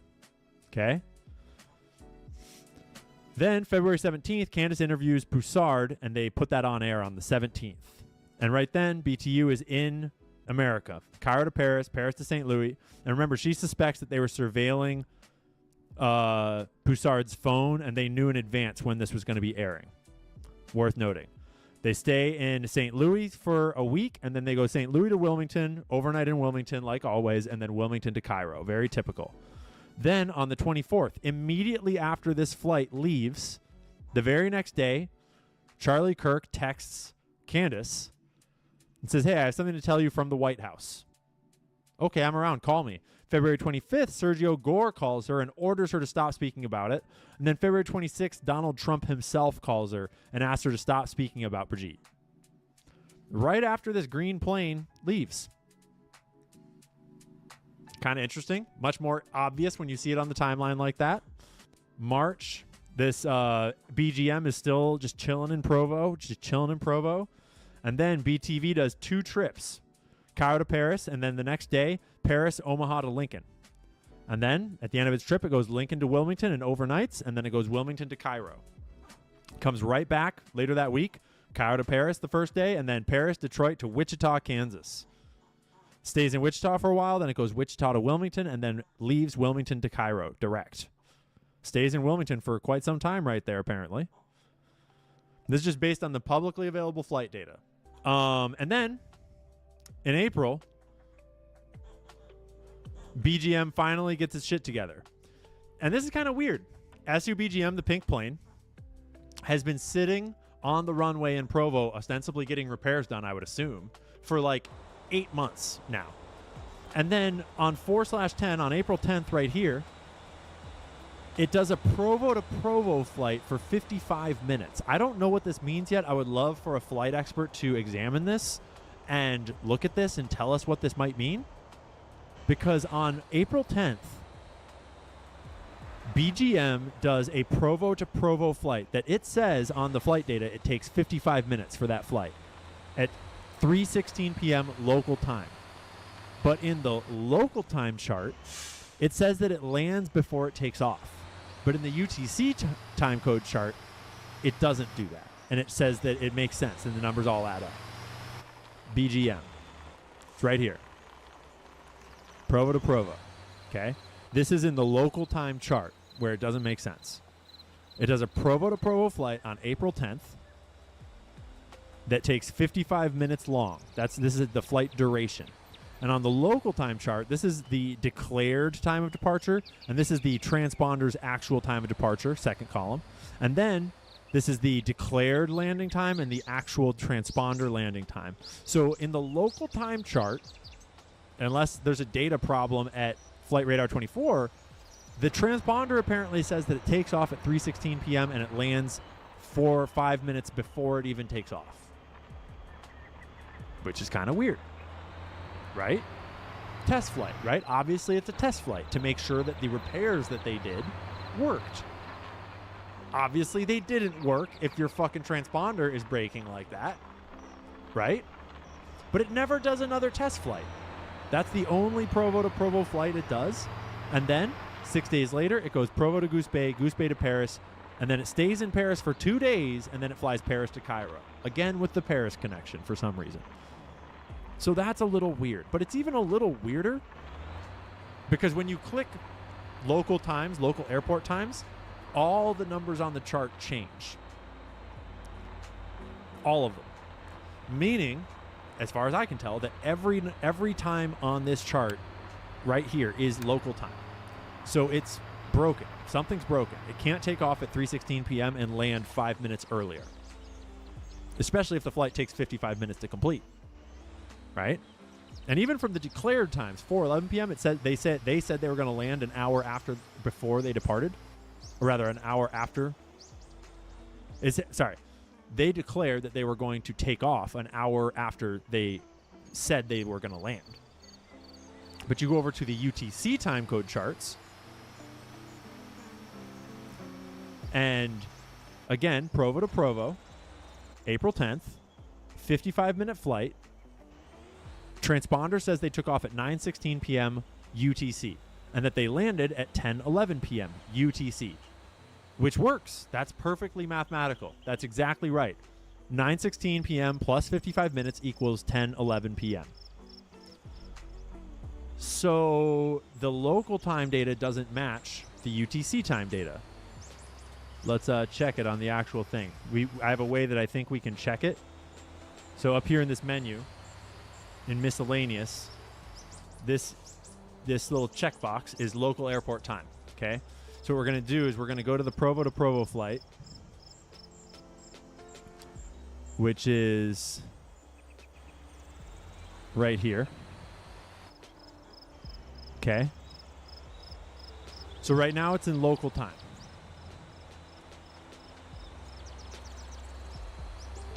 They say that it takes off at 3:16 p.m. local time, and then it lands 5 minutes before it ever took off in local time. We'll click this and see, does 3:11 change? It does. All the times change. All the times are changing right here. I can only zoom in so much and still have access to my thingamajig. But it is this one right here. I'll highlight it. Changes 3:11 to 10:11, changes 3:16 to 9:16.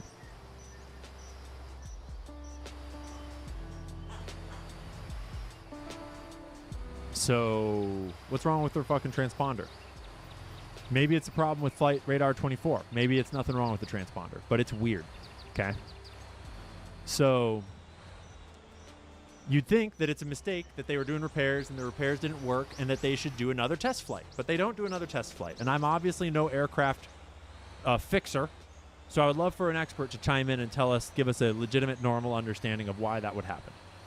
Because then it goes Provo to Goose Bay to Paris, stays in Paris for 2 days, and flies back to Cairo. Okay? These things keep happening.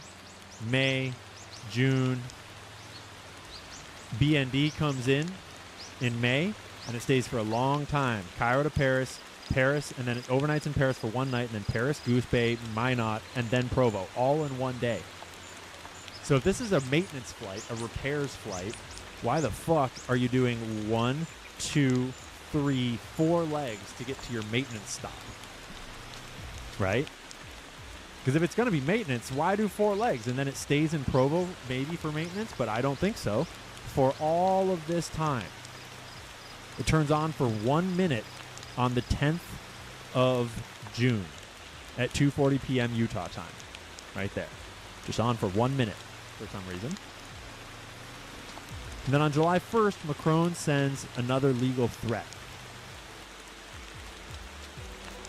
Okay. The TPUSA Florida event happens on, I believe, the 13th and the 14th. The Google Trend searches intensify strongly in Israel.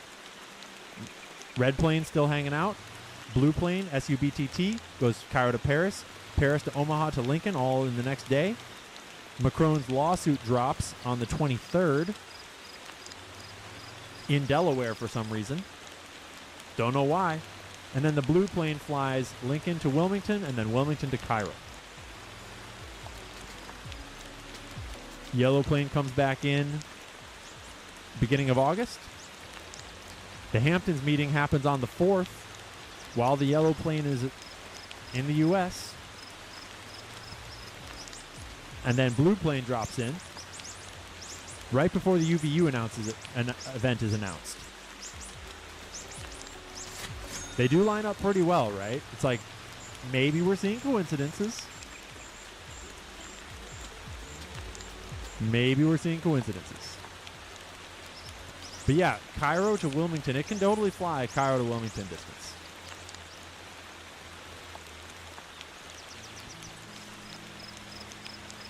It dropped in Delaware because that's where her business is registered.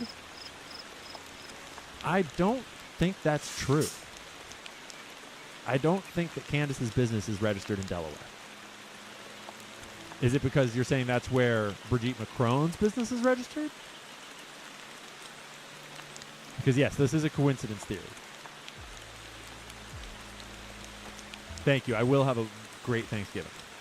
So the UVU event is announced on the 27th of August.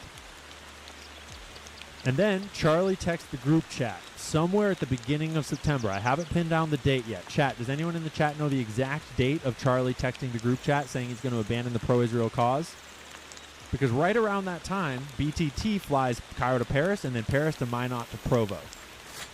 And then it stays there through Charlie's murder on the 10th.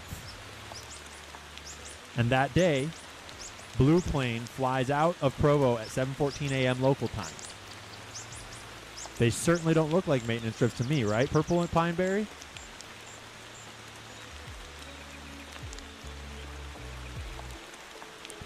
And then the next day it flies Wilmington to Cairo at 7:56 a.m. local time. Red Plane goes Provo to Goose Bay to Paris on the 13th, stays in Paris for 2 days, and then flies Paris to Cairo on the 15th. Okay? Then, Yellow Plane comes back the day after Candace is reporting about the FBI cutting ties with the ADL. Shit's getting kind of spicy on her reporting. I don't know if that's relevant or not, but it goes Cairo to Paris, and then Paris, Omaha, Lincoln. Stays in Lincoln all throughout, apparently. And then this is where she drops Charlie Kirk's text messages on the 6th, Monday the 6th of October. Then Yellow Plane leaves Lincoln to Wilmington, and then the next day, Wilmington, Delaware to Cairo. The Yellow Plane, BTV, just made another trip here last week. Cairo to Paris, and then Paris to Omaha to Lincoln. It stayed in Lincoln for a week, and then on the 18th of November, Lincoln to Wilmington, and then on the 19th, Wilmington to Cairo. And that's where we are today. Kind of interesting, if you ask me. So, you're going to see this reported on again in Free Speech Friday. You're just getting a sneak peek of it here. It's insane that they came back, but it's also very logical that they came back if you think about it. Are they still following Erica? Now, that is a good question. I don't know that yet. That'll take a long time for me to look into. So I'm trying to do this without Candace's reporting. I'm trying to do this completely independently on my own, from what I can see. September 8th is the date for the group chat. Mystic Maven, do you have a source on that? Can you direct me to a source where I can double check you? I believe you. I just want to also double check. Was it in one of the videos? Did Candace say that explicitly? Where's the reporting that we're talking about September 8th for the group chat? The NorthStar.com, the text they hid Charlie Kirk's. The North Star, the text they hid Charlie Kirk. Doing my keywords. Sick. Yeah, I recognize this article. Boom. Thanks, Mystic Maven. You're a legend. I'll dig through that and confirm. On the evening of December 8th, Charlie Kirk sent a series of messages to a small group chat of colleagues. Boom. Got it. Got it. Okay. Cool. So what we'll do here is we'll go... Oh, it would be right here. That's our timeline. That's going to feature in prominently along with our flight paths. And we're going to try to put this all together on Friday for the mainstream normie audience, so to speak. That would be enough to collapse the current paradigm and change the whole planet.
Uh-oh. Ah shit, блять, piche. I got 3 days in jail.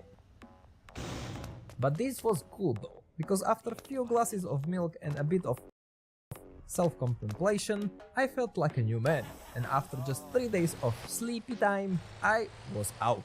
A bad boy indeed. Wow!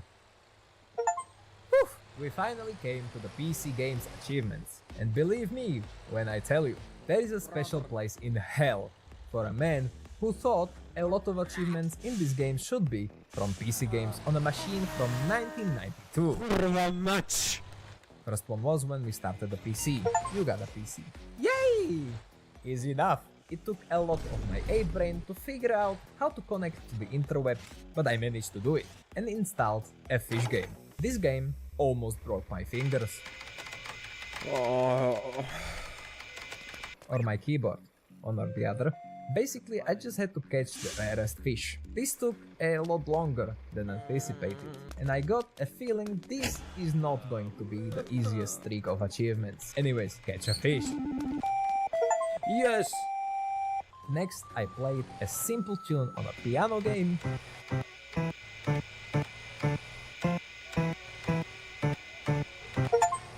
Wow, look at the chopping. Easy enough as well.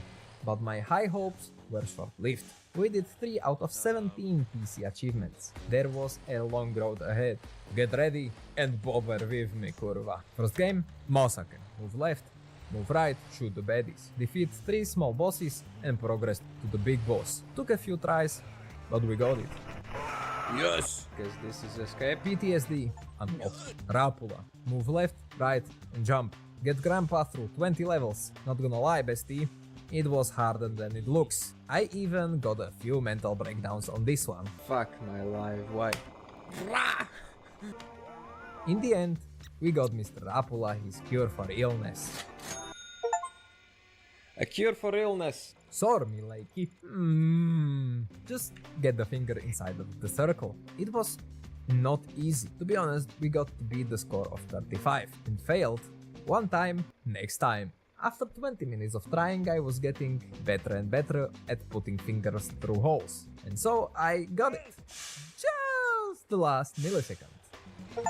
Yes! Next game, from ditch into the swamp. This was the point I was starting to feel it. This game was set on making it as hard as it is even possible for you. It was just a road crossing, but the cars wanted to actually drive you down. Yeah, Pierre Dole. Going up and down for a few 14 times. Oh no. Few angry Polish truck drivers later, we were really close. Full stack. Yes! Wild West. Wild West. Suka. For this I needed to do some inhuman reactions. The guy wanted to show his PP, so we needed to spray him down as quickly as possible, of course. In fact, we needed to do it in 0.12 seconds to be exact. That is impossible, and losing my temper was more and more possible. Try after try after a try. I failed, but the true breaking point was about to come. You got to be kidding me! Kurwa mać! I was broken. Speve. Few tries later though. Yes! I got sent back to the earth and bounced back with this. Next game was a bit difficult to understand at first, but in the end it was quite easy. Just listen when he speaks, think when he's not speaking, and bang the points in between. Easy 15 minutes of my life, philosophy master, was done. So we were halfway done with the PC stuff, and I was feeling it. This journey so far, it was very tiring. Not just the games, which mechanics I had to learn each and every time from scratch, but it was the waiting for the downloading, giving the PC commands, and listening to the same 8-bit loops over and over and over again. I was at my limits. Why do I do it again? Nevertheless, we had to push on. But let's speed it up a bit. Next achievement was fun, actually. Seek and You Shall Find was a fun orientational game. Another game was a game of my childhood. Try to survive bullying. So, it was easy. It was easy for me. Next one was a bitch. Basically, we defended our line by pushing into our enemies a man on a wheelchair. Right. It took a while, but finally, we defeated and destroyed a BTR. Makes fucking sense? Happy? Next, we needed to download a Rally 95 game and run it. Sounded easy enough, right? Wrong! To download the game, it actually took 4 real-life hours. Yup! So I just made sure to stay alive, and after 4 hours, I got into the game, set the settings on low, and the game crashed. Intentionally, of course. Waited fucking 4 hours for this bullshit. I was sick of it all, but the worst was yet to come. So I started to download JFK Racing and went to check on our old alcoholic friend. He was nowhere to be found on his usual spot, so I went to check inside. It looked like a true Eastern party. Disco disco? Party party. Just people passed out, yelling out gibberish. Alcohol in these parts plays essential role. It makes people immune to pain, at least for a few moments. But you know, we need to take anything we can get. So I stole the hardest spirits I could find, 96%. Very nice. Lined it up and drank it all. When I woke up, nowhere near sobering up, I started to go fucking blind. Yup, I was the methanol man. It took me several days to get back into the shape. Getting back to it, an inconvenience from a game called JFK Racing, mentioned previously. We had to avoid bullets with a car, in which was Johnny F. Kennedy. This was hard. I spent a lot of time trying to beat it. It was not easy, especially the third stage. Right now, I wished I had the strong spirit that makes you blind in real life. There were a lot of close calls. Stop! Please! I have no boost! But in the end, we made it. Watch me get the noise complaint! Yours! Waving for victory. Next was the Santa game. This was a bitch as well, but we made it. I'm the Santa Claus now. Problems were ahead. The fishing game was supposed to be as hard as getting the Royal Flush, so I was told. And so I began, not knowing if I will be able to make it. Few tries, I tried to fish, not knowing what I was doing. Caught few fish, but I was starting to get worried. This might be the end of it all. Right when I thought this is going to be a bust. After just 20 minutes, I did it. I caught a Sika fish, almost 3 kilograms heavy. You gotta be joking! What the fuck is your problem?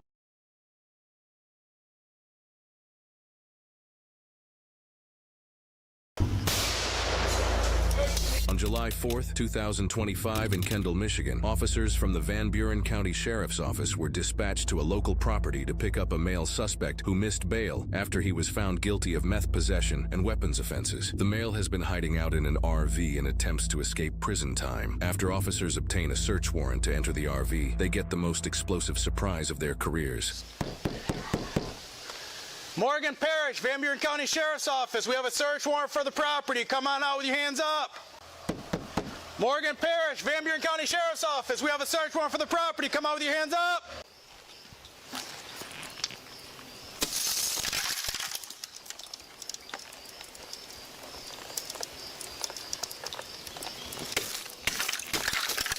Morgan Parrish, coming out with your hands up.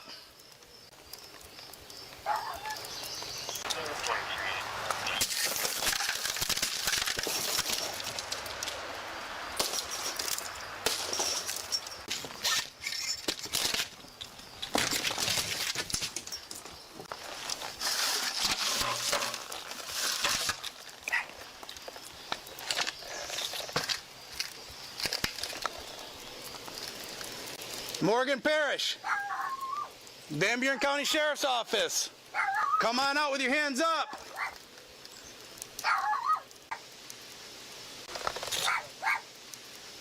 There's fresh smoke in here, so he was just smoking in there.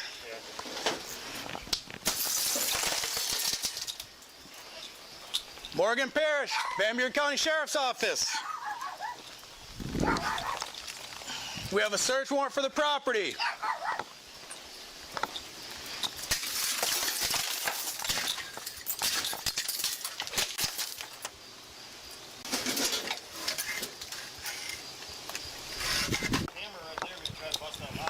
Okay. Yep.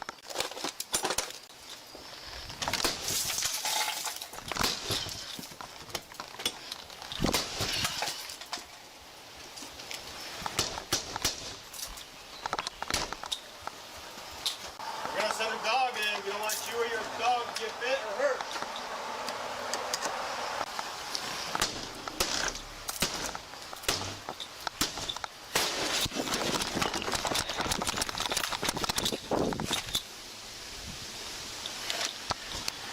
Central 801, hold traffic.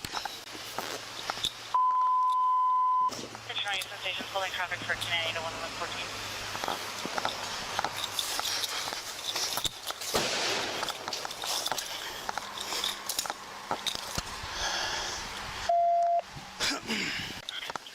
Ranger squad. Be advised, you threw something out that open window. Okay, clear. I did see a dog come out. Got a search warrant for a subject who's got a warrant. As we entered the residence, he barricaded it, set off an explosion, exited, and then went back in. Hands up!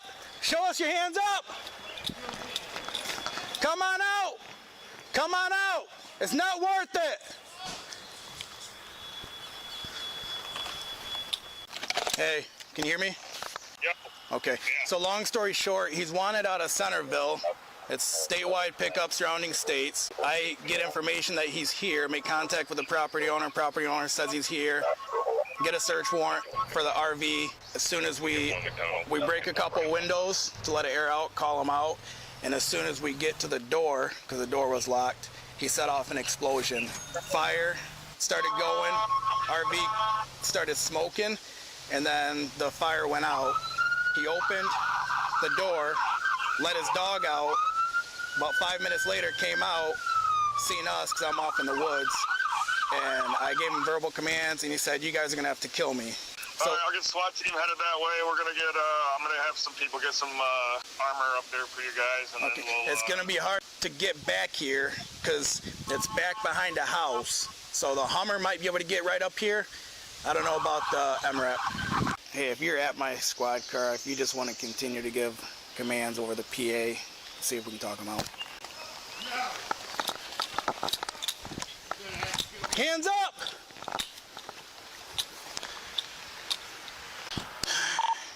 (895-801), be advised. I cannot tell, but it looks like he may have a small firearm. He's coming out. He's been picking stuff up out of the yard. Looks like he grabbed the garden hose.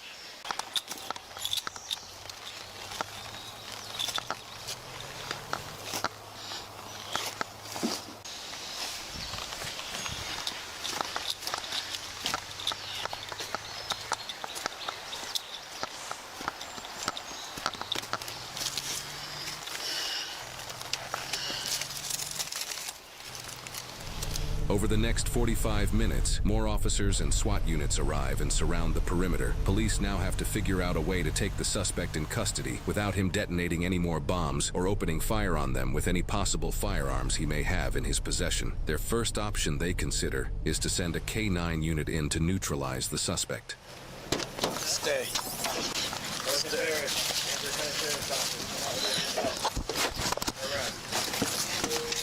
The homeowner just told me that Morgan has a cannon that he uses to shoot off gunpowder that is still in the RV. Stay. Seats. Stay. Under arrest.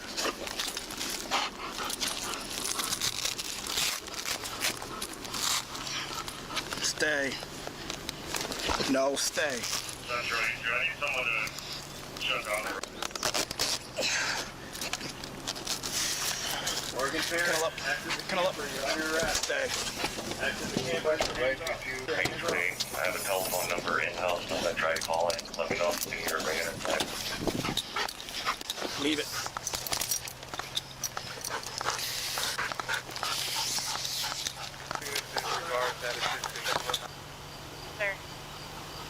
Casey, I'm gonna put the dog up for now. If he's armed, I don't want to send the dog. But when he first came out, it looked like he had a gun or something, a small gun. So I don't want to send the dog if he has that. Kennel up. Make sure that AC is cranked up, please. It should be.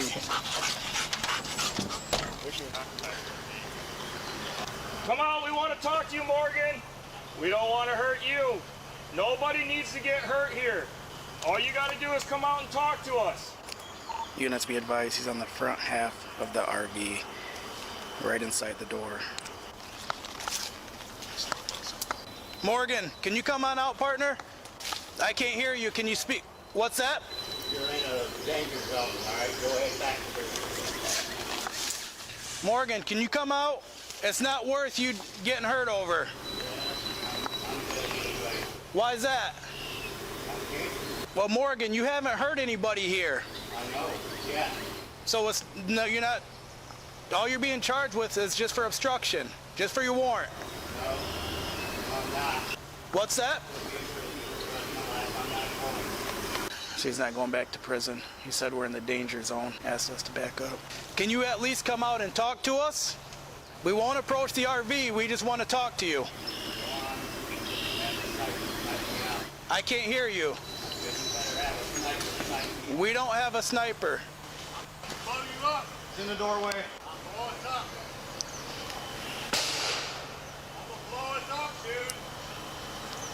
If he raises that, then you hit him, okay?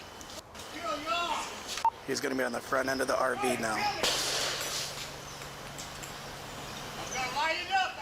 Okay, get ready. Get ready. Hit him. Hit him. Hit him. Hit him again.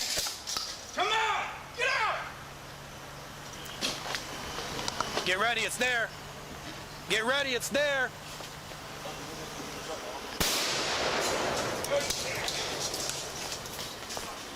Stay back.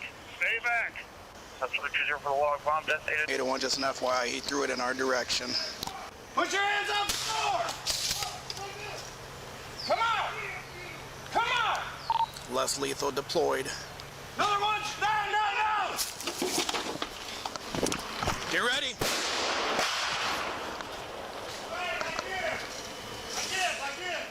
Come out with your hands up! Come out! I'm hurt. Come out! Where's your talking? Hands up!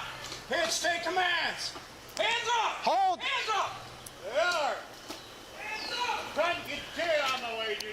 Everybody hold traffic, let 8-2 give commands. 8-2 give commands. Oh my God. Don't move, don't move, don't move. Hold.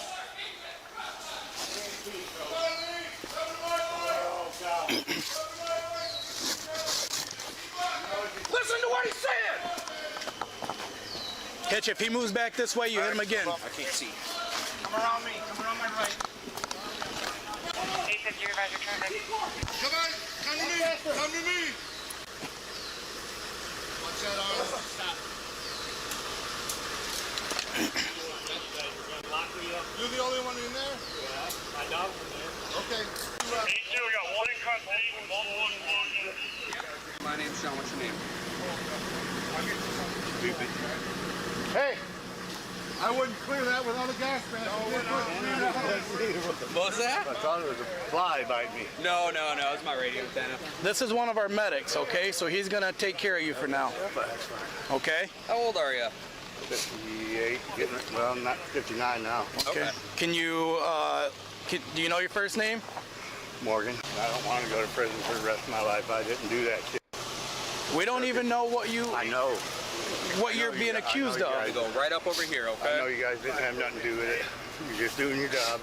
Okay. But is there anything else? Really is there anything else? Any other type of explosions? Any guns? Nope. Any other? That was it. That was it. What you threw? Yep. Okay. We don't want nobody else getting hurt. The suspect, Morgan Scott Parrish, was transported to a nearby hospital with minor injuries. He was medically cleared and transported to jail. Do you understand these charges? Yes.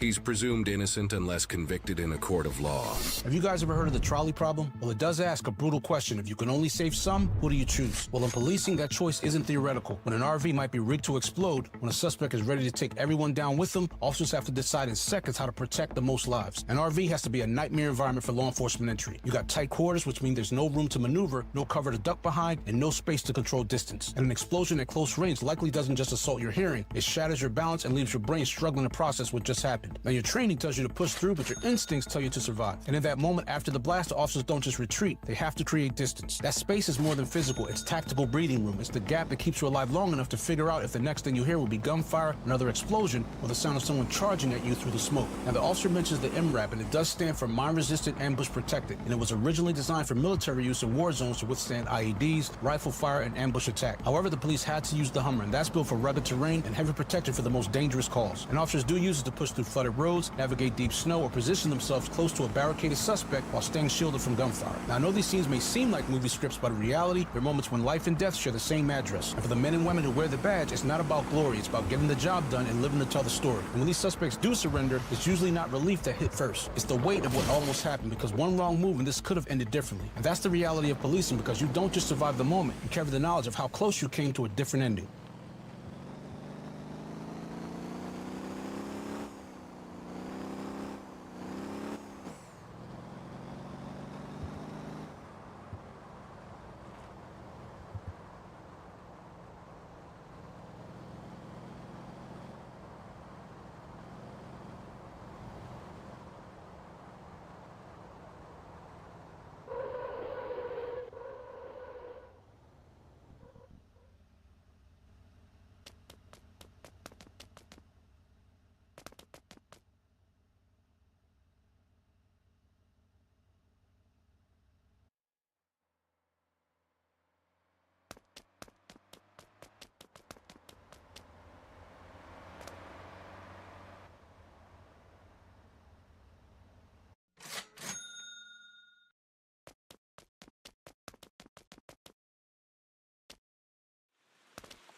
Hello.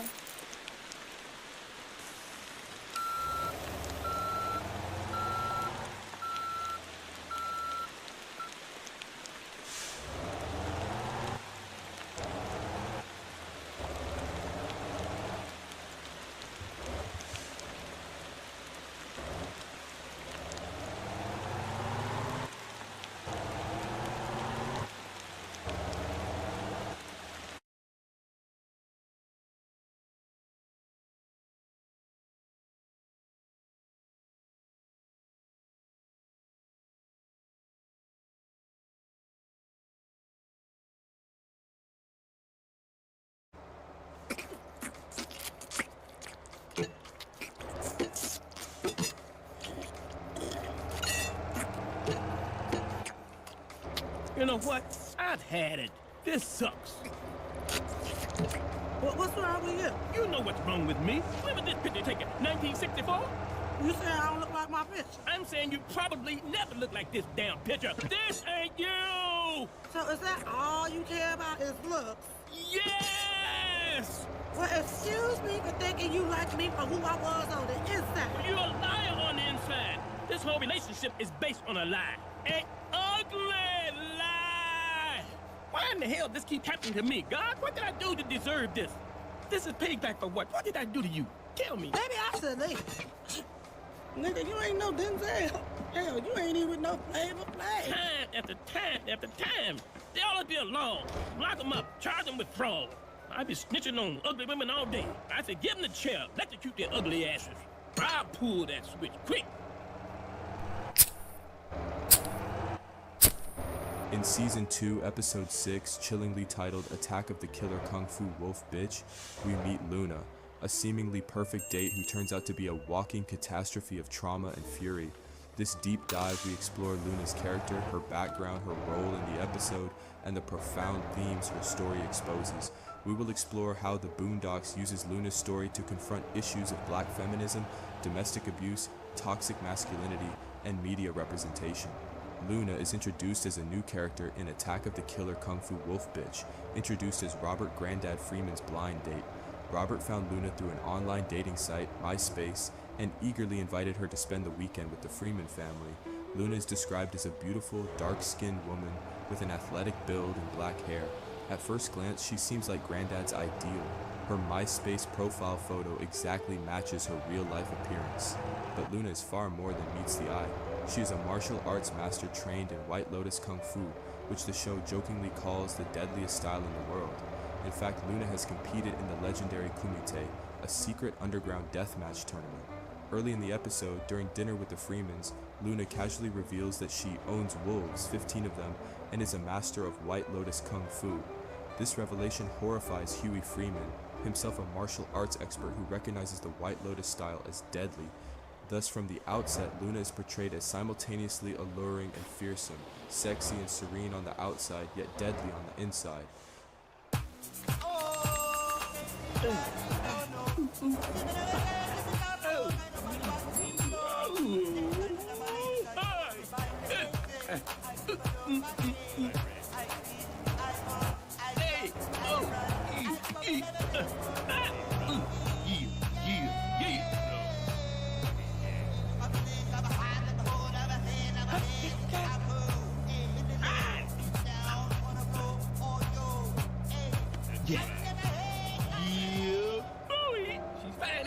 And you're sure this is what she looks like?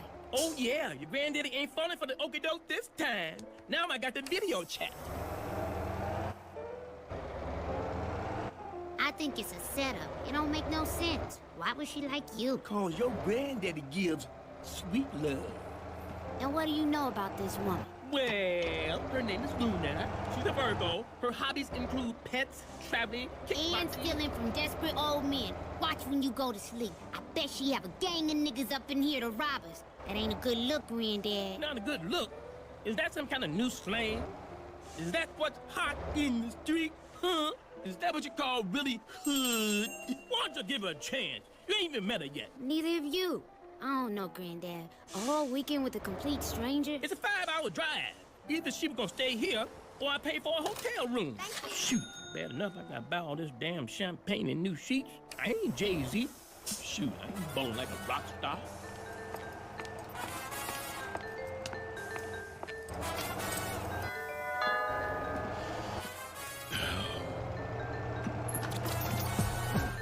Well, sir, goodness.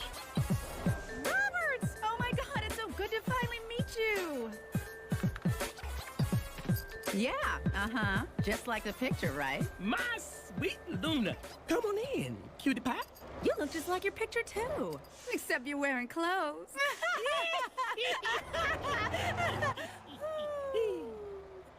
Hey, guys, I'm Luna. I hope you don't mind me hanging out with you for the weekend. I'll try and stay out of your way, okay? Come here. Let me show you where to put your thing. We don't keep cash in the house.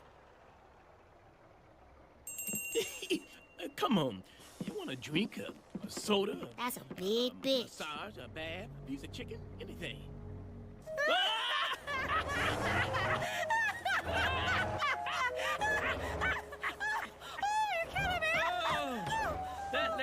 Raven is something else. Ooh, so, you never told me what kind of dogs you have. I have 1 Dalmatian, 2 Retrievers. That's nice. Oh, and 15 wolves. Wolves? You mean like wolves? Yeah. For some reason, wolves really like me.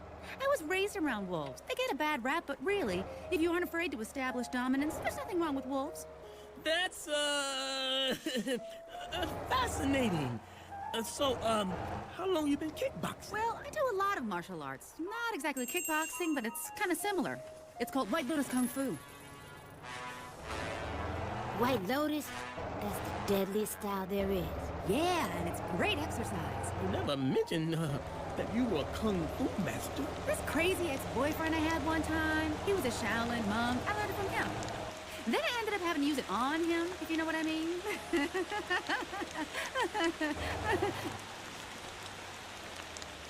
Well, Huey is very interested in martial arts, and I do a little Taebo myself. Have you heard of the Kumite? Did you say Kumite? Uh-huh, the Kumite. What's a Kumite? The Kumite is a mythical invitation-only martial arts tournament with the deadliest fighters in the world. So you like Jean-Claude Van Damme? Me? But I didn't think the Kumite really existed. Oh no, the Kumite is real. It's really real.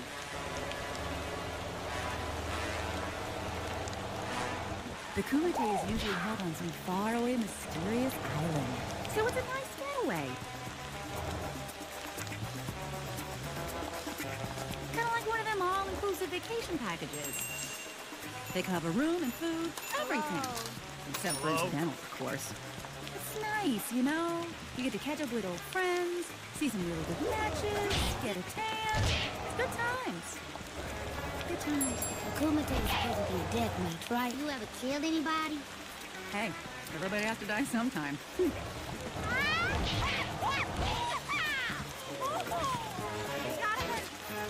Finish him.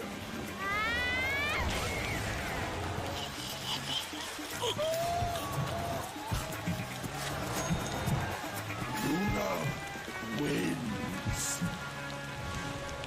I mean, I'm like, you kill one man, you kill a dozen. It's all the same. I mean, they can only hang you once, right? Right, am I right? Am I right? Come on now, you leave me hanging.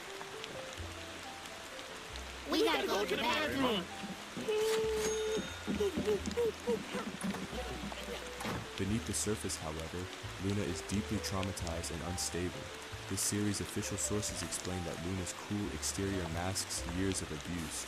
She witnessed her father physically abusing her mother, and later endured multiple abusive relationships of her own.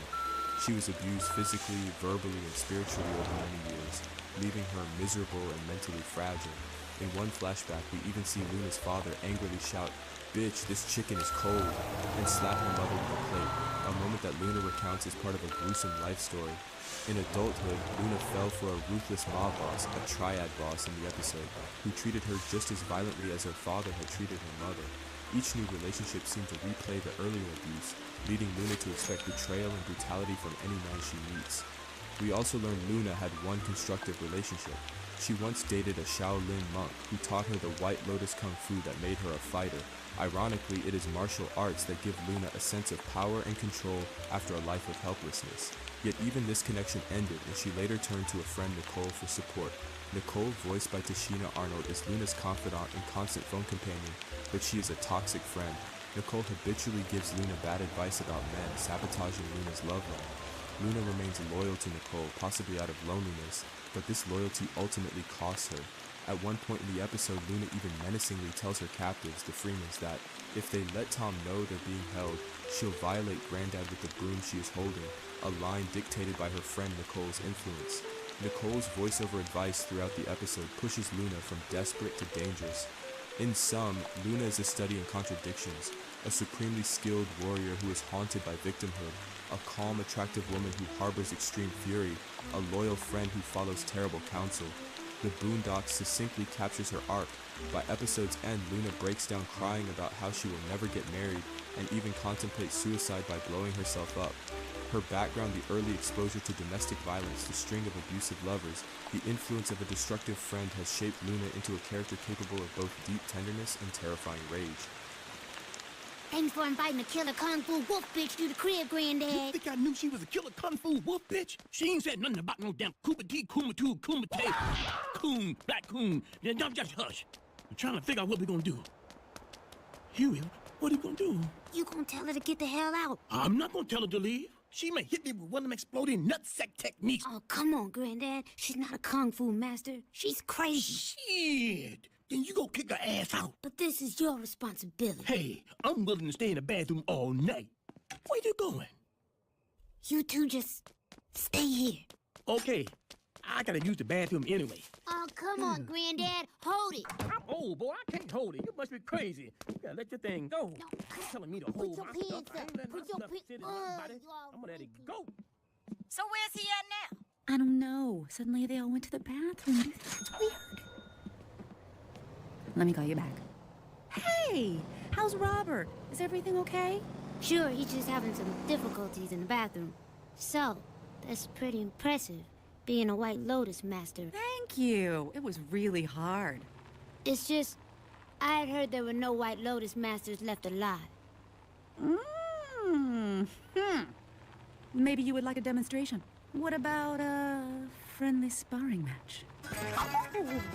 That sounds perfect.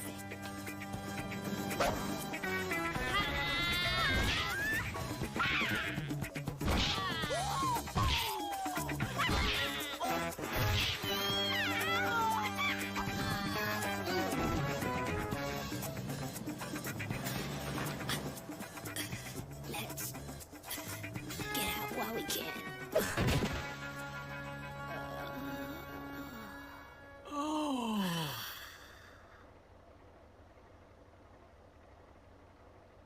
I can't believe it. That big old woman come up in my house and trying to destroy my place. You have to relax, Granddad. How am I supposed to relax? The woman is a trained killer. Do you know the story of Brenda Ritchie? You mean Lionel Richie's wife? No, Lionel Richie's ex-wife. It was 1988. Brenda Ritchie had just caught Lionel in bed with his future ex-wife, Diane Alexander. Oh, I was hoping I would catch you up in here with that white bitch.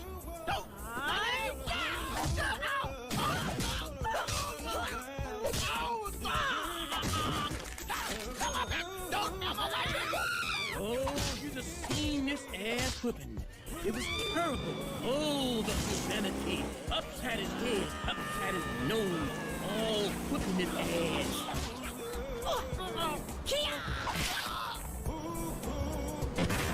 Oh, it's terrible. Terrible. How could you know that's how it happened? Were you there? Brenda Ritchie knew Kung Fu. Jet Magazine said she's a fighting the Kumite. No, I haven't seen him since dinner. I think he was in the bathroom. That's fine, girl. You don't need to be giving him no ass yet anyway. I say make a man wait until he's resentful. That always works. Oh, I don't know. Do you think it's gonna be weird now that I beat up his grandson? I'm so stupid. Why did I do that?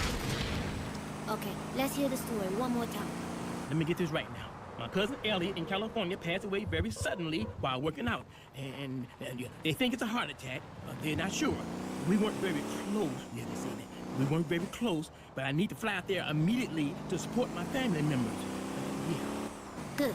If that don't work, we gonna have to shoot that bitch. You sure she gonna believe that? Granddad, the story's fine. Under no circumstances do you change that story. Got it? Fidel Castro. Oh yeah, me and Fidel go way back. I used to call him Fidel. But you know what I forgot? Today is Fidel Castro's birthday, and I'm in charge of the birthday party. So I gotta fly out there.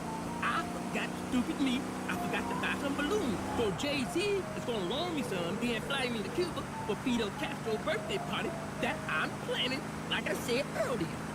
Yeah. Wow. I thought you were gonna tell me you thought I was crazy and you didn't want to see me again, like the others. No, girl! That's not at all what I was gonna say. I'm enjoying this time with you. Are you kidding? I'm not blowing you off. Hey, in fact, I was just telling you, I would love to pursue a romantic relationship with you. Definitely. I'll call you as soon as I get back. from Cuba. And Fidel. Oh, you are such a cutie.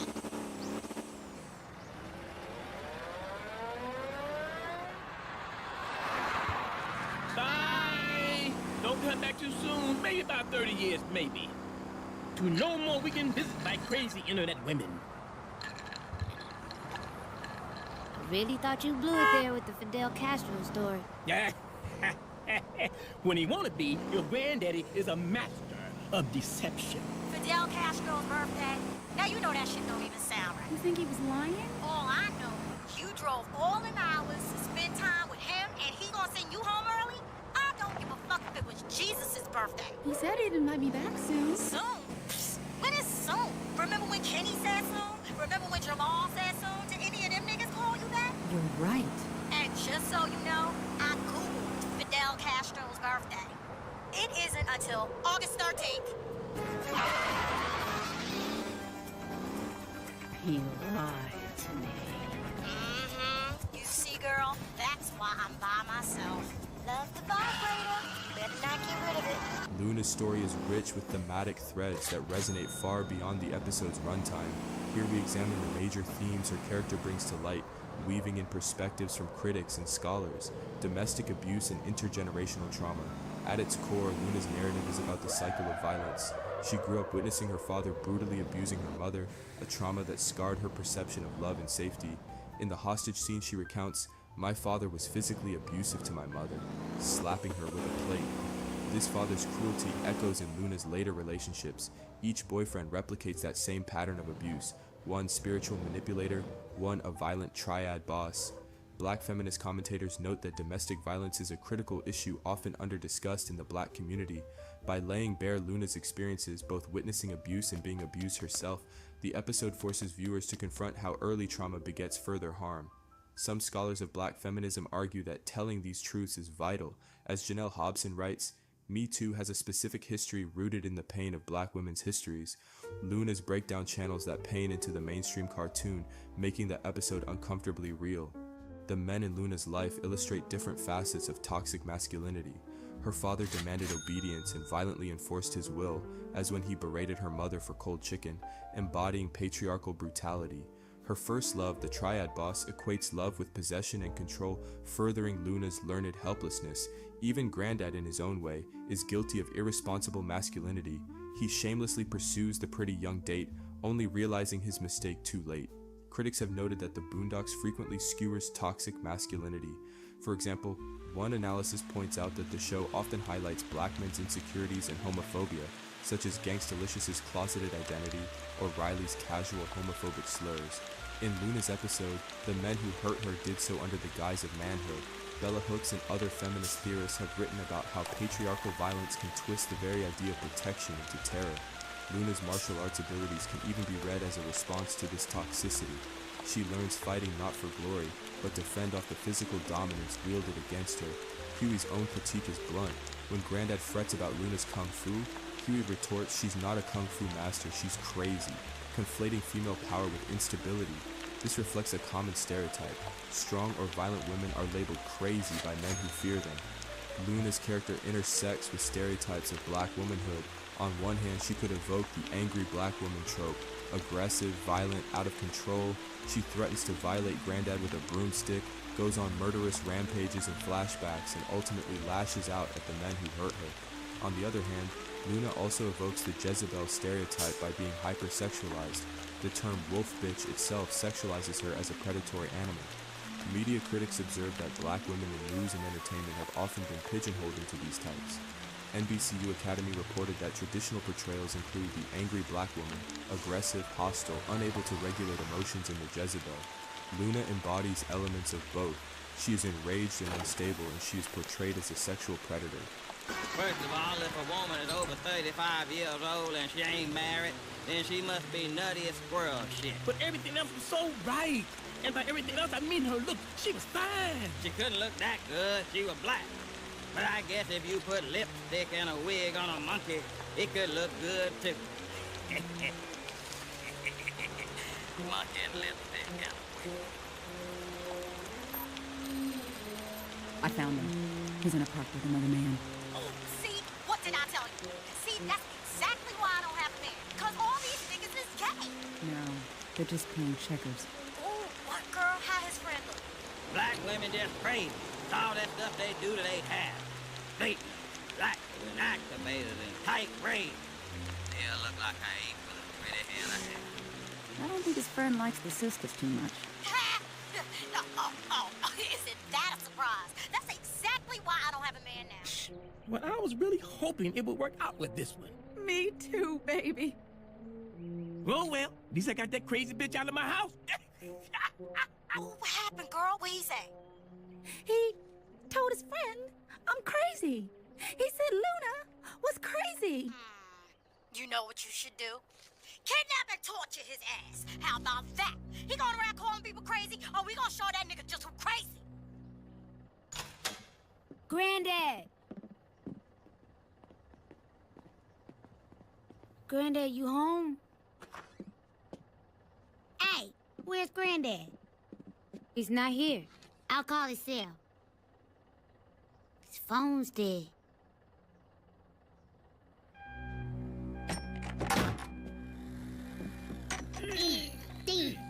Don't worry, boys. I just want to have a friendly chat with your grandfather about honesty. No, Luna! I told you we should have shot that bitch! Oh, she's gone, she's gone, she's gone. Yeah, she is. She's gone.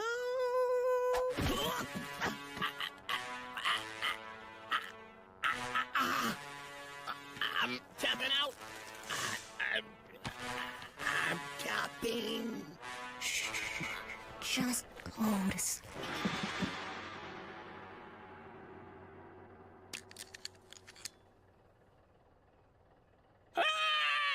Why did you lie to me, Robert? You're just like the others. What lie? You know what lie. Oh, you mean the Fidel Castro Jay-Z birthday party lie? Look, everybody lies. I love it when people lie to me. It means they care enough to spare my feelings. I heard you tell your friend I was crazy. Is that what you think? You think I'm crazy? Is that why you wanted me to leave? Do not lie to me! Hello? You got him, girl? Yeah, I got him. Now remember, none of this was your fault. This man took your weekend from you. 2 days you'll never get back. You gotta kill him.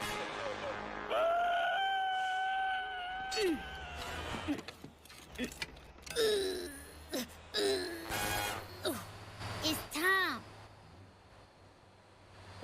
Right on time. Tom! Hey, Tom!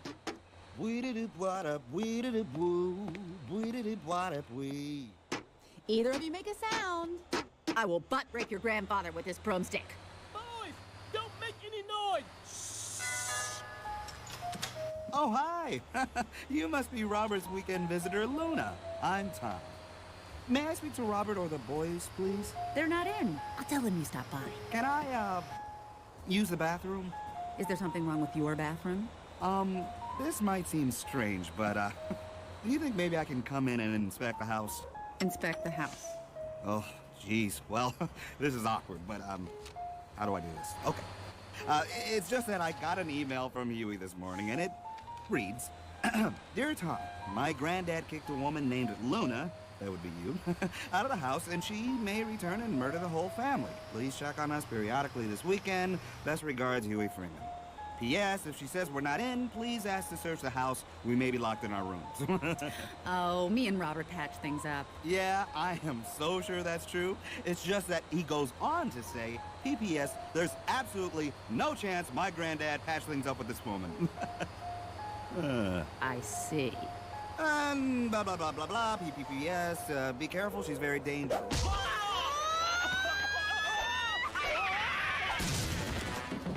Flawless victory. Luna, this has gone far enough. Leave Tom out of this. But leave me out of this first. Let me go. I was falling in love with you, Robert. You're just like all the others. What others? Who are these others? And so she told them the very, very, very sad story of Luna. I was raised in a broken and abusive household. This chicken is cold! When I turned 17, I ran away to Hong Kong, where I met Triad boss Kenny Wu, my first love. Bitch, this chicken is cold! After that, I had one terrible relationship after another. I suffered every kind of abuse imaginable. Verbal. I told you not to wash my bloody ski mask with detergent because it irritates my fucking eczema! Spiritual. Look at you. Nobody wants you but me. You ain't shit without me. You without me equals shit. You understand that, you ugly fat bitch? Now let me borrow your car. And then there was that summer I dated Jim Brown. Okay, we get it. You had a lot of bad relationships. Maybe you should go see a therapist. This isn't my fault! My friend Nicole says it's men like you, Robert, who lie and avoid commitment! If I could just find a man who loved me.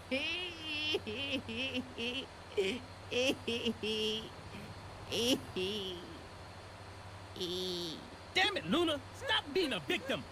I lied to get you out of the house because I was afraid you'd do something like this. And look, I was right. Don't take your past out on other people. That's the first step to a lonely life. And what was it about you that made you keep dating those kind of men? And you can't kidnap people just because they don't like you. It's not a good look, Luna. Oh, you're right. I didn't even want to kidnap you. I was listening to my stupid girlfriend, Nicole. Oh, I'm never gonna get married. I might as well just blow myself up right now. No! Wait, Luna, you have another choice. You're a beautiful, talented woman, and once you let go of the past, you'll be able to have any man you want. I don't know. Are you sure I shouldn't just blow myself up? No! Luna, it's like the great Tabo master Billy Blanks always says. Take control of your life. Take responsibility. Put the grenade away and go home. You're right. I should take responsibility. This raises a critical question. Is the episode reinforcing these stereotypes or critiquing them? Some commentators argue that the Boondocks exaggerate stereotypes to satirize them. For instance, on the feminist blog Crunk Feminist Collective, a writer noted that the Ebony Brown episode, which features a glowing, perfect black woman, was a counterbalance to the Luna episode. They argue Luna's fate warns black men about the consequences of their actions. She was abused by many men. Unfortunately, she killed herself. However, others, including black women viewers, criticize the show for giving black female characters only tragic or satirical roles. One comment on a blog laments, black women only exist in relation to black men on the Boondocks. They serve no purpose unless there's a male referent. This suggests Luna's character is problematic.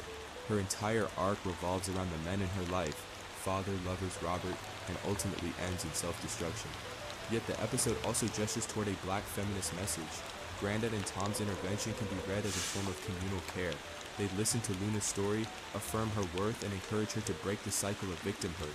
Grandad tells Luna she is far too special to even consider dating such men, and advises her not to let anger dictate her life. This resonates with a black feminist principle of self-actualization, taking control of one's destiny rather than being defined by oppressors. In the end, Luna resolves to take charge of her own life and stop letting boyfriends abuse her, but tragically she arrives just seconds too late. The nuance here is that the show is not demonizing Luna for her trauma. Instead, it is showing how unchecked misogyny and isolation can devastate a strong black woman.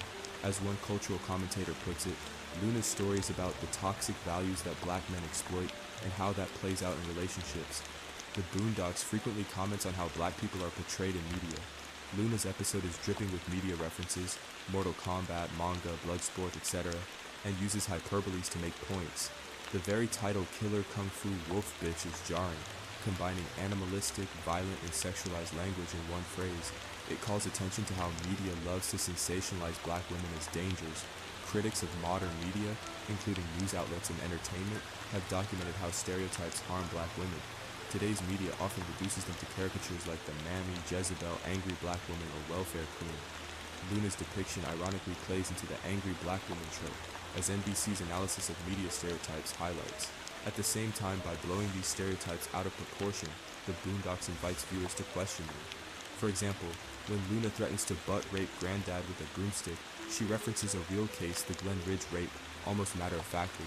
This outrageous line uses shock humor to underline how taboo and traumatic sexual violence is, especially when perpetrated by a woman. Similarly, Luna's punchline, "They can only hang you once," mashes dark humor with grim reality. By weaving these jokes into Luna's narrative, the episode suggests that black women's trauma has become a subject of public comedy, a commentary on how society often laughs at what should be solemn issues. The episode also inverts common tropes. Huey, usually the serious pundit of the show, stands by silently or tries to de-escalate. It's Granddad, the buffoon, who ultimately shows compassion and wisdom. Tom Dubois, the typically mild-mannered Uncle Tom figure, is depicted as genuinely concerned. These role reversals serve as satire of social expectations. They imply that empathy and reason can come from unexpected sources. Even Uncle Ruckus, who blames nutty black women for their plight, is shown as ignorant. In short, the media commentary is layered. The episode lampoons stereotypes while also using them to shock viewers into reflection. A subtler theme is the role of friendship among women. Luna relies on Nicole for support, but Nicole instead reinforces Luna's worst instincts. Nicole's repeated advice, "Don't blame yourself, Robert would come back if you're nice, I just die in your shoes," is callously unhelpful. This shows how even well-meaning friends can become toxic if they lack understanding. Luna's tragic end is directly linked to Nicole's horrible advice. Nicole tells Luna she'd rather die than face Luna's fate, and Luna obeys, literally driving her car off a cliff, exploding it. This dynamic touches on a point in black feminist thought. Sisterhood and community are supposed to protect and uplift, yet Luna's sister friendship fails. In a scene after Luna departs, Nicole cackles into her earpiece about torturing Granddad into proposing. Blissfully unaware Luna is dead, the cruelty and obliviousness of Nicole's character add a layer of criticism on how some social circles normalize self-destructive beliefs about men and love. Overall, the episode uses Luna's extreme situation to explore how gender, race, and violence intersect. As cultural critic Marpessa comments, quoting the Crunk Feminist Collective blog, "Nearly every negative female character on the show has been defined in relation to a man who hurt her. Luna's portrayal, abused by men pushed to extremes, can be seen as either a cautionary tale or a problematic echo of tired tropes. We will see in the next section how this ambivalence played out in the broader cultural conversation. Since its 2007 airing Attack of the Killer Kung Fu, Wolf Bitch has provoked strong reactions. The episode's dark mix of humor and trauma struck a nerve in the black community and beyond. Some viewers praised it as a bold commentary on victimhood and empathy. By watching Luna's descent, these viewers felt educated about the pain domestic violence causes. Salon and other commentators have noted that the Boondocks is unafraid to tackle ugly truths in the black community. For instance, Robert even acknowledges at the end, "All this, it was a mistake, we hurt the wrong person." However, other commentators have criticized the episode for perpetuating negative images of black women. Blogs like Lipstick Alley exploded with debate. One poster railed that the show was anti-black woman garbage and that scenes of Luna's abuse were insensitive to a community where domestic violence against black women runs rampant. They argued that turning such abuse into comic fodder trivialized real suffering. Similarly, some black feminist writers lamented that Luna is not given a chance at redemption.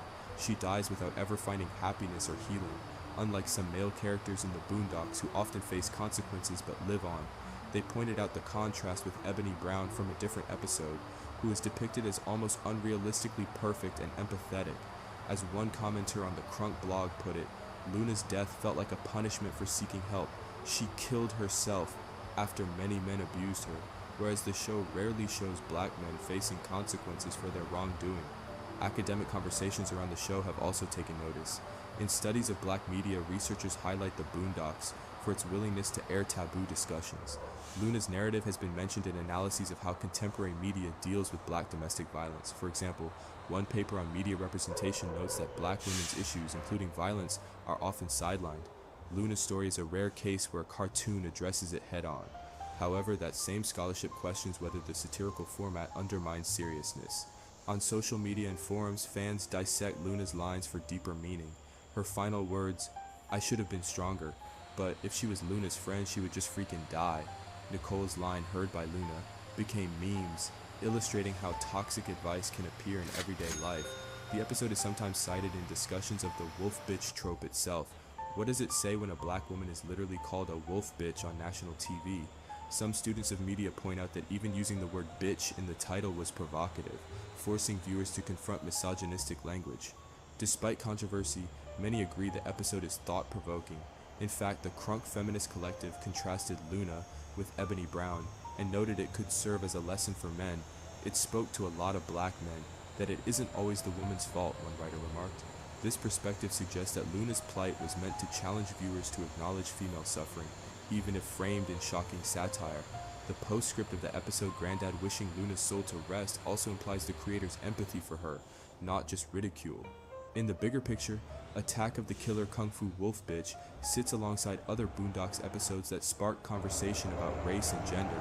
It is frequently mentioned in retrospectives on the series, often as an example of how the Boondocks balances black comedy with social commentary. The series has been praised for raising points about identity, but also critiqued for sometimes leaning on painful stereotypes. This episode embodies that duality. Finally, in terms of cultural legacy, the Luna episode has kept a foothold. It's remembered years later by fans. Clips of Luna's fight with Huey, her threats, and her final phone call still circulate online. Aisha Tyler's performance is often singled out for giving Luna both a sultry charm and an icy menace. The episode's references to pop culture, like the Mortal Kombat finish him and flawless victory gags, are frequently celebrated as clever homages. Yet the episode's climax, a black woman's suicide, remains haunting.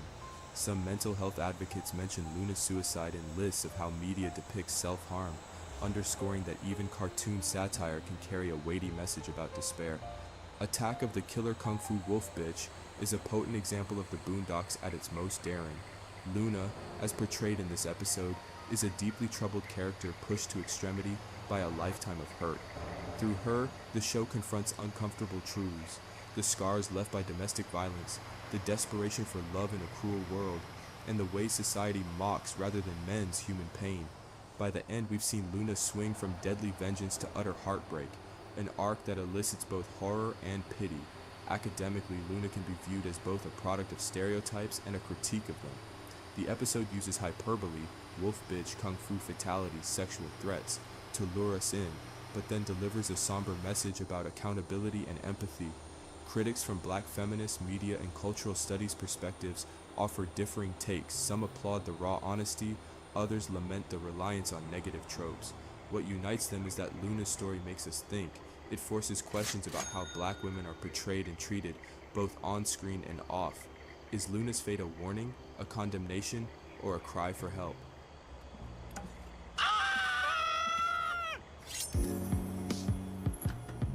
You got him, girl? No. Everything's okay, Nicole. He told me I should take responsibility and let go of the past. So, you do all of that. He gonna marry you then? You know what? He didn't say. Luna, that means no. Oh my God, girl, I am so sorry. You told this man your life story and he just dished you like that? If a man said that to me, oh my God, I don't think I can handle it. I would just freaking die. And that was the day Miss Luna decided to take responsibility for her own actions.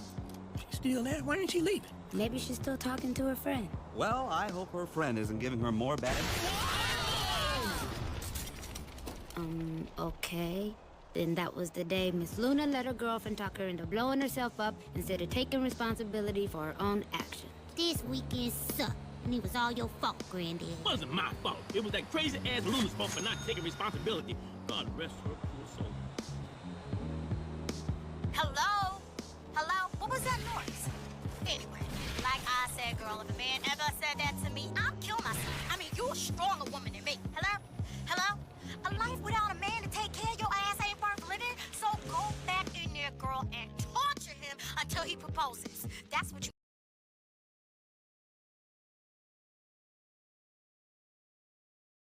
There are dozens of vehicles in Motortown, and while most of them are available at all the different dealerships around the map, there are some vehicles that are not so easy to find. They're scattered all over the world, sometimes in very unexpected places, and require a fair bit of exploration before you can find them. If you ever saw a car you like passing by and wondered, wait, where can I get it? Well, in this video, I will show you exactly that. Welcome to Motortown Hub.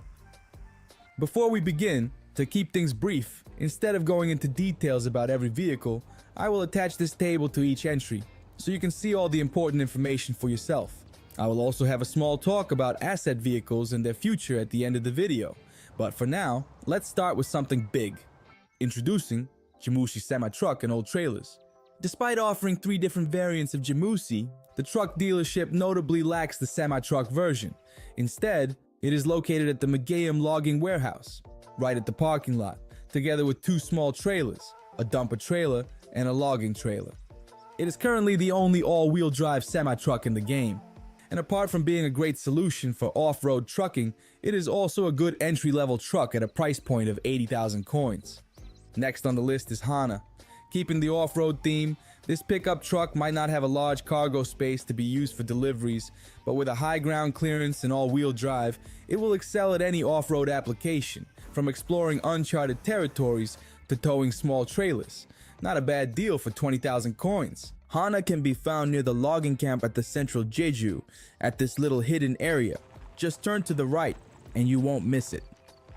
Switching to something smaller, a humble go-kart is a very fun vehicle to drive, and can even be upgraded with a better engine. And with a price of only 5,000 coins, you have no excuse not to have it in your fleet. Unsurprisingly, it is located at the go-kart track, near the Ole Speedway, just behind the garage. Next car on our list is Duke, and this coupe not only has a lot of character, but its short wheelbase combined with a rear wheel drive also makes it an extremely engaging car to drive. It could easily become an occasional race car, a reliable and fun daily driver, or even a very decent taxi cab. Duke can be found at a parking lot in the south of Jeju Island and will cost you only 25,000 coins. Moving on to Ranchi, a true workhorse when it comes to pickup trucks. It has the largest cargo bed compared to other pickups, and being all-wheel drive, it is a very pleasant ride. With a price tag of 20,000 coins, it is a great asset to start your cargo empire with. You can find Ranchi tucked away at the Oval Ranch, near the wrecked trucks at the back of the estate. Now let's take a look at Neo. This legendary hot hatch will make any rally lover happy. All-wheel drive, short and very universal, Neo is a great vehicle for any type of racing and offers many aerodynamic parts to customize the look to your liking. The price is set to 50,000 coins, and it is located at a limestone quarry at Dongsan. To find it, you will have to go to the very bottom of the quarry, where Neo is parked near the small lake. Next up is Mitage. This SUV does not offer much in a way of customization, but with 4 seats and 3-star comfort rating, it's a good choice if you want to do some off-road taxi jobs. This vehicle is found at the parking lot of the Water Factory in West Jeju and has a price tag of 40,000 coins.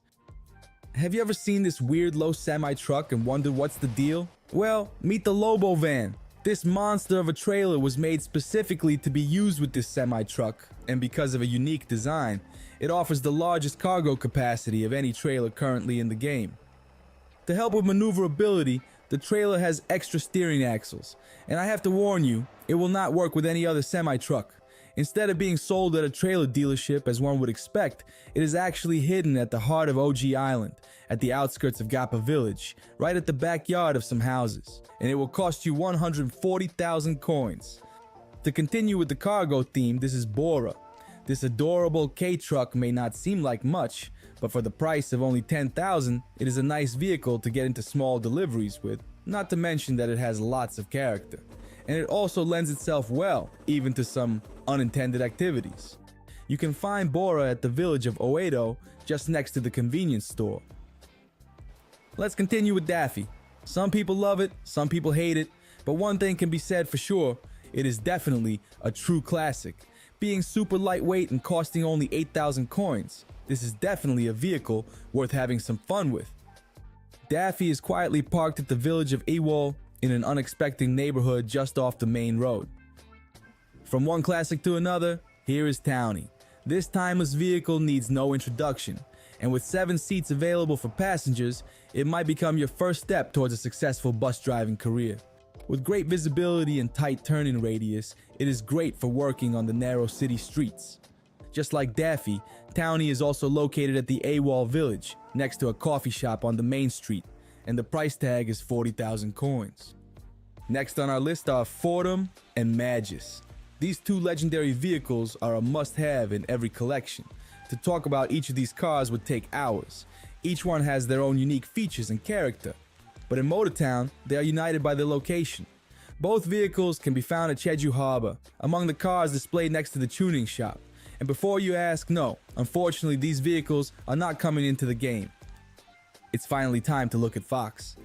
This military icon might not possess a large cargo space or a high comfort rating, but instead it is a lightweight and extremely capable vehicle for racing or exploration. It comes with some unique accessories and a price tag of only 20,000 coins. Unsurprisingly, it is located at a military base south of Jeju City, but it is pretty well hidden out of sight at one of the hangars at the airstrip. This timeless classic is Coma. Being one of the smallest and lightest vehicles in the game, this tiny car is capable of becoming an absolute missile. After all, that's exactly why this is one of the most popular vehicles to attempt top speed records with. On top of that, Coma has plenty of parts to customize its look, so there's no going wrong with this one. It is located at a sashimi restaurant at the Seongsan village and could be bought for only 8,000 coins. Voltex is the last off-road vehicle on the list.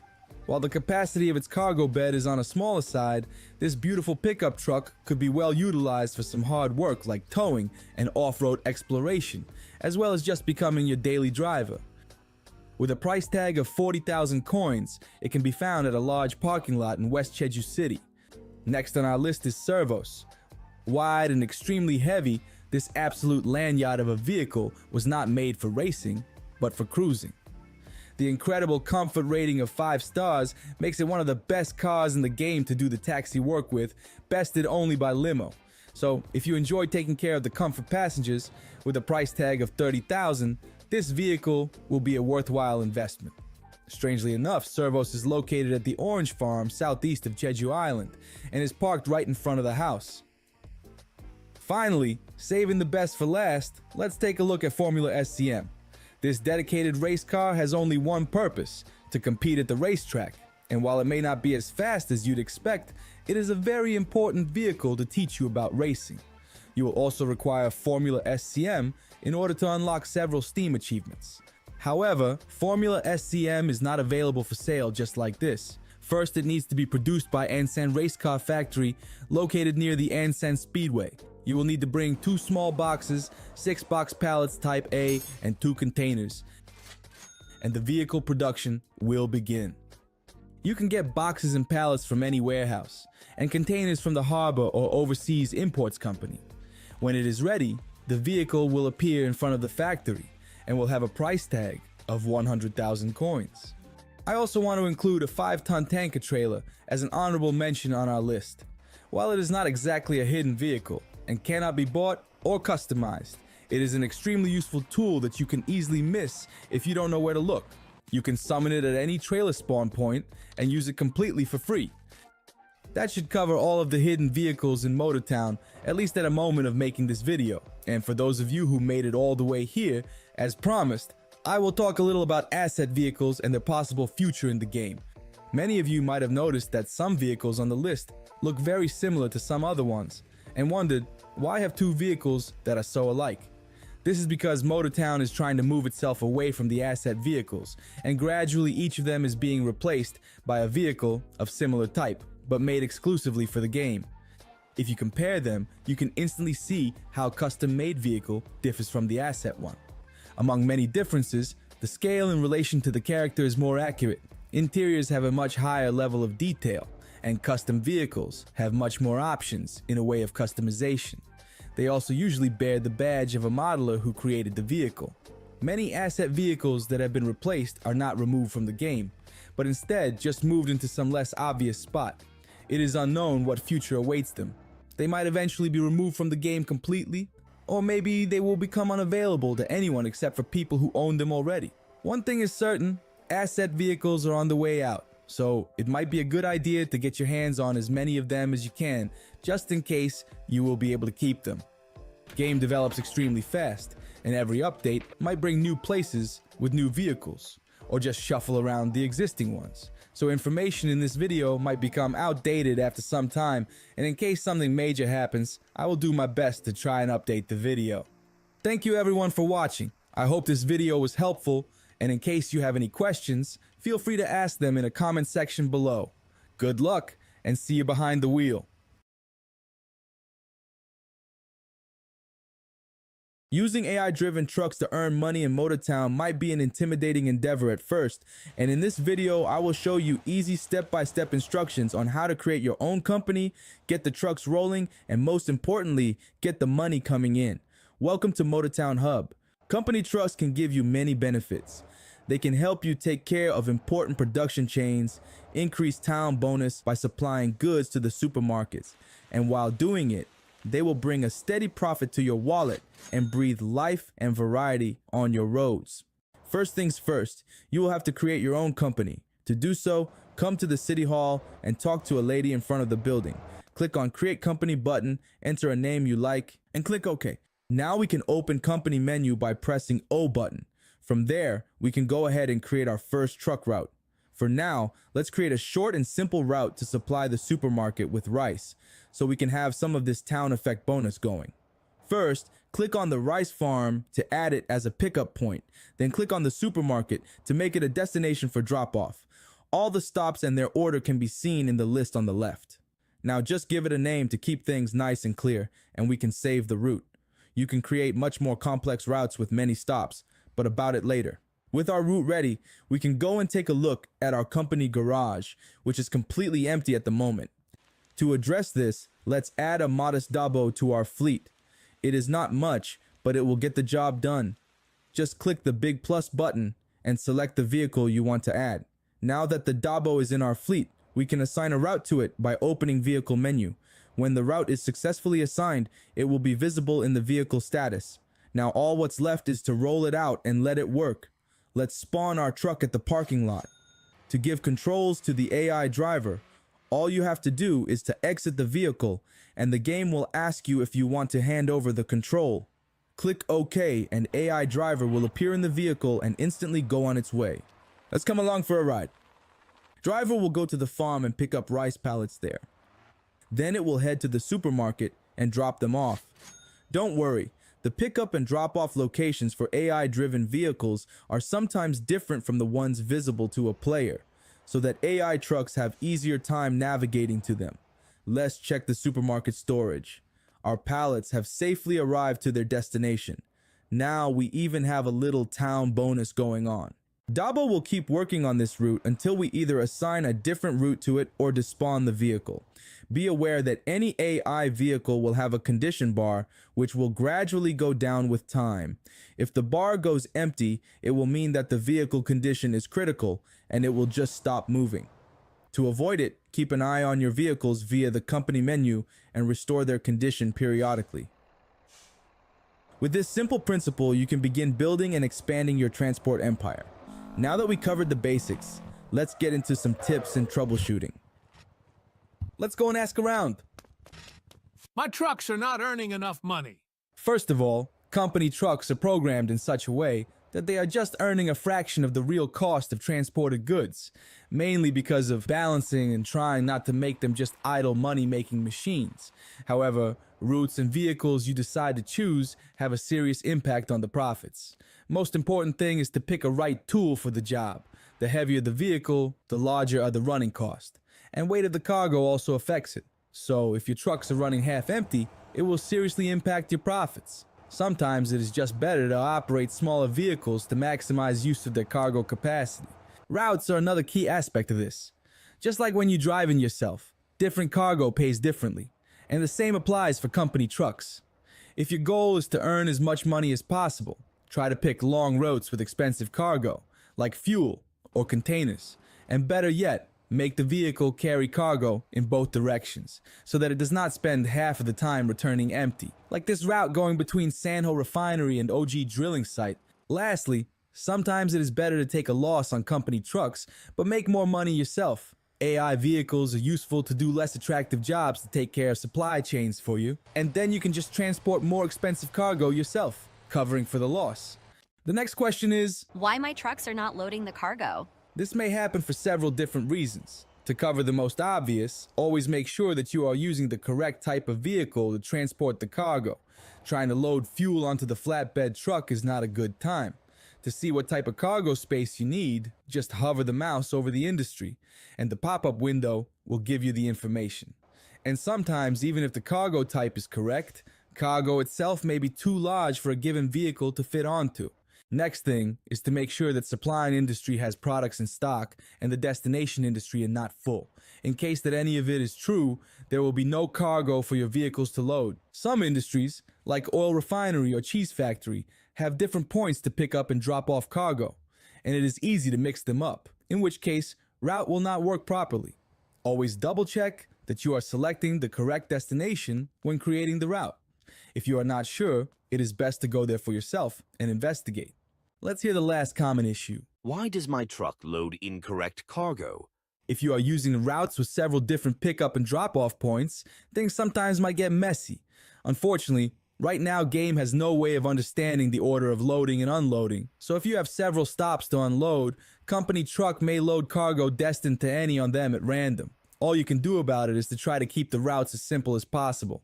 There are many different ways to set up a route, and it is always better to try and experiment for yourself to find out what works the best. And now let's take a look at some tips for you to have the best possible experience with the system. The first one is, try to avoid using semi-trucks. While Game will allow you to use semi-trucks, they often experience many issues, from having troubles navigating tight areas to sometimes even losing the trailer completely. If you want some stress-free time without monitoring them every minute, it is far better to avoid using semi-trucks altogether. But unfortunately, at the moment, it is the only way to transport some types of cargo. Next one is, don't waste money on the upgrades. Since AI-driven vehicles are inherently slow, spending a lot of money on the upgrades will not affect the productivity in any significant way. So you are better off saving this money for something else. And the last tip I got for you, always help them to get to the road. If you just spawn a truck at some random parking lot and instantly give control over to an AI driver, chances are that this truck will get stuck on something. To avoid it, before handing over the controls, just drive the vehicle onto the road yourself. AI drivers might be a silly bunch sometimes, so we should try to make their life a... Let me paint you a picture. You just got yourself a copy of Motortown, you created a new character, drove the blue car, did some odd jobs, and maybe even finished the tutorial. The world feels so large, so much to do, so much to see, but there is this one issue. You're kind of broke. Sounds familiar? Well, to remedy this situation, in this video, I will show you 5 best beginner-friendly jobs that you can do to start earning yourself a small fortune, as well as show you some directions for possible growth, and explain some concepts that often confuse new players. Welcome to Motortown Hub. Before we begin, keep in mind that I might be covering something that you already know, but I want this video to be as informative as possible for absolute beginners, even for ones who completely ignored the tutorial. So bear with me, even if it feels like I'm explaining something very basic. With that out of the way, let's kick things off with towing. Besides the good payouts, this is a really fun job to do, and all you need is to come to a garage near your starting house and grab a dory wrecker. This vehicle might seem tiny, but it packs a serious punch. Get inside the truck and open the map. To make things more visible, I recommend you to disable some of the map icons that we don't need, but make sure to leave the record job checkmark enabled. You will see a bunch of brown icons of several types. The ones we are interested in are the ones with a car and a hook. It means that the vehicle is parked at the side of the road and requires simple towing. It is the best option to start with, since it does not require us rescuing a vehicle from a ditch or flipping it back on its wheels. Next important information to pay attention to is the number under the icon. It indicates the weight of the vehicle you will be towing, and it may vary greatly, from a small car to a heavy-duty truck with a semi-trailer attached. As we are driving the most basic tow truck, it is a good idea to stay away from anything over 5 tons for now. You could technically handle more, but at the moment, it is much more time efficient to do 2 easy jobs than to struggle with 1 difficult request. If you feel like there are no suitable jobs around you, just click on any tow request icon and abandon the job, which means that it will disappear, and after some time, a new request will appear on the map. When you find a job you like, right-click next to it to add a waypoint, and we can get on our way. After you've arrived at the scene, it is time to get to work. Slowly back up to the vehicle, leaving just a small gap, and make sure that you are roughly centered. Exit the truck and interact with the control panel. a small box with red levers, and lower the lift arm. Don't worry, if you are too close, the arm will just clip through the vehicle. When in position, click the hook button and the vehicle will be connected with the tow bar. Now just lift the arm back up a bit until you can see the weight shifting onto your rear axle. Don't overdo it though, or you will be risking damaging the vehicle during the transportation, especially if it has a very low ground clearance. When you get back inside the truck, you will notice that you now have a destination. Usually it will be the closest garage, and at the top right, there is now an indicator showing the cargo damage. This is the most important thing, since this is where the real money is. When completing the job, you will always be paid the base amount, but you will also get a bonus for vehicle condition. The better the condition, the bigger the bonus, and usually you can more than double your reward. That's why it is extremely important to be as careful with the delivery as possible. So take it easy when towing a car. With the full bonus, you will be getting a very decent amount of money for every completed request. Initially, I recommend staying on the smaller Jeju Island, where the jobs are much closer to each other. I will repeat that at this level, doing 2 easy jobs close by will always pay better and take less time than doing a faraway job, especially if you consider the time it will take for you to get there. Soon enough, you will be able to afford your own wrecker. You can find it at the Gangjung car dealership near your starting house, and it will cost you 30,000 coins.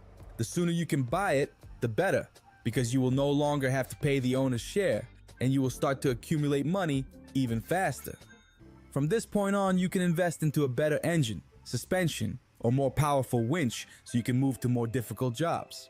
You can also stop by the tow truck dealership and take a look at all the different vehicles that are waiting for you in the future. Next up, let's take a look at taxi. If you already managed to make at least a little bit of money, I recommend you getting your blue Tuscan and heading to the closest garage. Go into the parts menu and etc. sub-menu. There you will find taxi licenses. They both work the same, so pick the one you like the most, click install, and now you are ready to start taxi work. In case you don't have any money, don't worry. Just rent yourself a cab at the taxi company next to the garage. But you will have to pay some owner's share for some time. Now press X to open up the taxi menu. Here you can set the type of the passengers you want to look for, as well as see the available jobs.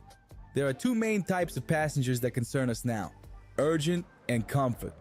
I will be focusing on the comfort passengers, since they offer a safer and more reliable way to earn money. And personally, I think that comfort focus is especially enjoyable if you're playing with a steering wheel. Set comfort passenger to must and urgent passenger to must not. This way, you will only be offered comfort passengers. Now you can see all the available jobs at the list below. The leftmost column indicates the passenger's distance from you. Next one shows the base fee and the length of the trip. And next to it, you can see the type of the passenger and their amount. Initially, I recommend you to look for jobs on Jeju Island. They may not pay the most, but you can be sure to find your next passenger right around the corner and minimize your time driving empty. For now, just ignore limo jobs, since you can't do them anyways, and avoid going to the off-road areas. You will not have a good time there. When you found the job you like, click accept, and the game will automatically set up a waypoint to this passenger. Comfort passengers require you to drive them very gently, so take it easy on the curves and don't slam on the brakes. You can see the comfort of the passenger at the top right, and for every mistake you will lose 1 point. The circle at the bottom represents the movement of the car and the amount of forces at play. When the inner circle goes red, then you know it's bad. Oh man. After delivering a passenger, you will be paid an extra bonus on top of the base fee. The more comfort points you retain, the higher the bonus, so keeping it as high as possible is the name of the game. Unfortunately, your Tuscan's comfort level is only 2 stars, and this won't do much, so just use it as a stepping stone to make some money. As soon as you have saved 30,000 coins, head to the orange farm located here. There you will find Servos, a vehicle with an incredible comfort rating of 5 stars, which makes it the second best car in the game when it comes to comfort. To save some money, go to the garage, uninstall the taxi license from the Tuscan, and install it on your new ride. Finally, you can start making some real money. Repeat the steps, and if you manage to transport passengers with maximum comfort, you will be paid double every time. Not bad, huh? Now, you may wonder about urgent passengers. They do usually pay better, but they also are much riskier.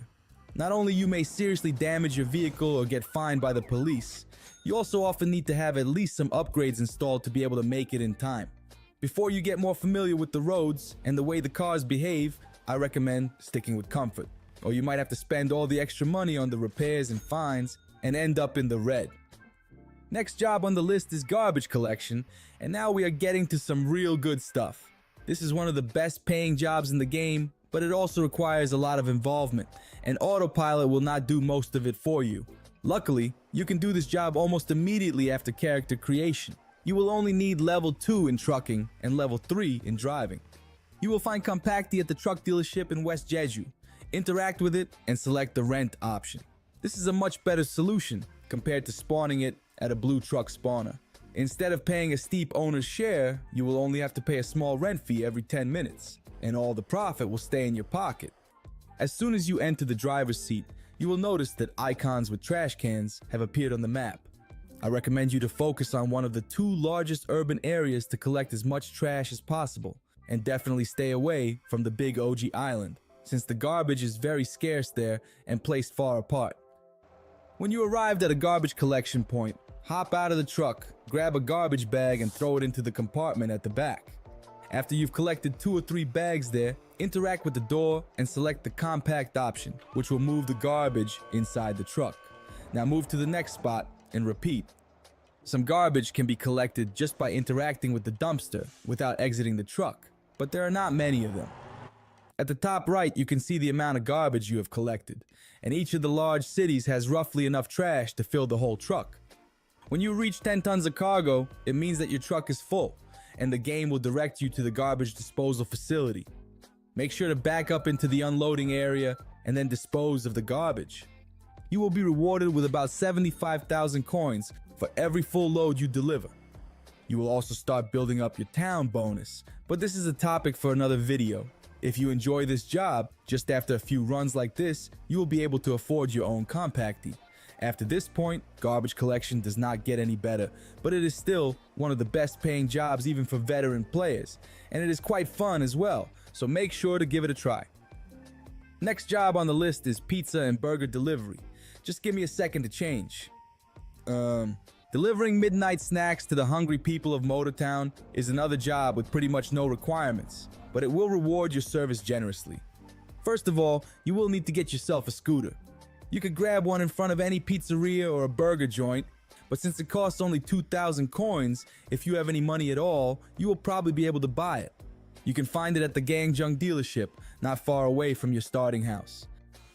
Let's take this steed to the garage and get it ready for the job. Open up the parts menu and go to the etc. sub-menu. There you will find a cargo bed section with an Italian bike box in it. Buy one and install it.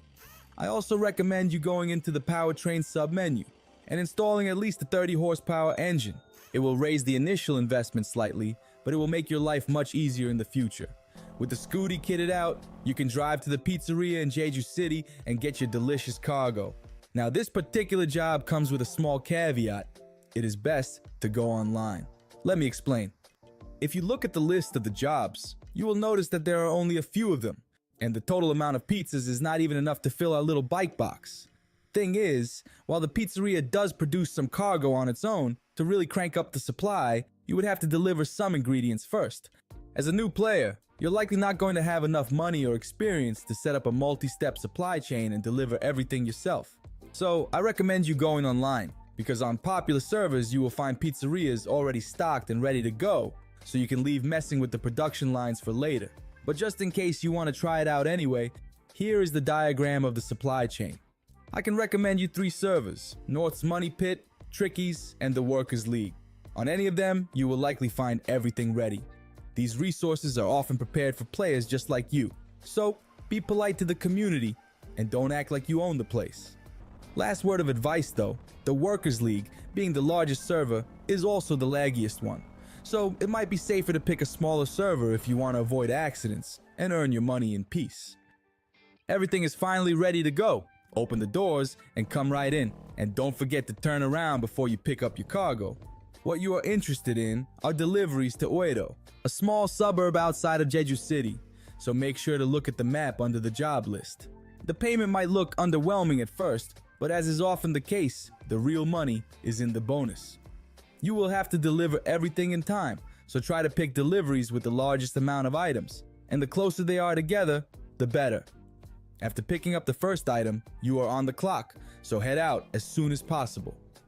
If you deliver everything on time, you will make anywhere from 10 to 15,000 coins in total, and the whole run with the return trip will take you less than 5 minutes. This might be nerve-wracking at first, but after a couple of trips, you will feel much more confident. Now, while trips to Oedo do pay the most, it may also get repetitive very quickly. To preserve your sanity, I highly recommend switching things up sometimes. Try different establishments in different locations. The pay might be slightly less, but nothing drastic, and it will keep things much more fresh and interesting. After you reach driver level 20, you can upgrade from the scooter to a Guntu motorcycle. And if you want to spice things up, you can even use small vehicles like Mickey or Stella. Just beware that because of a bug, you can't load more than one burger when in multiplayer. It still works just fine in single player mode though, and should be fixed by the dev eventually. But let's move on already, so I can finally take this stupid costume off. It's time to take a look at farm produce deliveries. If you want to start a trucking career, delivering goods from farms is a good stepping stone. Farms are scattered all across the world of Motortown and produce a large variety of items, and supplying them to supermarkets is what we are going to be focusing on. If you don't have any money yet, come to the warehouse close to your starting home and take Dabo for a spin. This small truck is an excellent choice since it can fit exactly 2 pallets. Come to any farm and pick any destination you like. You might think I will again advise you to stay on the smaller island, but this time it is up to you. If you have some time to spare, longer distances will result in a better payment. Note that during the Christmas event, you will see Santa's cabin as a possible destination, and it is a very good one to take. Complete a couple of deliveries, and after you've saved up 20,000 coins, it is time to step up your game. Come to the Oval Ranch, and there you will find Ranchi. This is one of the best pickup trucks in the game, with large cargo capacity and all-wheel drive. It also comes with a trailer hitch, which is very useful, and for now, it will serve you well even in stock configuration. Now visit any blue vehicle spawner and summon a small cage trailer. It comes completely free of charge, and it will increase your cargo capacity even further. Now, this is a good time to explain one thing that confuses a lot of new players: the cargo scaling. Maybe you have already noticed that. When you are on foot, all the payouts are very high, but as soon as you come in with a vehicle, the prices are suddenly much lower. This is because the payment changes based on the size of your cargo hold. Here you can see how the same cargo pays differently, depending on the size of the truck you use. In total, the larger truck will always earn more, simply because it can transport more goods at once. But this system helps smaller vehicles to remain relevant. If you want a real deep dive into this topic, my fellow driver Skirek Zalos discusses this in excruciating detail, and I will leave a link to his video in the description. Your trailer affects the cargo scaling as well, and we can use this to our advantage. Next time you come to a farm, disconnect the trailer before loading the cargo. This way, you will get a better price for each item. Load your truck first, and when it's full, you can reconnect the trailer and load up the rest. This might look like a bunch of work, but an extra couple thousand coins doesn't hurt in the beginning of your journey. The route I like to do looks like this. Come to the Sandgo corn farm and load some pallets to Gappa supermarket. Then come to the Hashan orange farm and load some more to the same destination. Lastly, come to the rice farm at Gangjung and load the rest. Now you can head out on a long haul all the way to Gappa village. While you drive, I'll fill you in on another important aspect of trucking: supply and demand. When delivering cargo, make sure your trailer touches the delivery point, and after a successful delivery, you will notice that the supermarket is now full on goods that we've just brought in. Next to each product, you will see a timer, which shows how long it will take to consume a single unit of this cargo. This means that you will not be able to deliver the same goods here until some space is available again. Same rule applies to the large industries, although their capacity is usually much higher. While you are here in Gappa, you might as well pick up some cargo from local farms to the Jeju supermarket. Because of the supply and demand, you will have to wait for some time before repeating the same route again. But in the meantime, there are other types of farm goods to transport and other supermarkets to supply. Delivering goods to supermarkets will bring you a decent profit and will help to raise your trucking level. setting you up for further growth. It also will increase your town bonus, but like I said, this is a topic for another time. Originally, I would end the list here, but I know what you came for. You want even more ways to earn money, and who am I to say no? There's another trucking job that you might be interested in: off-road fuel deliveries. If you made it all the way here, think of it as a little bonus. Even though I consider it a beginner job, you will still need a level 12 in trucking and some money to boot. And before we begin, make sure to stop by at the town hall and create a company, in case you haven't done so already. You will need it later. Make your way to the truck dealership and acquire a Jamusi tanker. It costs 110,000 coins, but if you don't have enough money, feel free to just rent it at first. This truck was made specifically for this job, so you should have no issues even with a stock version of it. With a truck in your possession, head out to the Jeju Harbor at the north of the map and come to a fuel processing terminal. This is a good place for a beginner because of two main reasons. It is easy to get to, and it produces fuel on its own, so you don't have to worry about any inputs. Gwangjin Town construction site will likely be the best paying option, so let's go with it. This is a long drive, so don't be afraid to use the autopilot. Just be aware that it will not be very useful once you reach the off-road area.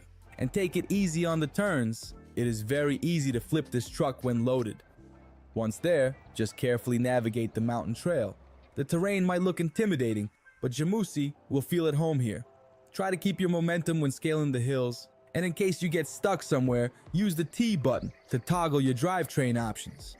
6L locked mode means that you are in a low gear with locked differentials, and it will help you conquer any hill or patch of mud.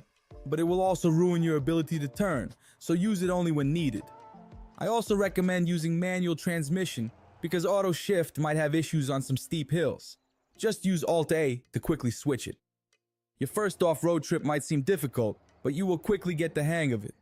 When you reach your destination, before delivering the fuel, hop out of your vehicle and interact with a delivery point. At the top right, select the Contracts tab. That's why you needed a company. Contracts will award you extra coins when you fulfill them, so it is basically free money. Pick a small one for supplying 5 units of fuel. It will cost something, but the payoff will be much greater. Now hop back in and deliver the cargo. With all the contract bonuses combined, we are looking at a paycheck of over 100,000 coins, which means that our truck has basically paid for itself in just one trip. Now, instead of driving all the way back, just open the map and select your home. You will be teleported there, and you can now repeat the route or try something different. Thank you very much for watching. I hope this video was helpful, and if you have any questions, feel free to ask them in the comment section below. Have a good one, and I will see you soon, behind the wheel.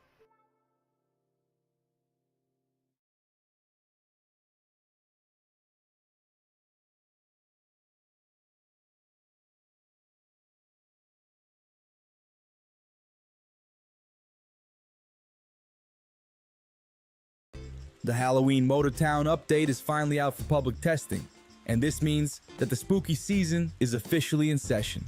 And you can look forward to a new drag strip venue, a new unique hot rod vehicle, a new Capture the Flag event, some new Steam achievements, and of course, the Halloween event itself. And in this video, I will cover everything you need to know about Motortown Update 0.7.16. Welcome to Motortown Hub Update Overview. Before we continue, if you are watching this video soon after its release, chances are that the update is still in public testing phase, meaning that you have to join a test branch to enjoy it, and I will give you step-by-step instructions on how to do it at the end of the video and in the description. Let's begin with the largest addition of this update, the Ara drag strip. After being teased on the map for a while, the drag strip is finally operational and ready to welcome some racers. And you will find it just a short drive away from the town of Ara. The whole area is beautifully detailed, with many small touches to explore and admire. And notably, the drag strip uses many brand new assets, which are not used anywhere else in the game. And it makes this area feel very special and unique. But obviously, the most important part is the strip itself. The tarmac is full of beautiful patterns and tire marks, complete with custom sensors and a light tree. And the most beautiful thing about it is that the functionality is fully integrated into the strip itself, without a need to use any menus or setting up an event. All you have to do is just to roll up to the first starting line, which will initiate the pre-stage phase. Then, just slowly move forward until the stage phase is triggered, which will activate the countdown. And when the green light turns on, just floor it. Apart from the actual time spent driving the distance, your final time will also include your reaction time. So, if you aim for the best result, you will have to work on minimizing your reaction time as much as possible, without triggering a false start. And this starting system can also accommodate 2 races at once, which allows for a competition in real time. Just don't forget to start braking after finishing your attempt, because otherwise you will be starting your own space program. The drag strip also comes with several new garages, so you can quickly repair and adjust your vehicle before making another attempt. And you will also find a new fuel pump and a charging station to make using the drag strip more convenient. But keep in mind that in order to function, all garages and fuel stations will require a local town bonus to be at least at a 10% value. Overall, the drag strip is a great addition to the game, expanding the options for people who like to race and to push their vehicles to their absolute limit. And for the most competitive ones among you, it also comes with a dedicated leaderboard. Apart from this, the drag strip also brings several new Steam achievements associated with it. 4 arguably quite grindy achievements for the amount of attempts you've made, and a particularly diabolical one for having a reaction time of 0. This one is a real doozy. Now, to have something to test the drag strip with, this update introduces a brand new vehicle, the Raven. This very unique car fits great with the concept of a drag strip. Its unmistakable hot rod aesthetics and aggressive look just screams power and makes it a great addition for the vehicle pool variety. Unfortunately, currently Raven does not offer much in a way of customization, but it comes with 2 new sets of paintable wheels, a smaller and thinner pair of front wheels, and a very big and chunky set of wheels in the rear. And as a cherry on top, you can customize the color of the vehicle's frame, as well as the seat and the dashboard. To make things more interesting, you will not be able to find the Raven in any car dealership. Instead, you will have to produce it at the newly established Ansan Raven factory. It will require a single steel coil from the steel mill, 2 cargo containers from the harbor, and 6 box pallets, which can be found at any warehouse. Just make sure to supply it with enough containers so that the box pallets can be generated. And after the manufacturing process is over, the Raven will appear next to the factory with a price tag of 100,000 coins. But in case you just want to try the Raven out without actually buying it, you can always find one parked at the drag strip, waiting for a test drive. To conclude all the vehicle-related stuff in this update, it is also important to mention a new tuning option made available for all vehicles, the brake balancing. It can be found in the brakes menu, and it will allow you to adjust the brake bias of your vehicle. Having a limited range of adjustments, the feature is not perfect, but even in its current state, it will be extremely useful for anyone who likes to tinker with the performance of their vehicle, be it for making the best performing racing machine or just preventing your front brakes from constant overheating.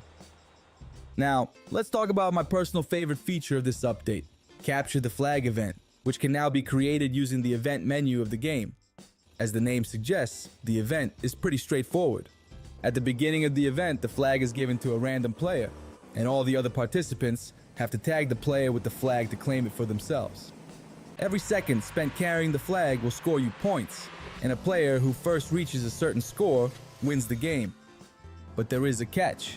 The player with the flag receives a speed penalty, so running away from other participants will not be easy. Instead of being a game of pure speed, it will test your ability to perform evasive maneuvers, clever use of terrain, and your situational awareness and quick thinking. When I first heard about Capture the Flag event being added to the game, honestly, I was not impressed to say the least. But boy, I will be the first to admit how wrong I was. Testing this game mode during the closed test was an absolute blast, and I haven't had so much fun playing Motortown for quite a while.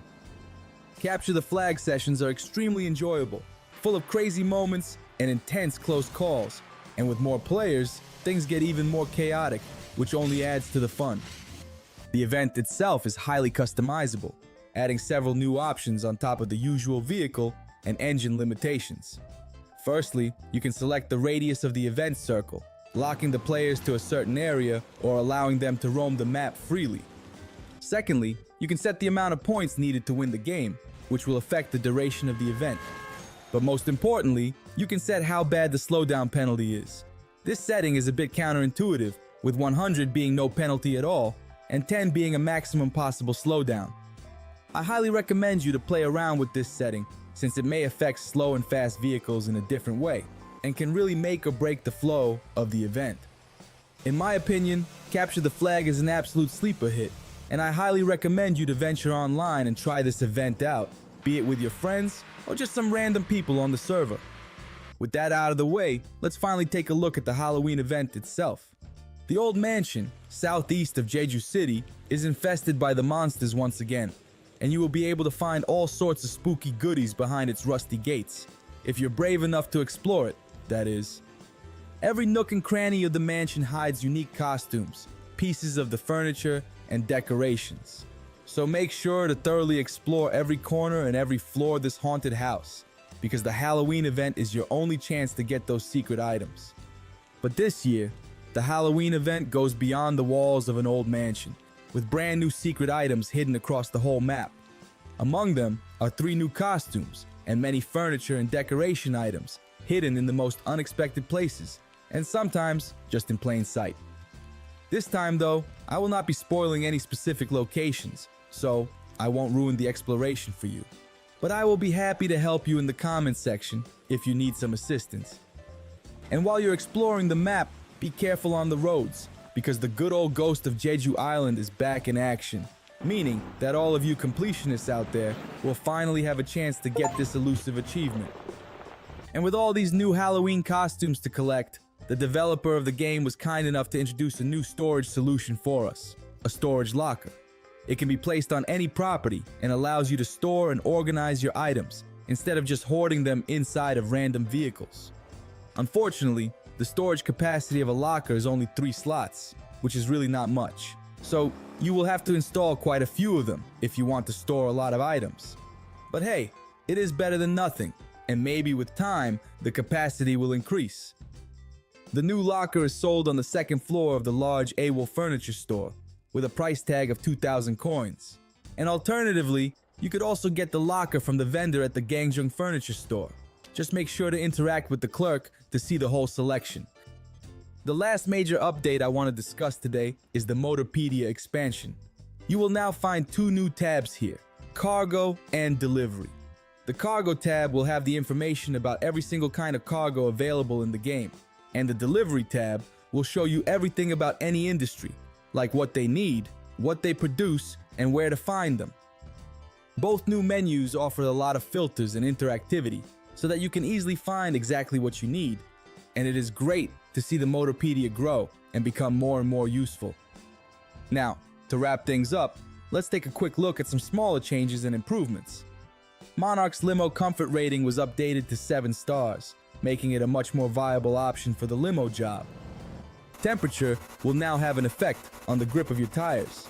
If the tires are too hot or too cold, the grip will be reduced. And when the tires are just warm enough, you will be able to take advantage of a small extra grip bonus. Unfortunately, there's no specific information about the exact numbers, so I guess we will have to find out by trial and error. A search bar was added to the world map screen, and it will be very useful when you need to find something specific on the map. The sound options menu will now allow you to enable or disable engine sound muffling. This option will add a lot of immersion for anyone who likes to use the first-person camera.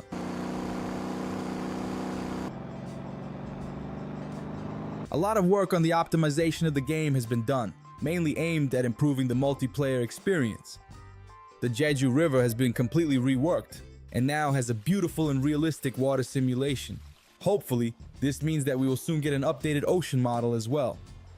The garage entrances at Tosin Trailer and Ghost and Truck dealerships were widened, making using them a lot easier. And the last thing I want to share with you is that there is currently a special event happening at the official Motortown Discord. The developer of the game is looking for some beautiful screenshots, which will be used as different loading screens. And you can submit your own screenshots for a chance to see them in the game. If you want to see the details, I will leave the link to the Discord thread in the description of the video. If by the time you watch this video, The update is still not released officially. You will have to join a public test branch in order to access it. To do so, open the Motortown page in your Steam library and head to the Game Properties menu. Select the Betas tab and you will find a list of all available branches of the game. You will need to select the one called Test. Now just let the game update and you're ready to go. However, make sure to back up your save file just in case anything goes south. This is all I got for you today, so thank you for watching and have fun with the new update. If you have any questions, feel free to ask them in the comments section below. I want to thank everyone for your support and for your messages. And a special thank you goes to all of the channel members. You have no idea how much your support means to me. Thanks for watching. Have a good one, and I will see you all behind the wheel.